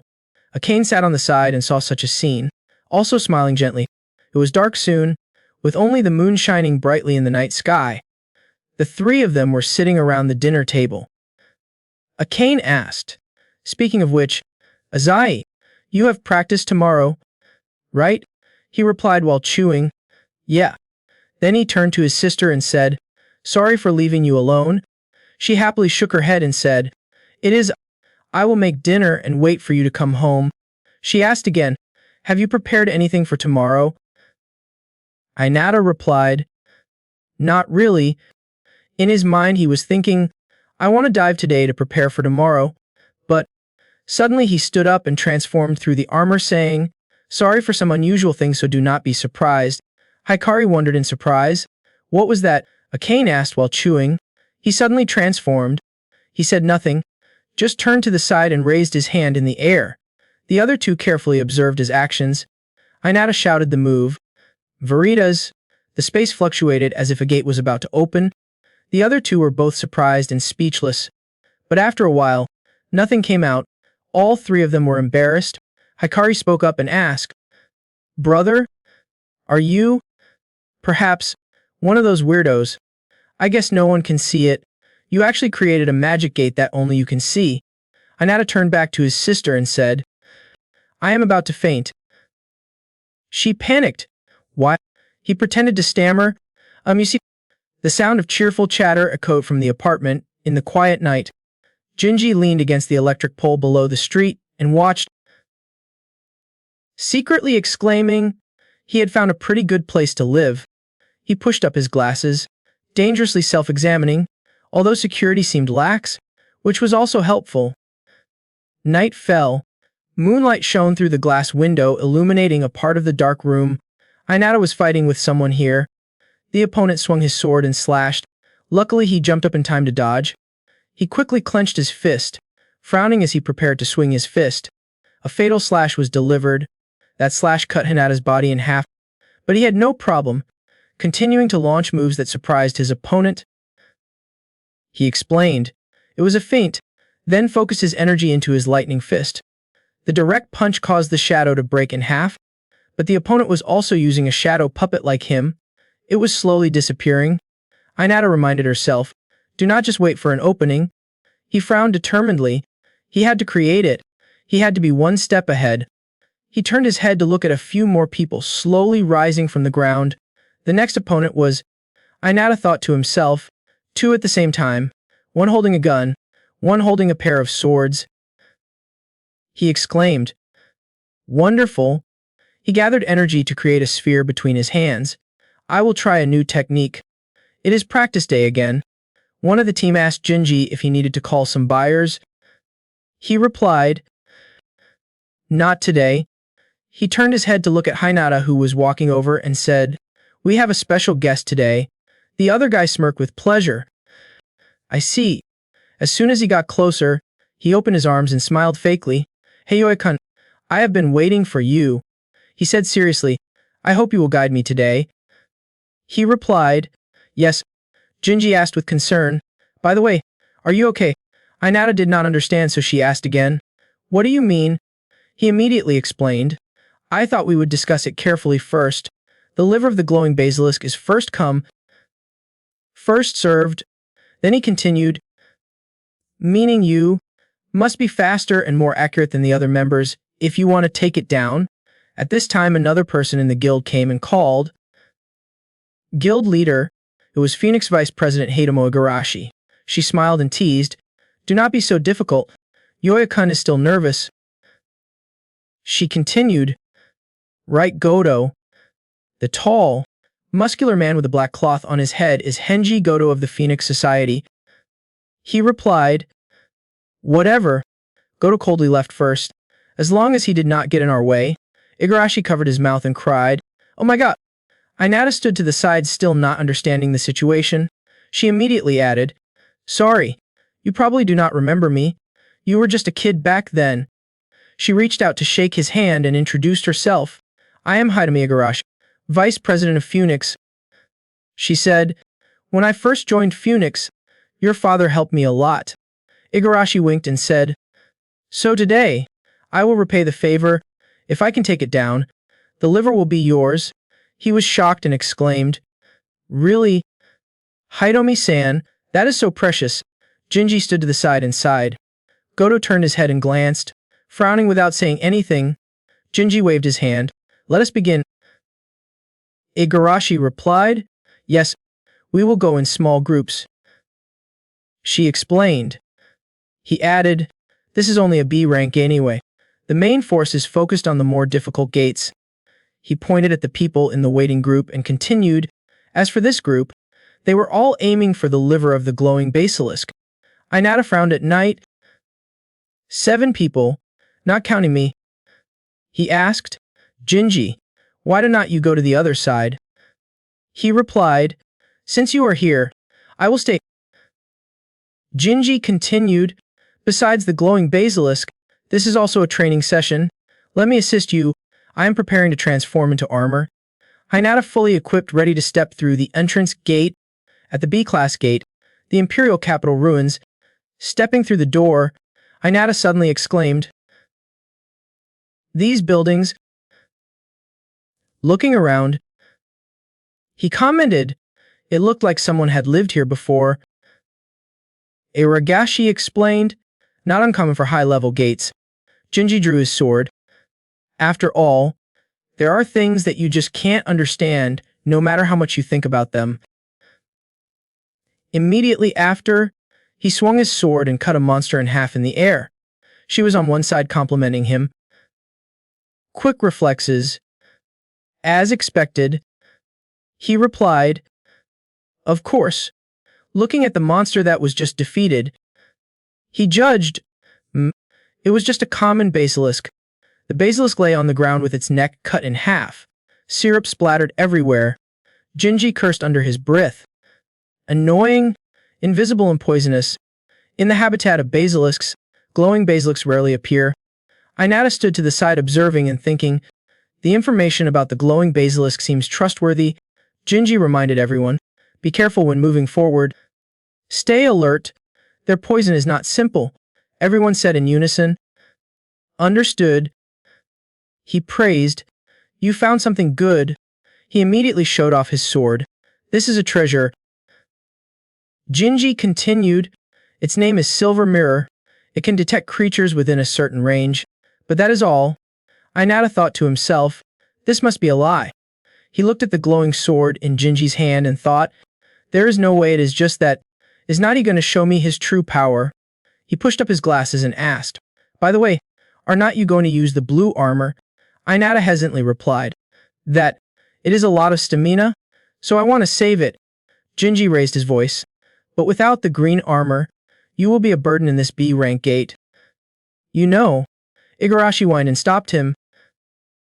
Hey, President, do not push him too hard. He smacked his lips. Huh.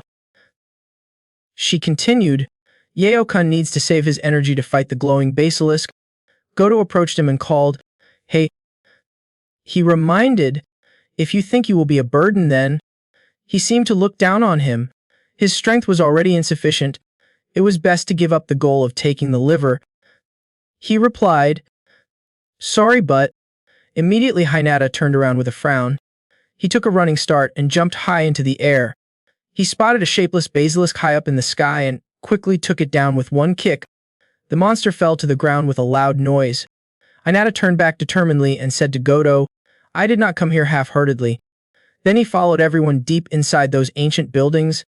Goto from behind frowned and glared at him. Igarashi suddenly spoke up, well, as reported, this area is really wide. Jinji replied, yeah. He presented the problem at hand. I wanted to destroy the core of the gate and quickly retreat, but because there was a glowing basilisk here, I could not. She reminded, Inata-kun, be careful under your feet, he asked doubtfully. Under your feet. It seems she has a lot of experience with ruins.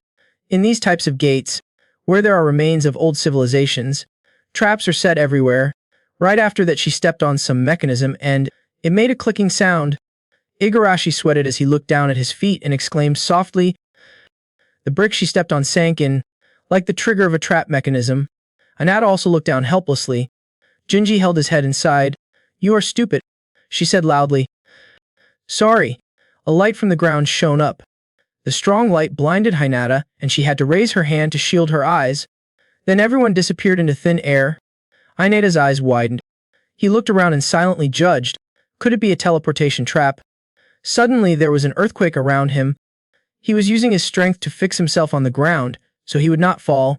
Behind him appeared a giant beast. He thought to himself, in the middle of such a large B-class gate.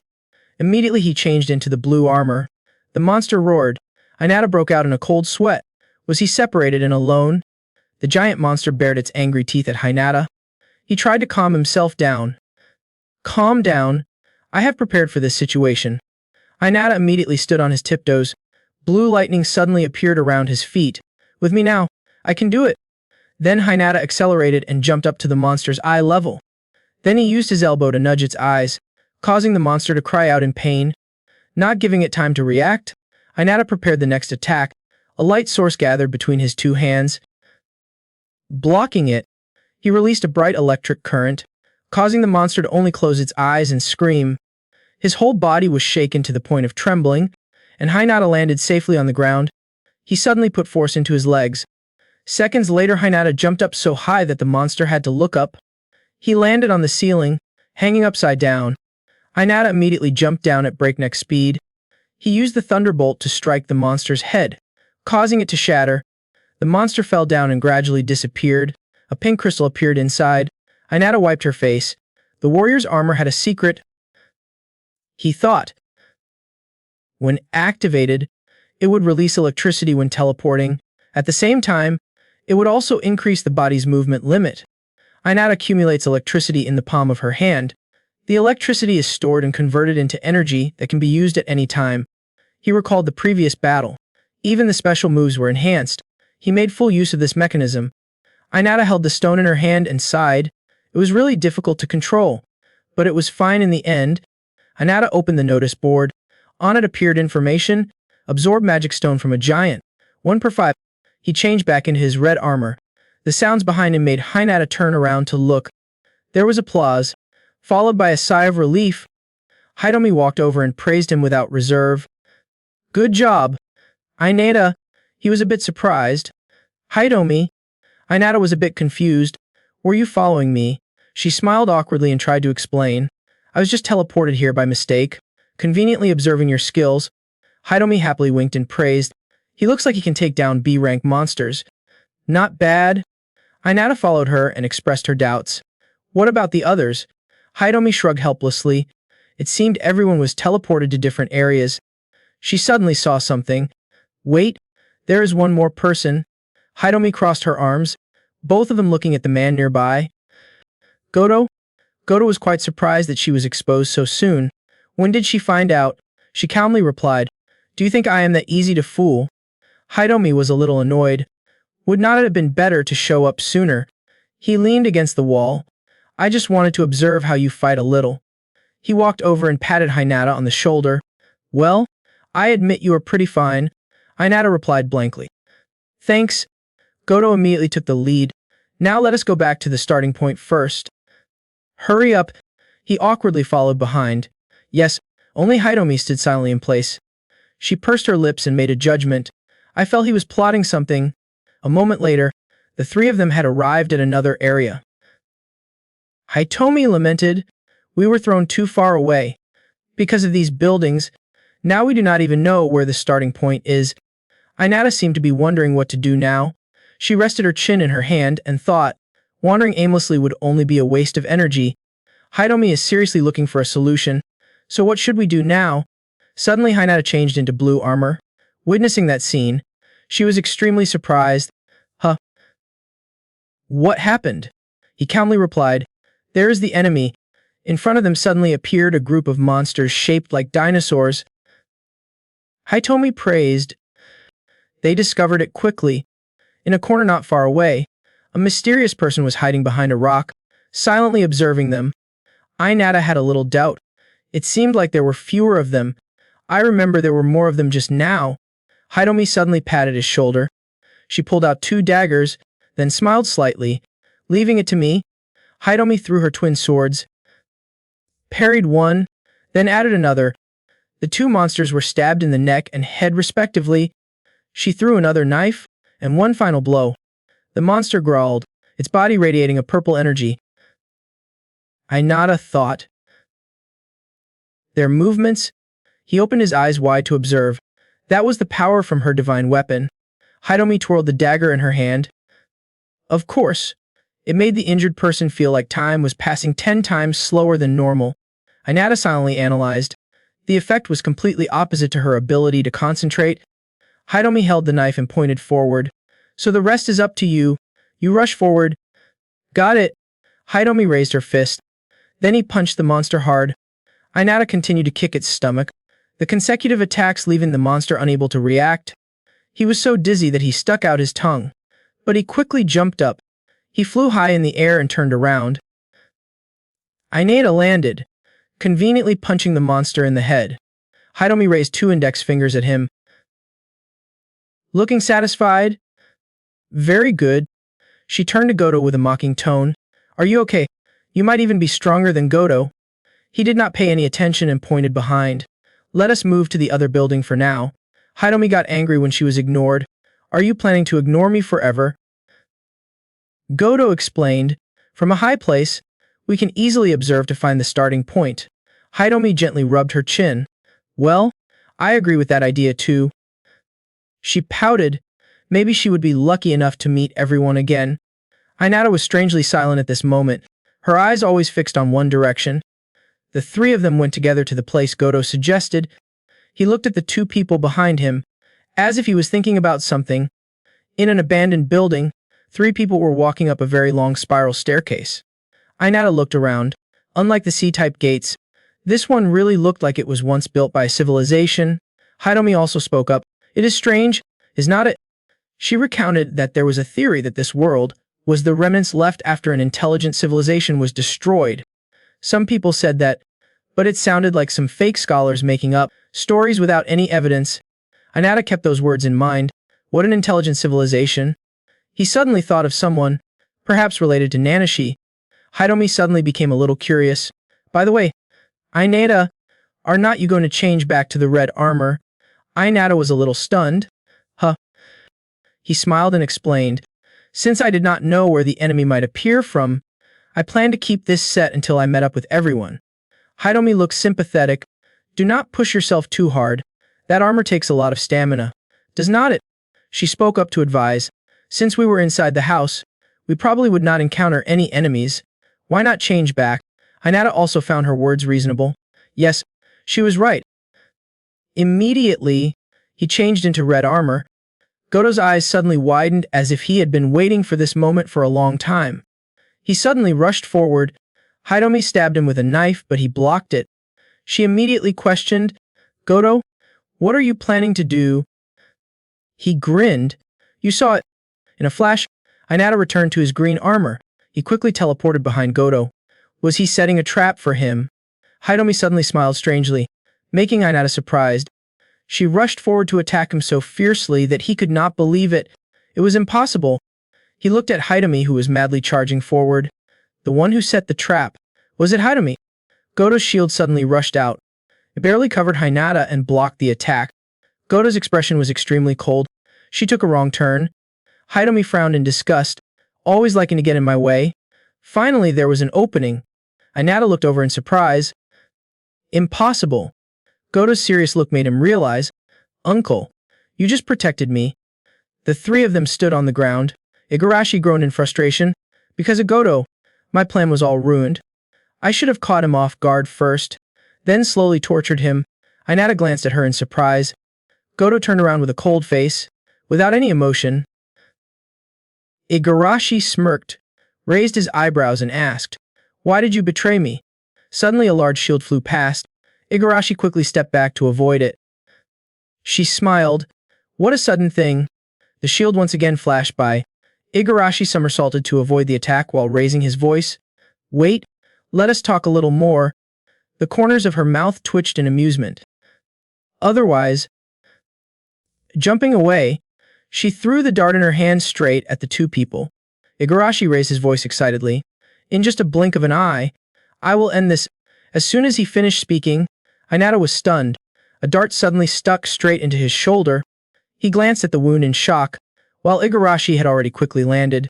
She held the dart in her hand, her tone gradually becoming amused. That is strong. Igarashi mocked. I thought you would be screaming in pain by now. Inata resolutely grabbed the dart on his body, pulled it out of his shoulder, frowned angrily. I did not have time to react.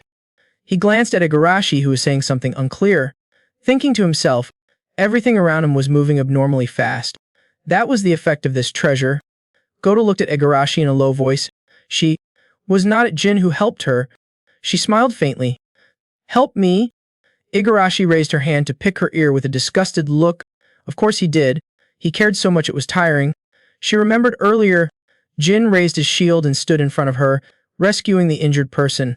He shouted loudly, no matter what, I will protect you. Igarashi clicked his tongue in disgust. That kind of righteous justice. It was really unbearable. The way Genji acted now suited me much better. She looked up at Goto. I thought he was the same. Goto gave me a cold look of disdain. I am not like her. Igarashi put his hands on his hips. Well, whatever. It was almost over anyway. She turned to look at Hinata, to see how long he could hold out with the danger so close. As soon as she finished speaking, he immediately rushed forward with his fist. Igarashi stared blankly at his fist that was right before his eyes. Her whole body was agile. She quickly escaped the attack, dodging behind him. She jumped up, swinging the shuriken in her hand. Hinata ducked low to dodge.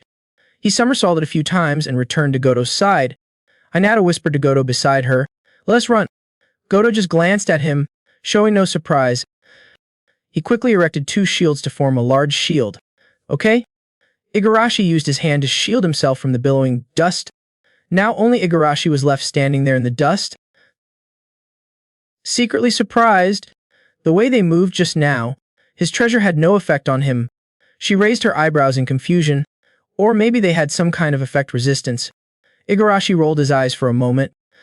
If they ran away, then the effect would probably only be temporary. Then it was only a matter of time. On this side, after escaping, Inata tiredly leaned against the stone wall. Goto looked around with heightened vigilance. He turned his head and asked Hinata, "You can only move freely for a short time, right?" He replied, "Yes." Goto looked at him with trouble. How troublesome?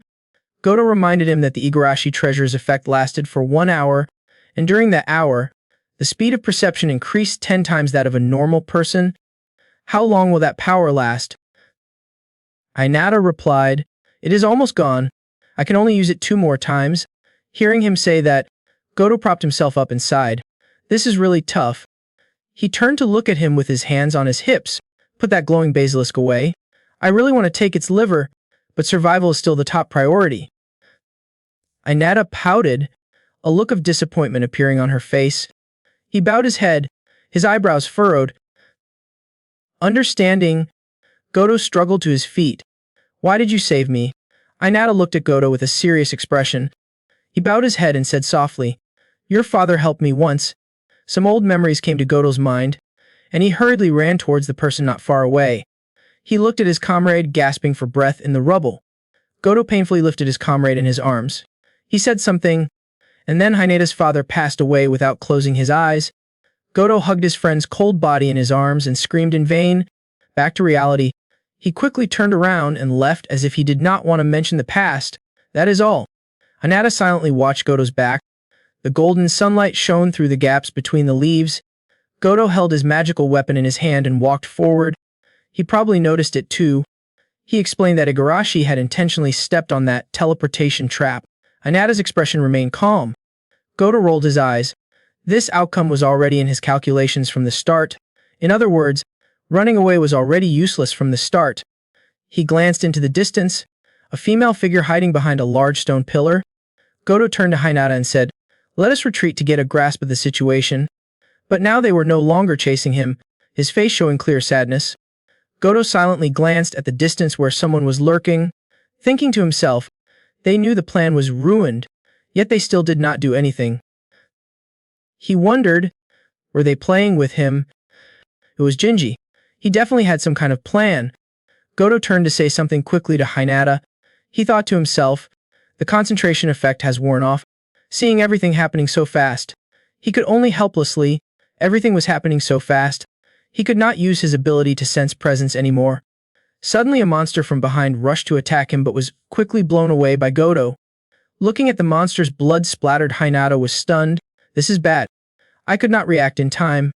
I turned my head to look at Goto, who was saying something to me, but could not hear clearly what it was. Inata clenched her fists. Determined, she could still use it 2 more times. She had to choose the right timing. Suddenly a giant iron thing appeared in front of the two. He stared in horror. Goto gritted his teeth with a sharp gaze. Inata looked at the huge thing before her eyes. An enemy from another world. Was it demonic energy? He recalled Deba and Truman's words. Maybe in the future we will also create things like that. Super robots. From now on, fighting will not only revolve around treasures anymore, magic weapons will become an important factor in battles. Inata raised her eyebrows and clicked her tongue. Goto gritted his teeth, his face angry, meaning they were using me as a guinea pig. If they wanted to toy with me, then just call it a combat test.